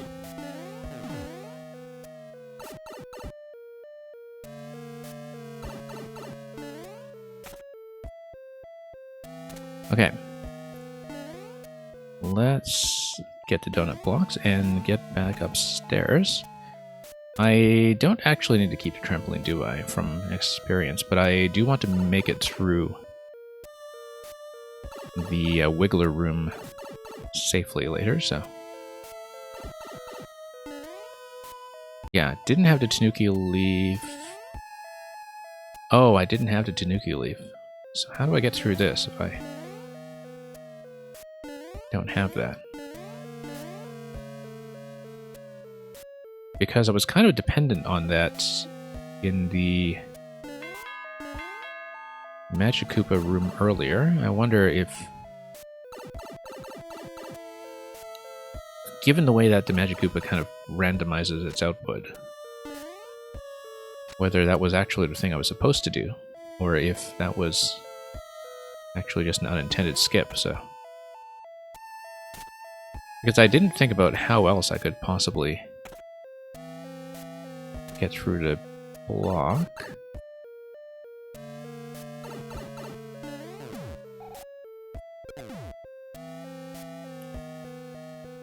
Unintended skip, yeah, I thought so. So maybe I should not be going back here because I've basically finished my business here. Yeah, because I would think that because it's something dependent on the Magikoopa behavior, that it would not be part of the intended solution. Thankfully, it didn't seem to break anything really, really critical. But then I would need to find another way to get that, possibly by escorting this to an earlier room. So for example, if I take everything back here, and take this back here to the entrance, I wonder if the trampoline gives me anything in the entrance. Doesn't look like it. But I might as well check.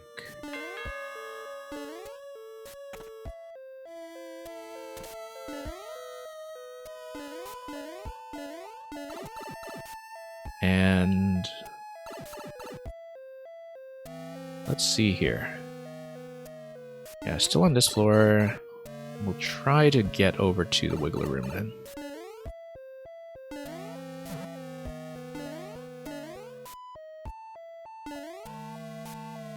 But this is clearly going to be the final exit. So yeah, whatever tool I have to get through here, which is likely... I mean, it has to be either the Tanuki Leaf or a... something like a P-switch, but I think it is the Tanuki Leaf. We'd have to get it elsewhere then. And I don't know where that could be. And because we just didn't have to deal with it earlier.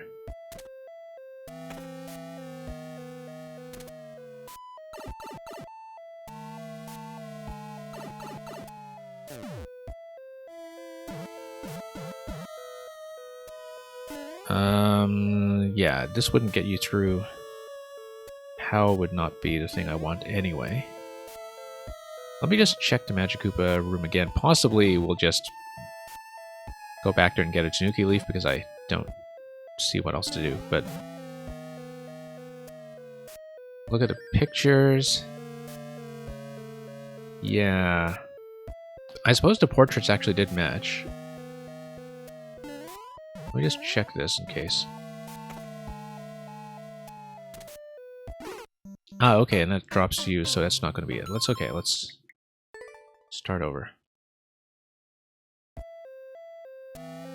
Yeah, because you've got...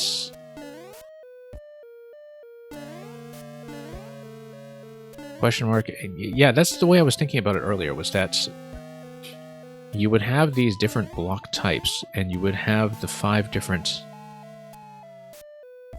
blocks to take you up to the mushroom, and I was thinking about matching them. For some reason, I didn't think about the negative space of it. Because I was looking at that and thinking, okay, red and brick are accounted for, but I wasn't thinking about the sort of negation of that as the way to do things. So I'm pretty sure I do understand it. I just looked at it in reverse, if that makes any sense. Oh, I see. No. It's a picture comparison. The comparison is that the P block takes the place of the ice block earlier, and so the solution is the ice block. Nope. Mistake. Yeah. That was just a mistake.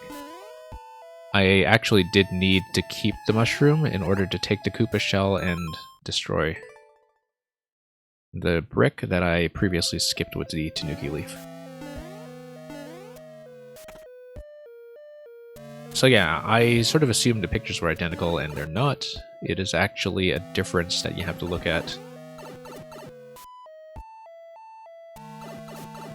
And that makes sense, since this was evidently the only place I could progress. Okay, this is SMB3, which means we have to be careful not to let the shell wake up. Now, what happens if I keep the shell and use the shell to kill the Wigglers here? Wouldn't that create a problem if the big Wiggler is supposed to come down later on? Or, I guess it would be timed according to a bomb track. Yeah, no, because it's just disguising a bomb anyway, so it doesn't matter if you killed Wiggler.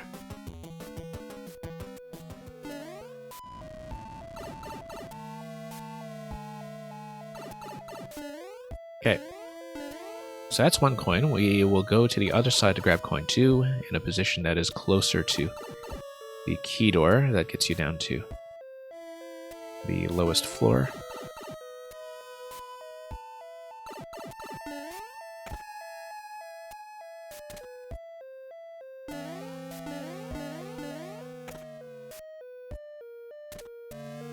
And so we'll do that instead.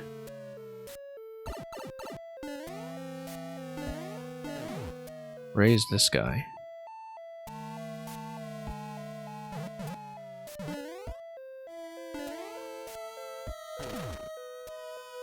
Okay, got that.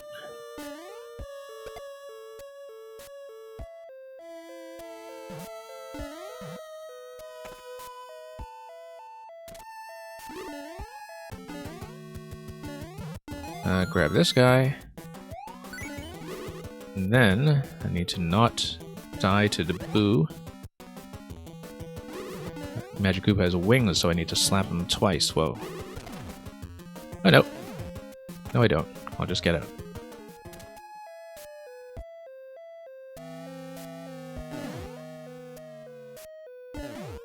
Okay, we'll do this. I'm going to grab this anyway. Might be important.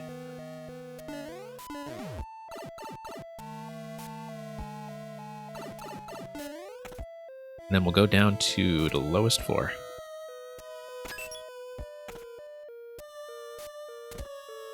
That's a checkpoint. So yeah, given the checkpoint placement, I guess that means the spring will not be required. But we will need another key. And I guess this is another perspective room somehow. Yeah, I guess it is like looking down a corridor where there's a door that is on the right side of the hallway and a door at the end of the hallway. That's a very interesting perspective trick. And yeah, it kind of matches up to... I'm trying to figure out how it matches up to the map as well, but oh, interesting. Didn't realize that would happen. That's okay, we'll check this first. From this level, you learn that players usually don't get design stuff. Yeah, it's very difficult to get in the habit of reading what the background art means if it's not something that's very purely functional, I think, especially in the older styles. Sometimes it takes me a while to notice bigger ideas that are done in artwork. You obviously need to get through the green pipe, lower the muncher, and then something spawns, probably a red bomb, that would then destroy the blocks. And then it's going to be one-way panel navigation, which is actually very familiar. That's an idea that's been around since Mario Maker 1. So this is a mole maze. You just need to escort the mole. I think that's all there is to it.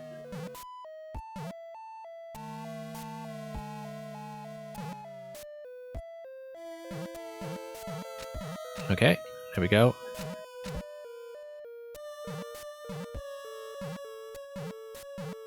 Can I run him over? No, hang on. Yeah, the positioning is a little bit tricky, but maybe we can bounce him all the way up. There we are.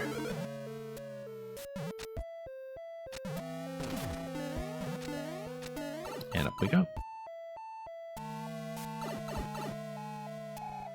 Okay, that's not quite a Tetris block. Oh, I guess it's something that matches the map layout of this floor, in fact.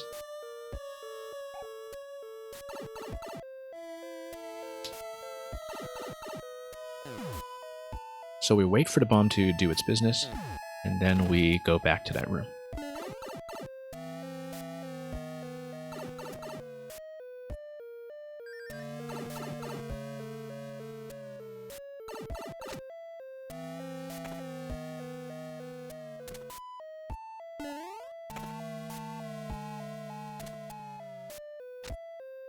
Now I navigate through this. Whoops. Hang on. It takes me a moment to read these, but they are doable.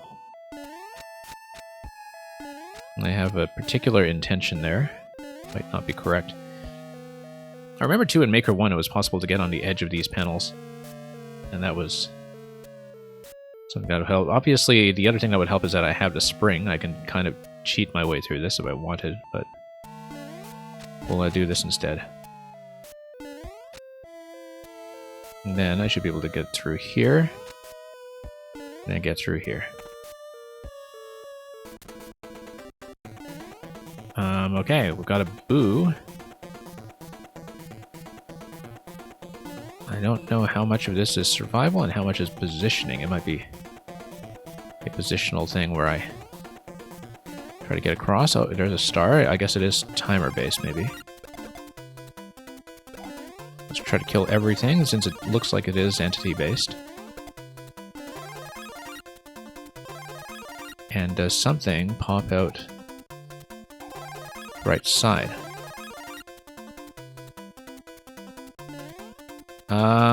Looks like it's possible to jump up, in fact. Interestingly enough, if you don't have the spring, the star should be able to get you positioned up there. Oh, the spring kills the entity limit, doesn't it? Yeah, I didn't think about that. That's okay, we have checkpoint, except I'm soft-locked, aren't I? Well, I mean, 100 seconds... Yeah, press F to play respects. Yeah, I guess the spring broke the entity limit.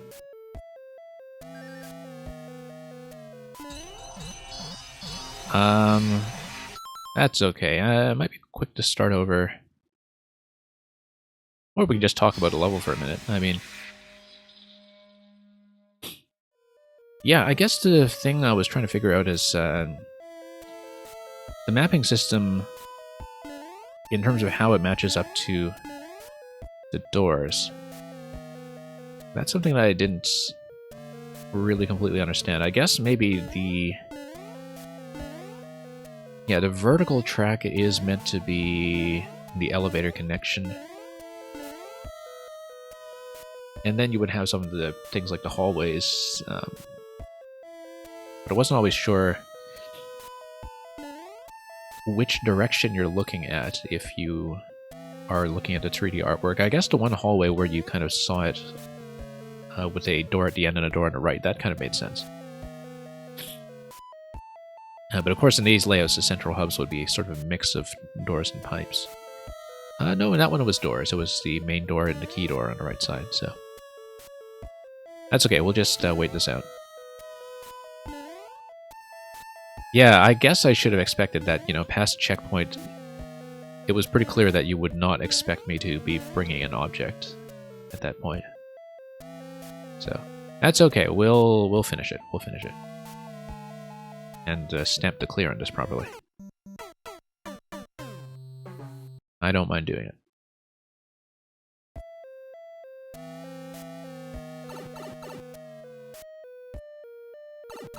I probably should have used a spring on the one-way panel segment, in fact. That would have been helpful. Oh no, we want to do the key door first.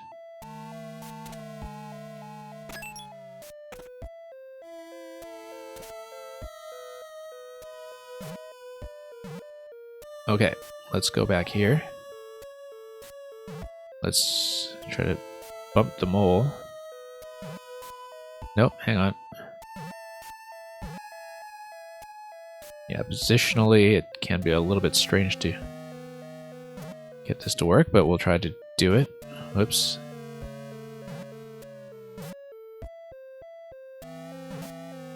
Hang on.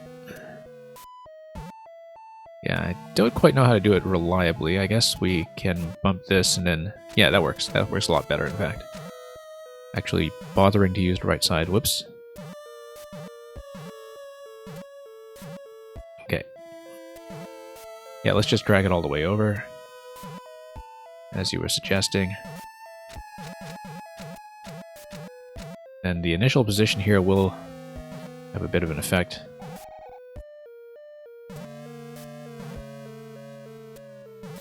I just happened to have a very convenient series of motions the last time I was here. There we go.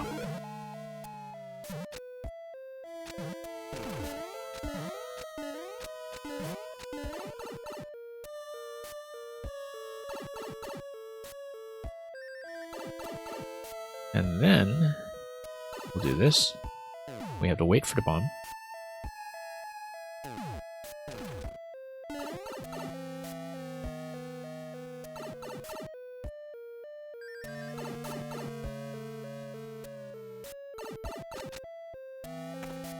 Okay.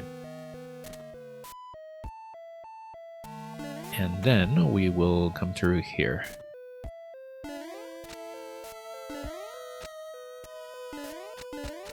And yeah, fairly readable. Yeah, like I said, it felt like that was all over the place in Maker 1, especially with the edges of the one-way panels being relevant back then. Okay, this is fairly gentle, this part. Yeah, the level on the whole is pretty gentle when it comes to execution.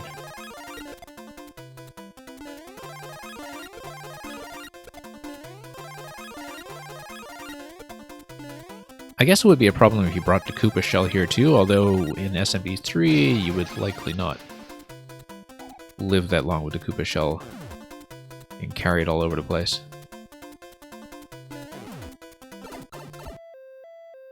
Let's not lose the star there. And we have escaped. I don't know if there's anything up top to look at. Oh, it looks like this is just the exterior of the mansion. And that's it.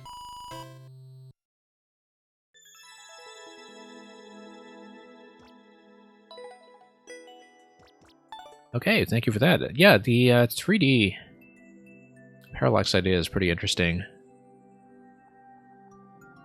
I think it's mostly an aesthetic thing. I didn't really use it to solve puzzles much, I think, but it's an idea that I think still has a lot of future potential when it comes to visual clues. Because I haven't really seen that used very much. Yeah, too bad about the soft lock that we found, but this is an old level and, you know, these things happen, so.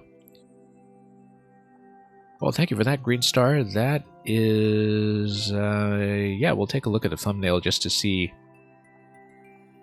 I see, the thumbnail is tucked into the corner at the end, and that's what we saw outside the mansion. Don't know if you had any spectacular artwork here. Ha, nothing scarier than an irregular tetromino. Probably referring to the 5 blocks at the end that represent the map. Oh, this guy did the same thing. You carried a spring into the ghost room. Yeah. That was more than 1 year ago. So, I was not the first person to do that. Anyway. That is all I have time for today. We will likely be doing at least one more Maker feature stream at some point later this week. And we got it through a decent pile of puzzles today, so I will be sending you folks off to another stream very shortly, as soon as I've decided who will receive the raid. But in the meantime, thank you so much for joining me today. As always, thanks for watching, and thanks for dropping by to see some of your own levels played, on top of the ones that I selected for myself. And have a great day, have a great week with Mario Maker and with everything else. As usual, fare thee well.